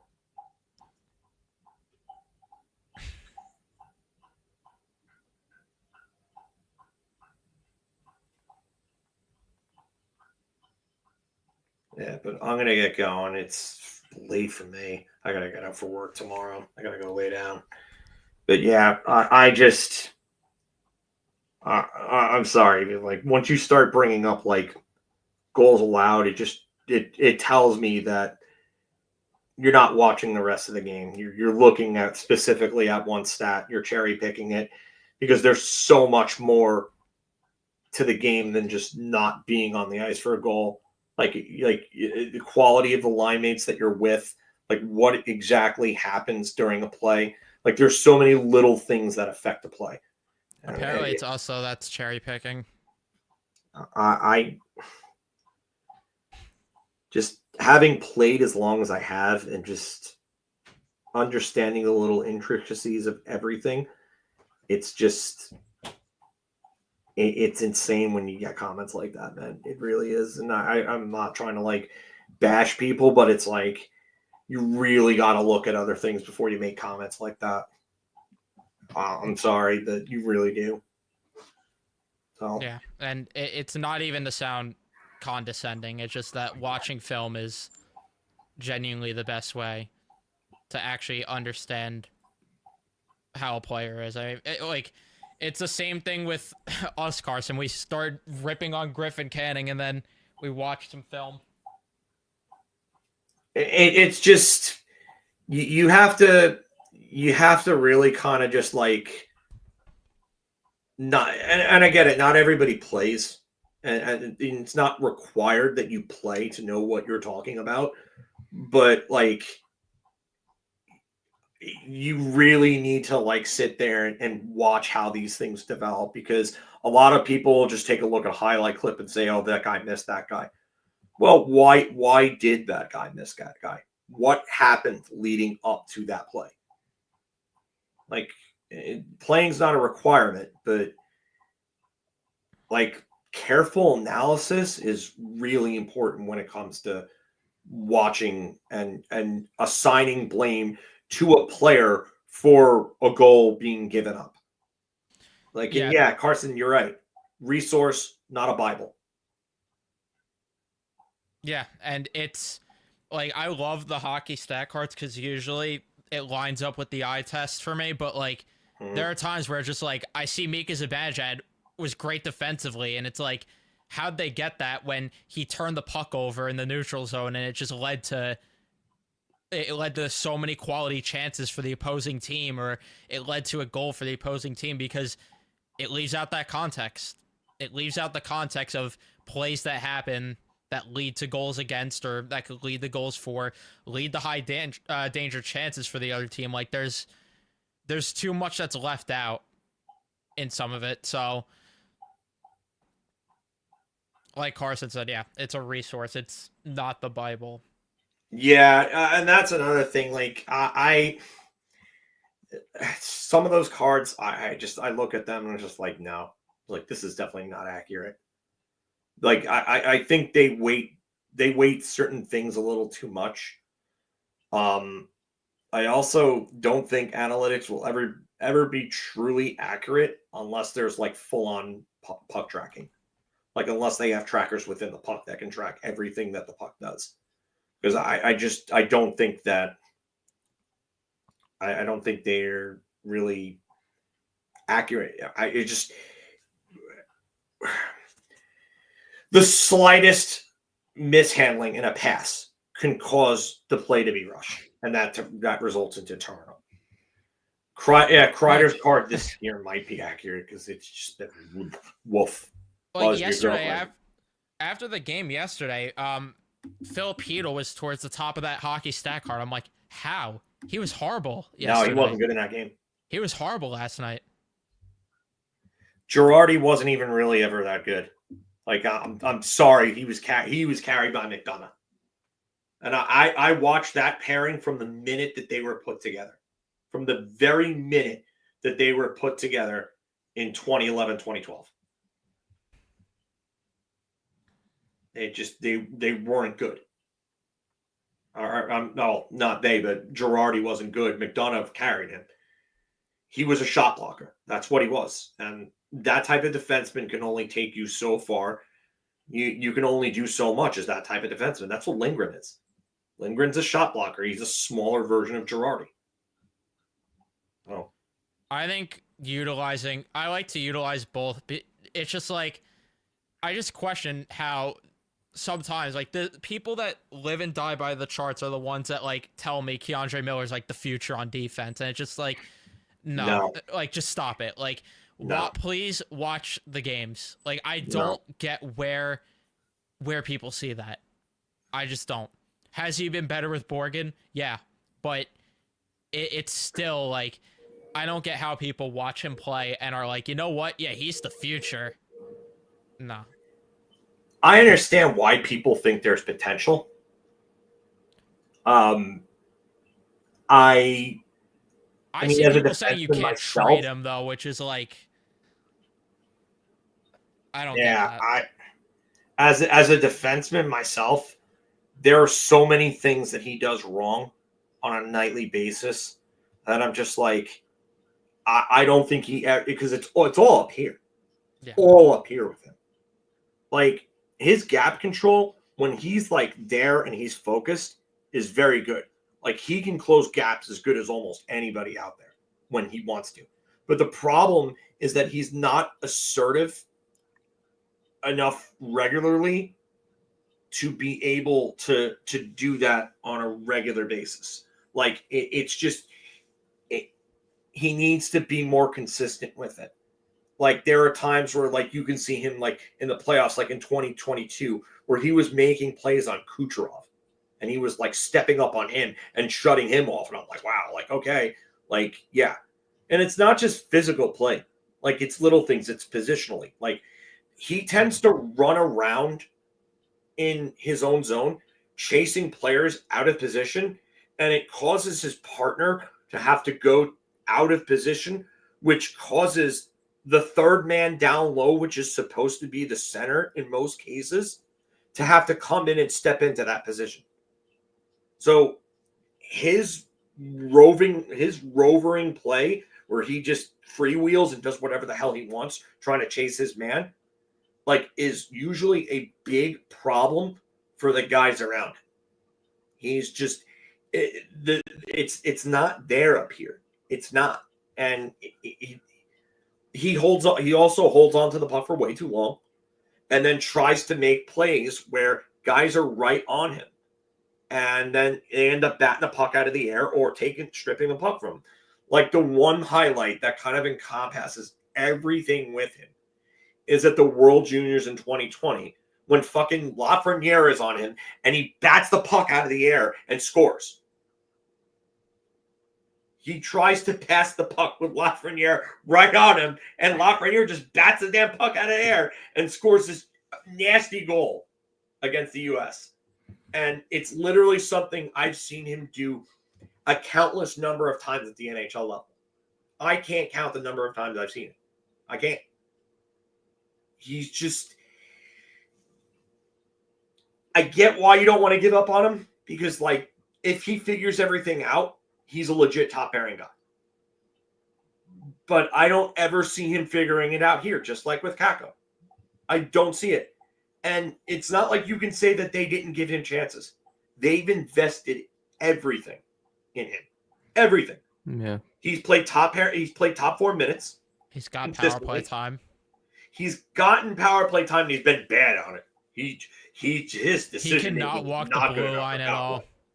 No, absolutely not.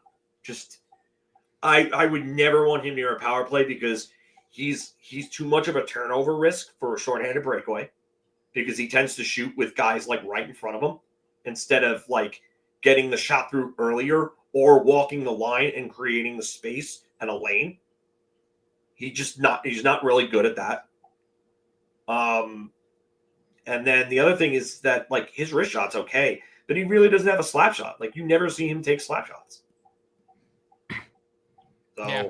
And the problem is, though, that it's like, I don't know if I see him being a top pairing guy, even if he figures it out. Like, there's so much that he has to figure out that it's almost too much, to the point where you're just asking way too much for him to be a top guy. I think realistically, at his potential, he's a good number 3 defenseman on a Stanley Cup winning team. I think that's a realistic ask, and the fact that he wants to be paid like he's better than that, can't wrap my head around it. But no, I can't agree with third pairing. I think at his best, he could be a second pairing guy, but there's just too much that there's too many mental mistakes to where I can't sit here and say I see him ever being a top pairing guy on a cup winning team. And the only reason I could see him being one is because of the fact that he naturally works well with someone on that team. But he's not actually the second best defenseman on that team. That's why, for me, like, I always said going to this year, Keandre Miller was the number one guy I was looking at in terms of, can he take the next step? Because, one, his contract situation, he's going to be he's going to be up for a contract after this year. And I'm like, okay, you're telling me you want a payday, right? Well, show me. Let me see those next steps in your game. And again, it's the same problem he's shown me for the 5 years that he's been here. It's been a consistency issue. It's like peaks and valleys. Like Phil said, does he have potential? Sure, he does. But when I'm still seeing the same mistakes that he's been doing since year one in terms of running around the D zone, not playing physical, for a guy who's supposed to be an offensive defenseman and a guy who's supposed to break the puck out of the zone, his passing for an offensive defenseman is not great at all. No. Sure, is he a decent skater? Yeah, okay, he's a decent skater, especially when he gets going in terms of speed wise. But his overall game in terms of being a top defenseman, I don't see it. And also, like Phil said, maybe he's a guy that's a change of scenery guy like Kakko. He goes somewhere else. He gets fitted. He gets put into a system. He gets a solid D-man next to him, and you see his game explode. Like, sure, could he have potential? Sure, that's all possible. That's all fine and dandy. But I'm not willing to tie myself up for 5 to 6 years at a cap hit of $5.5 to $6 million a year just because he might have potential. No. You can't do that. It's just it's Brady Shea all over again. Yeah, and I was just about to say that. I thought that they could end up giving him, if they saw the progression this year, that they could give him a deal similar to what they gave Shea. Like somewhere around 5.25 to like 5.75 million over like 5 or 6 years. And that would have been sufficient But I can't even, with this play this year, I can't justify it. Because you talk about peaks and valleys. Like, I remember the first part of, like, the first half of his rookie year in 2021. He played very well when he came up. The second half of that year, terrible. The first half of 21-22, terrible. Then, like, January or February came around, and he played great, and then played great into the playoffs. And Trouba was the problem on that pairing in the playoffs. He absolutely cost them against Tampa. Too many dumb penalties, too many missed assignments. Once again, in the Eastern Conference Finals, it gets deeper, and Trouba plays like shit. What else is new? Day that ends in Y. Sun came up and went down. And then the first half of 22-23, he's, again, bad. The second half, he turns it on. The playoffs, he's not really a factor in the playoffs. Not terrible, but not great. And then 2024, first half, Trouba looks like crap, drags his play down. They put him with Schneider, and he's playing some of the best hockey of his career. That and Trouba gets hurt, and wow, look what happened. And then the minute he came back against Arizona, that game that he came back, didn't they put him with Miller when he came back? They let up 5 goals to Arizona in the first game that he comes back. And didn't they put Miller with them? I could be wrong. Yeah, no, they did. They reunited the pair. Yeah. They reunited that pair, and then right away, everybody was like, "What are we doing here?" So it's too much up and down, and the ups and downs are for very long stretches, like months at a time, where he'll play great or he'll play crappy. You can't give that to a defenseman that's too inconsistent, that may never figure it out. And when I say I think he could be a top pairing defenseman, if he figures it out, that means like everything. Like, I'm talking about like the very best. He figures every single aspect of his game out. But do I see that happening? No. No. And we're even seeing it this year. I mean, was garbage, and then now that Borgen's here, he's been better. He's been better now that Borgen's here, but again, and now people want to rush to extending Borgen because of it, but that's another one. It's a hot stretch right now. We're reacting too much to hot stretches. It's too much reactionary. Too small of a sample size. Like, and that's, I said before, you can't overpay depth players. That's why I wasn't crazy about giving Capo Caco his next contract. Why are people looking to pay Will Borgen $3 to $4 million per year? Borgen was brutal against Montreal. He had a fucking terrible game.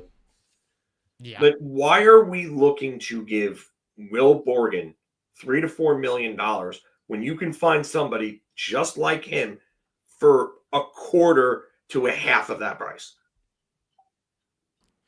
Yeah, and I'm tired of hearing, well, you finally found a guy that's playing good with Miller. 1, it's a small sample size. 2, are we losing sight of the fact that he's a UFA at the end of the year? This team is in no position to win a cup. And if you really want to bring him back, then bring him back in the offseason. You could get a solid return for him at the deadline and then bring him back in the offseason if you want to. And on a cup-winning team, Borgen's not a second-pair defenseman. There's no way in hell. And Schneider's still here, and I view Schneider as a third-pair defenseman on a cup-winning team. So you have 2 third-pair defensemen then on the right side, one of which you're probably overpaying with Borgen. And then you have Fox, of course, still on the right side. And then your left side still in jeopardy. And who knows if Miller's even going to be back next year. They might move him. So this whole thing that they got to extend Borgen because he's playing well with Miller. 1, Miller might not be back. 2, too small of a sample size. And you can't pay Borgen like he's a top 4 defenseman. He's just not. I'm sorry, he's just not. Just because that pairing is playing okay right now with this team, it doesn't mean anything. Like, it's like big fish, small pond, basically. I don't. Too much. Schneider might be on the second pairing, but it's not a good idea for. I don't think on a cup-winning team, Schneider is a second pair defenseman. No. And if Miller's agent wants 7x7, See you later. Bye. Don't let the door hit you on the ass on the way out.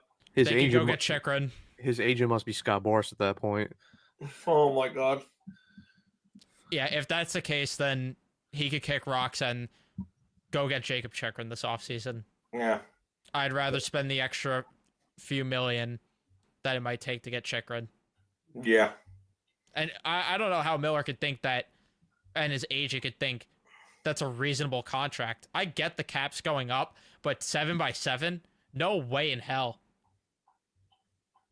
I think Chikrin's going to be in the 8.5 neighborhood. I don't like him at that much. I don't. I put 7x7 when I was doing like a mock off season recently, but with the cap going up, I could see him reaching 8. But there is no way they're even in the same conversation. Like Miller should not be near Jacob Chikrin's contract. No, I don't even like Chikrin at $8 million. Ugh. I mean, he's had a couple of 40-point seasons, and this year, I mean, he's on pace for like 62 points, but it's I don't know. He screams contract year bump to me. I don't like it. I don't. It really depends how much he wants on the market. I mean, I've been a fan of Chikrin for a while, and I mean, we've talked about how many times have we mentioned the Rangers trade for Chikrin, whether it was Lindgren at one point, and there was one time we mentioned Miller.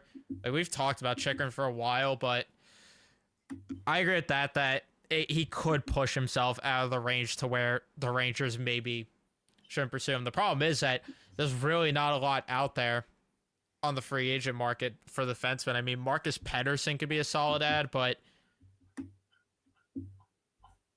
I don't know.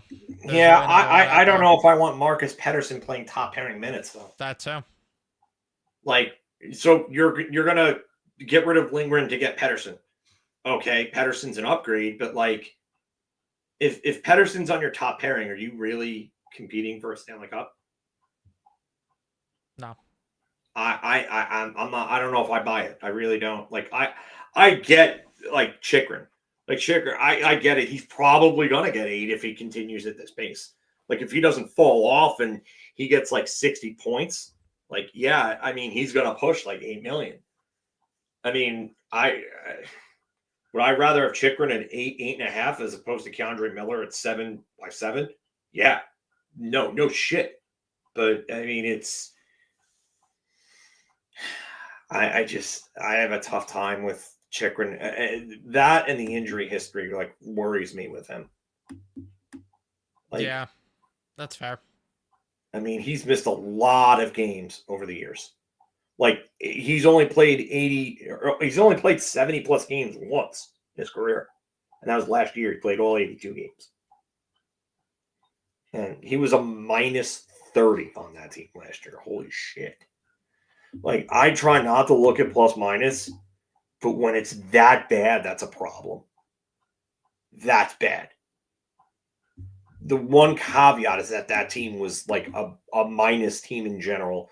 I think they were the first team above minus like 15 or 20 to make the playoffs in the cap error goal differential, I think. The other thing, too, is who is he paired with there? Like, it's... I'm trying to find out. I think he was with... No, Jensen's a lefty. Zub. Let's see. He's with Van Riemsdyk now. I don't know if you can get last year's. He spent a lot of time with Shabbat last season. He spent time with... when he spent time with Hamonic, that'll help your numbers plummet. So he's shifted around a lot because I'm looking at Money Puck, and to find this, and I filtered it to 120 minutes. So he played with Sanderson at one point. At one point, he was with Shabbat. One point with Brandstrom, and then he was with Hamonic at one point. Did he? And then I thought he Bernard played Docker with as well. Jensen for a bit. I don't see Jensen anywhere. I see Bernard Docker, Hamonic, Shabbat, and Sanderson.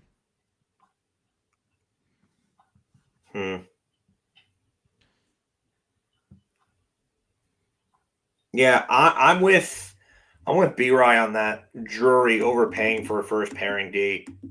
Like, I could see them like moving on from Miller and then like going and trying to overpay for Chychrun. I could see it happening.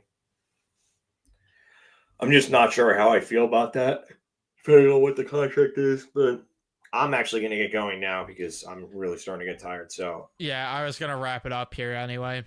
So I appreciate you, both of you, coming on the stream, saving me here, because I would not have been able to do this myself for as like I did last year with this. There's just no way. But thank you everyone in the chat that did stick around for as long as they did. A lot of you guys stuck through the entire thing, which is insane. yeah, but crazy. Thank you to everyone. I appreciate it. Leave a like on your way out of the stream. Subscribe if you guys are new to the channel. Go give a sub to Big Apple Hockey, which I will afterwards link the channel in the description for them. But do you guys have anything else you want to say before I end it? Yeah, no, thank you, Evan, there for the plug. Thank you all for sticking with us, because I don't know how you guys, you talking about us being warriors. It's you guys in the chat are warriors too, because to have an attention span to deal with our ramblings for almost 5 hours is just, yeah, that's crazy. So you guys should all give yourselves a pat on the back, because my old age is killing me right now. Matt, do you have anything you want to say? Nah, not really. I think we just ended here. All right, Well, I appreciate it. Yeah. Oh, what were you gonna say? Thanks for everyone for watching and tuning in and interacting with us. I appreciate everyone that tuned in, and yeah, we'll see you guys next time. Take care.